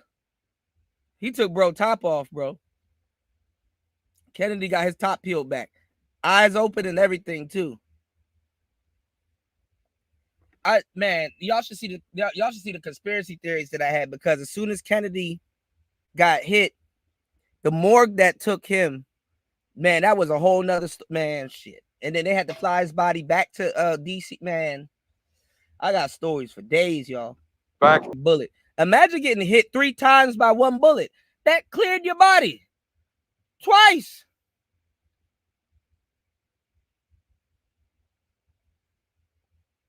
Oh, my chest, my hand, oh, my leg.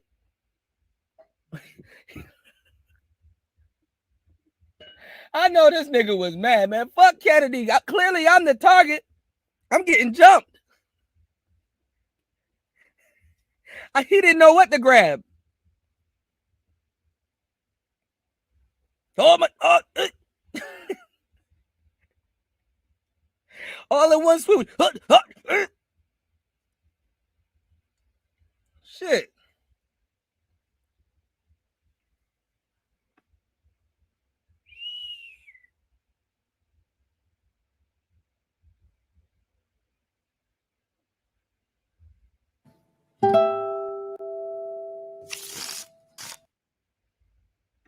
The Umbrella Man. I'm gonna have to watch that later.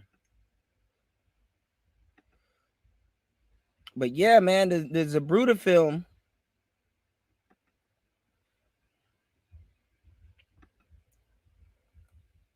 So I wonder what the hell was this cat thinking, and if there was a spotter. Some of these people are smart enough to know that snipers have spotters. I was watching Sniper School.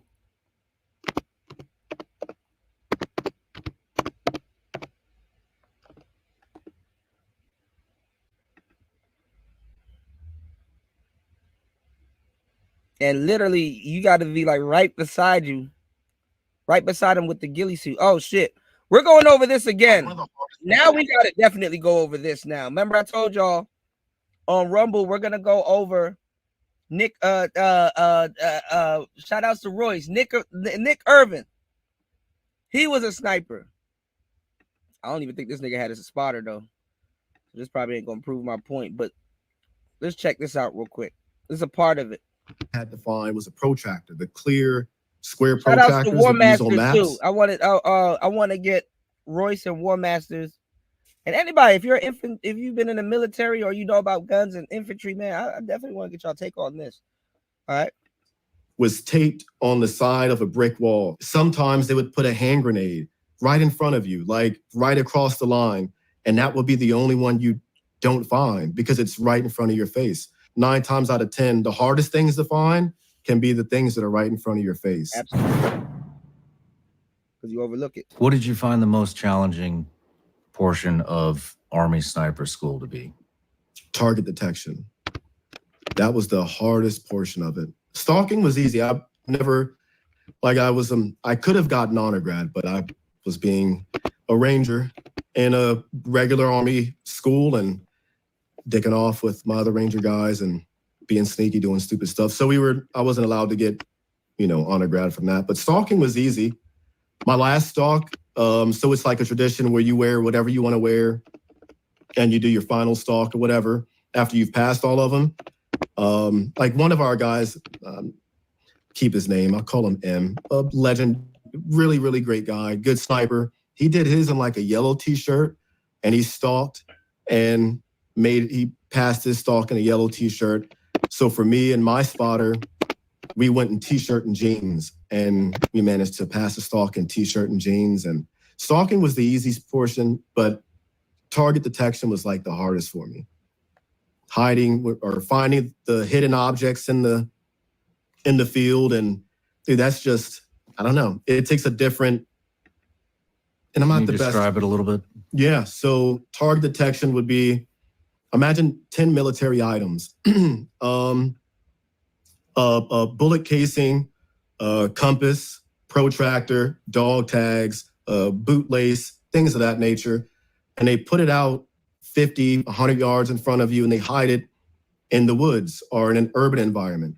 One example, like one of the hardest ones I had to find was a protractor. The clear square protractors that you use on maps was taped on the side of a brick wall, a white cinder block wall. Holy shit. Taped to the side of that. And the only thing that stood out, which you had to look for as you're looking on the edges or the edge of the building, you're looking for that irregular, it goes from hard edge, smooth, and now you have little ticks on that one. Let me focus in on that. Oh, there's a protractor there, but it's clear. But I can see the ticks on the protractor. So, okay, I can outline that. Or taping a toothbrush to a branch in the woods or whatever. And I'm looking for the irregularity from crooked branches. Nothing in nature goes straight lines. I'm looking for the straight line of the toothbrush. I see that. Now I see the bristles on it. That is the hardest portion of sniper school. Finding glints, that's always easy. It's the objects that don't have glint, blends in, and you're only looking for a straight line or something that just does not fit. And yeah, that was the hardest portion for me. That doesn't sound easy. No, man, that was the most stressful. I failed. Finding a clear protractor at 100 yards. On a wall in an urban, yeah, that was the. Do they give you any parameters, or is it a yeah. 360-degree environment? Or no? So there's like a tape line in front of you, and they give you your sectors, you know, left and right field of sectors, and everything in front of you from the tape line to 100 yards or further, whatever. It's fair play. There's 10 military items in there.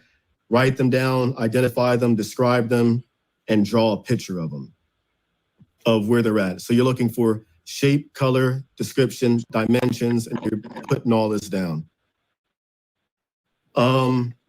Sometimes they would put a hand grenade right in front of you, like right across the line, and that would be the only one you don't find because it's right in front of your face. But I took that mentality with me, and I carry it to this day. That sometimes things can be so close that you don't even see it or notice it. It's like your nose. You know, if you focus on it, you can see, oh, I have a nose right there. But how often do we really see the nose that's sticking right out in front of our face?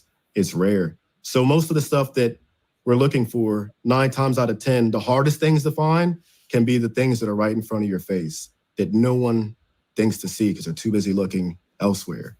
So that was like the biggest takeaway I learned from sniper school. Interesting. Yeah. Hope it makes sense. Like it makes perfect sense. So you get done with sniper school, you go to a couple more schools. You went to a Marine high angle course? No, we would send guys to Marine high angle. I didn't go to Marine. I was too long of a course, and I had seniority at the time. So I sent one of the newer guys who came in right after me. I sent him to Marine Scout Sniper, and then he went to Marine high angle, or where the Green Berets go. They have their sniper. Is it Sodic? Sodic, there you go. Yeah, we would send a lot of guys to that. I wanted to so bad, but their course, dude, I was married. I did not want to do any more long schools, so I passed it up. Looking back at it, I really do wish I went to that and Marine Scout Sniper. I really do. More so Marine Scout Sniper, because those guys are, dude, so badass, man. Working with those guys overseas was like working with Carlos Hathcock. What I think, my idol at the time, and I to this day think is the greatest sniper, is Carlos Hathcock. But who is that? A Marine sniper with 93 confirmed kills in Vietnam, like one of the deadliest ones. Yeah. His spotter had more, but his significance, the role that he played, you know, the reason why we have a Barrett 50 cal today is because of Carlos Hathcock. He decided to put a scope on top of the Ma Deuce and single fire the 50 cal using a scope mounted on top that he mounted to it. dropped a guy with it too. But so yeah, I think he's the best. And his stalking story of stalking this NVA high value target, 1,000-yard stalk, taking out his. Yeah, he got the Kevin Samuels stalk. Target. He was not supposed to come back. It was a suicide mission. And his whole story about that, dude, it's like cutting slits in the back of his uniform to shove grass through to makeshift like a little ghillie suit and stalking this guy and taking him out was just so badass, man. Never got a chance to do anything like that, but close working with the Marines. But you do got to say the no Marines, homo I when gotta you say his name. His name is crazy. Chance to see them work their good magic, man, and it was phenomenal. Let's go back just a little bit. Let's talk about the sniper spotter relationship. Mm-hmm. How does that happen? In regular Army, you have a traditional spotter and sniper. Mm-hmm. In Ranger Battalion, we call them spotters, but they're snipers too. There is no spotter in Ranger Battalion. You're kind of both snipers, just know how to do the spotter work. You only practice spotting in sniper school just to get qualified and to pass the course. But after that, there's no more spotter stuff. You know how to do it, but the work we're doing, direct action stuff, there's really no need for it. You know, it's more typical engagement is closest I shot someone was like 20 feet and the furthest was like half a mile. But that was an extreme rarity. Most of the engagements was... Which was an extreme rarity? The long distance half-mile shot. What would you say the average shot was? Like 100 yards, within 300, definitely within 300. Average, about 100 yards, yeah. Well, before we get into your sniper work, mm-hmm. You get done with the sniper school. Mm-hmm. You've been talking about being a sniper since you were a little kid. Yeah. I mean, how did that feel graduating sniper school, knowing that you're going to go to combat as a regimental sniper? A dream, man, a dream. No matter where you're watching Sean Ryan Show from, if you get anything out of this, please like, comment, subscribe.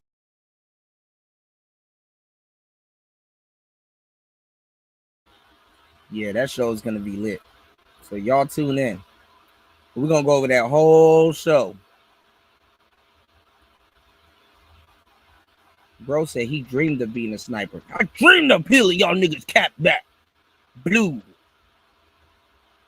Damn. That's crazy.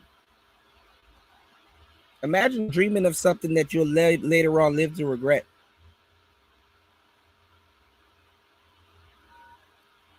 Like you dream of being a sniper, but you feel fucked up about killing people. Life comes at you fast. But listen, y'all. Shout outs to everybody here. That's 5 hours. Listen. It's Player Talk Radio. Let's see, before we get up out of the building, because I appreciate you guys for rocking with me. Let's see what's going on with Trump. Let's see if they... Hold on, let's check this out. Hold on, y'all. I'm Lindsay Reiser at the CBS Broadcast Center. It is 8 a.m. Eastern Time on this Sunday, and we continue to follow breaking news. Multiple U.S. law enforcement agencies this morning are investigating the attempted assassination of former President Donald Trump at a rally in Pennsylvania yesterday. Take a look at what happened. Blair, can I get...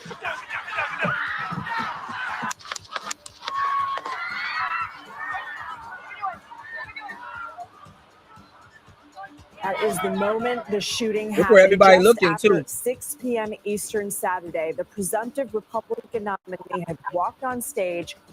I'm not gonna lie, getting shot at while people are behind you holding the Biden you're fired sign is that is diabolical work. But everybody's looking into the back right corner. Oh, you know what could have happened? My slow ass. You know what could have happened?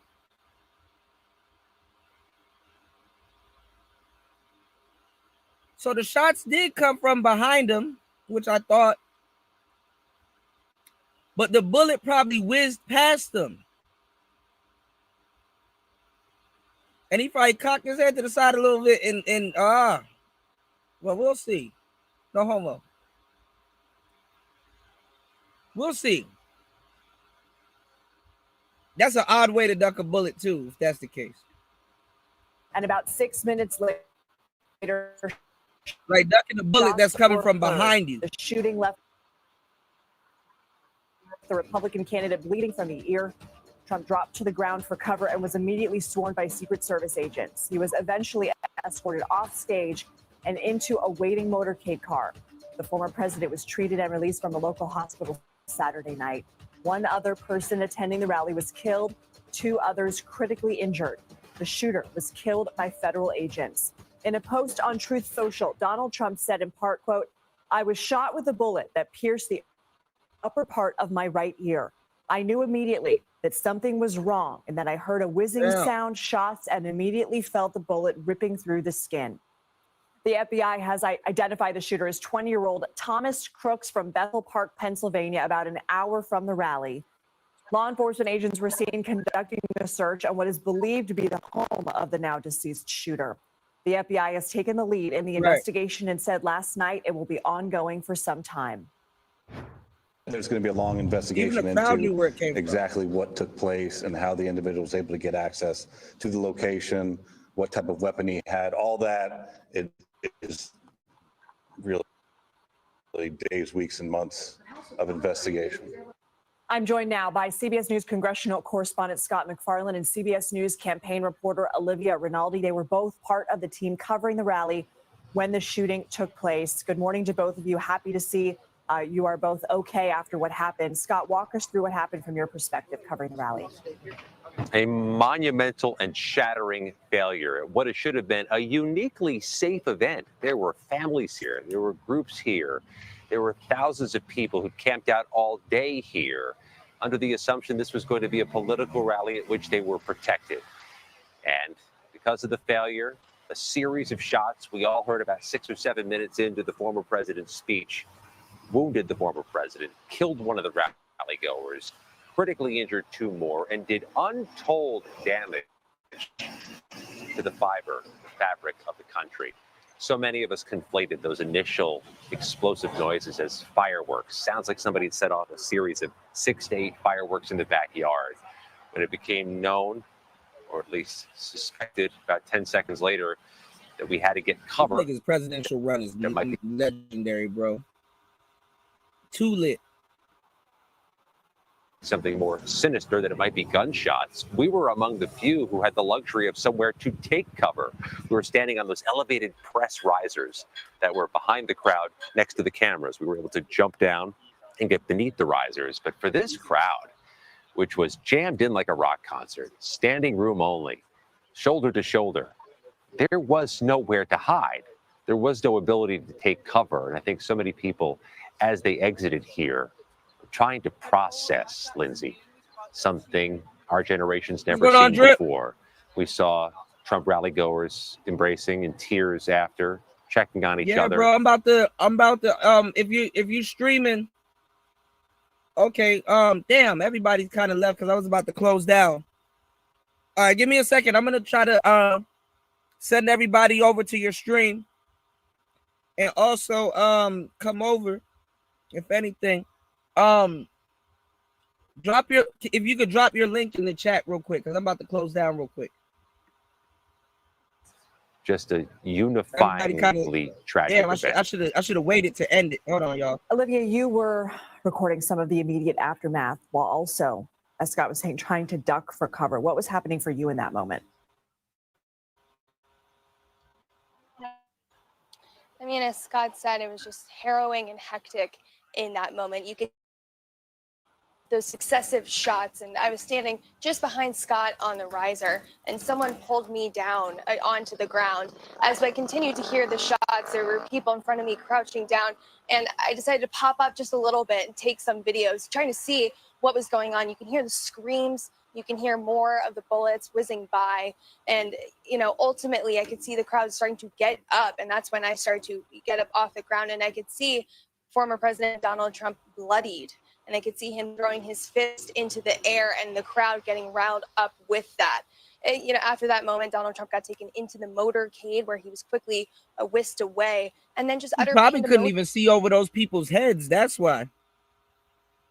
He probably didn't have a clear shot at Trump. Broke out. People were scared. People were running. Police were running by trying to figure out what was going on. They cleared out the bleachers to the left of Donald Trump. And Lindsay, after they cleared out those bleachers, we could see a lot of blood that was on those bleachers. That's unfortunately where a man had passed away earlier in the evening after he was shot. Scott, whom we saw cool and calm and collected in that footage, in those circumstances. Scott, what's the Trump team saying? Well, we had the luxury of somewhere to hide. I know as somebody jumped off those rafters, equipment fell on top of us, and we suffered the blows and found a place to get away from some of the chaos. But you can't unhear the screams of the people who didn't have that luxury. Children. People in wheelchairs, people who had spent 7 to 8 hours baking in the sun to get the good seats, you know, the ones right up front within close sight of the former president. And you can't unsee the people colliding with each other, trying to find somewhere to go because there was nowhere to go. I think what helped level and ground the crowd was that the former president popped up and defiantly raised his fist. That helped. But I also can tell you, and Olivia can back me up on this, some in the crowd, some turned on us, started gesturing at us, screaming at us, cursing at us, blaming us on the media risers for what had happened. That did cool off. I think the former president bouncing up and defiantly championing his well-being helped cool off what was going to be a very hot crowd. And Olivia, that said, what are we hearing from the former president? What does this seem like this morning? It's quite locked down here this morning, just driving around trying to find a place to talk to you. Everything is pretty locked down. There's an incredible amount of police presence here because this is an active crime scene. They are still investigating who this person is, how he got here, how he got on top of that structure to be able to take that shot. We are hearing from the former president today saying he's feeling okay, saying that there's more to come. He will be in Milwaukee. We still have the Republican National Convention this week. There's still a major news story where Trump becomes the official Republican nominee and he has to name a vice president. So all of this is coming at a very contentious moment, Lindsay, a very fraught political moment in the country. But also there are specific things that the Republican Party needs to do to formally nominate Donald Trump and move forward with the election to November. So I suspect there will be a lot of news unfolding in the coming days, not only as this investigation unfolds here, but also as we learn the steps the campaign is going to take forward, whether or not they're going to have rallies like this outdoors. You know, these are rallies are so typical for the Trump campaign. I go to one at least once a week as of late, covering them. And so it'll be interesting to see if that's still the posture, if Secret Service is going to allow them to hold these outside, or if it will be strictly indoors with tons more security and perhaps even smaller events going forward just to mitigate the security risks. Right. And Scott, we don't want to focus too much on the shooter, but what are we learning? 20 years old, Thomas Crooks is his name. He's from about an hour away in Bethel Park, Pennsylvania. And for a 20-year-old, he is distinguishable in that he does not have much of a social media presence to mine through or look through. An hour away means he's not from Butler County, Pennsylvania. To give you a bit of a sense of Butler County, Pennsylvania. Oh, shit. He had an AR. This nigga is stupid. There's your problem right there.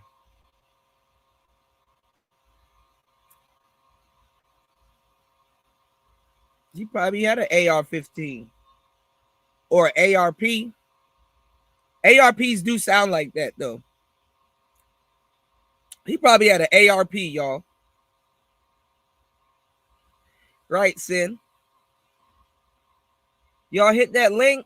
If the link don't work for you, you guys have a wrench, hit the drip show. Everybody's headed over there. This nigga got an ARP. This nigga trying long range shooting with a Draco-like weapon.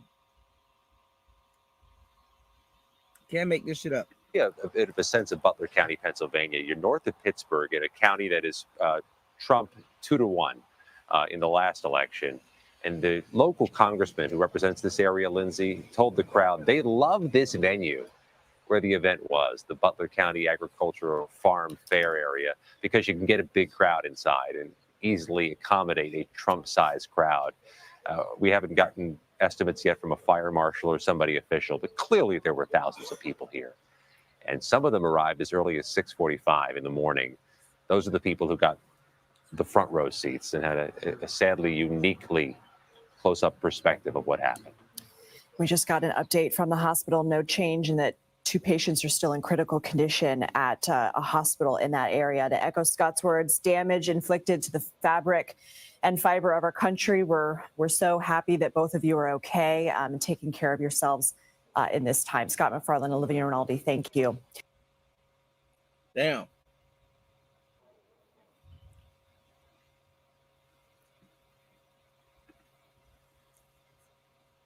All right, y'all. It's up for speculation. Guess we won't know till Monday. But this is what he says. We don't know. My name is Thomas Matthew Crooks. I hate Republicans. I hate Trump. And guess what? You got the wrong guy. My name is Thomas Matthew Crooks. I hate Republicans. I hate Trump. And guess what? You got the wrong guy. My name is Thomas Matthew Crooks. I hate Republicans. I hate Trump. And guess what? You got the wrong guy. My name is Thomas Matthew Crooks. I hate Republicans. I hate Trump. And guess what? You got the wrong guy. My name is Thomas Matthew Crooks. I hate Republicans. I hate Trump. And guess what? You got the wrong guy. My name is Thomas Matthew Crooks. I hate Republicans. I hate Trump. And guess what? You got the wrong guy. Peace, y'all. Player Talk Radio. Let's go. My name is Thomas Matthew Crooks. I hate Republicans. I hate Trump. And guess what? You got the wrong guy. My name is Thomas Matthew Crooks. I hate Republicans. I hate Trump. And guess what? You got the wrong guy. My name is Thomas Matthew Crooks. I hate Republicans. I hate Trump. And guess what? You got the wrong guy. My name is Thomas Matthew Crooks. I hate Republicans. I hate Trump. And guess what? You got the wrong guy.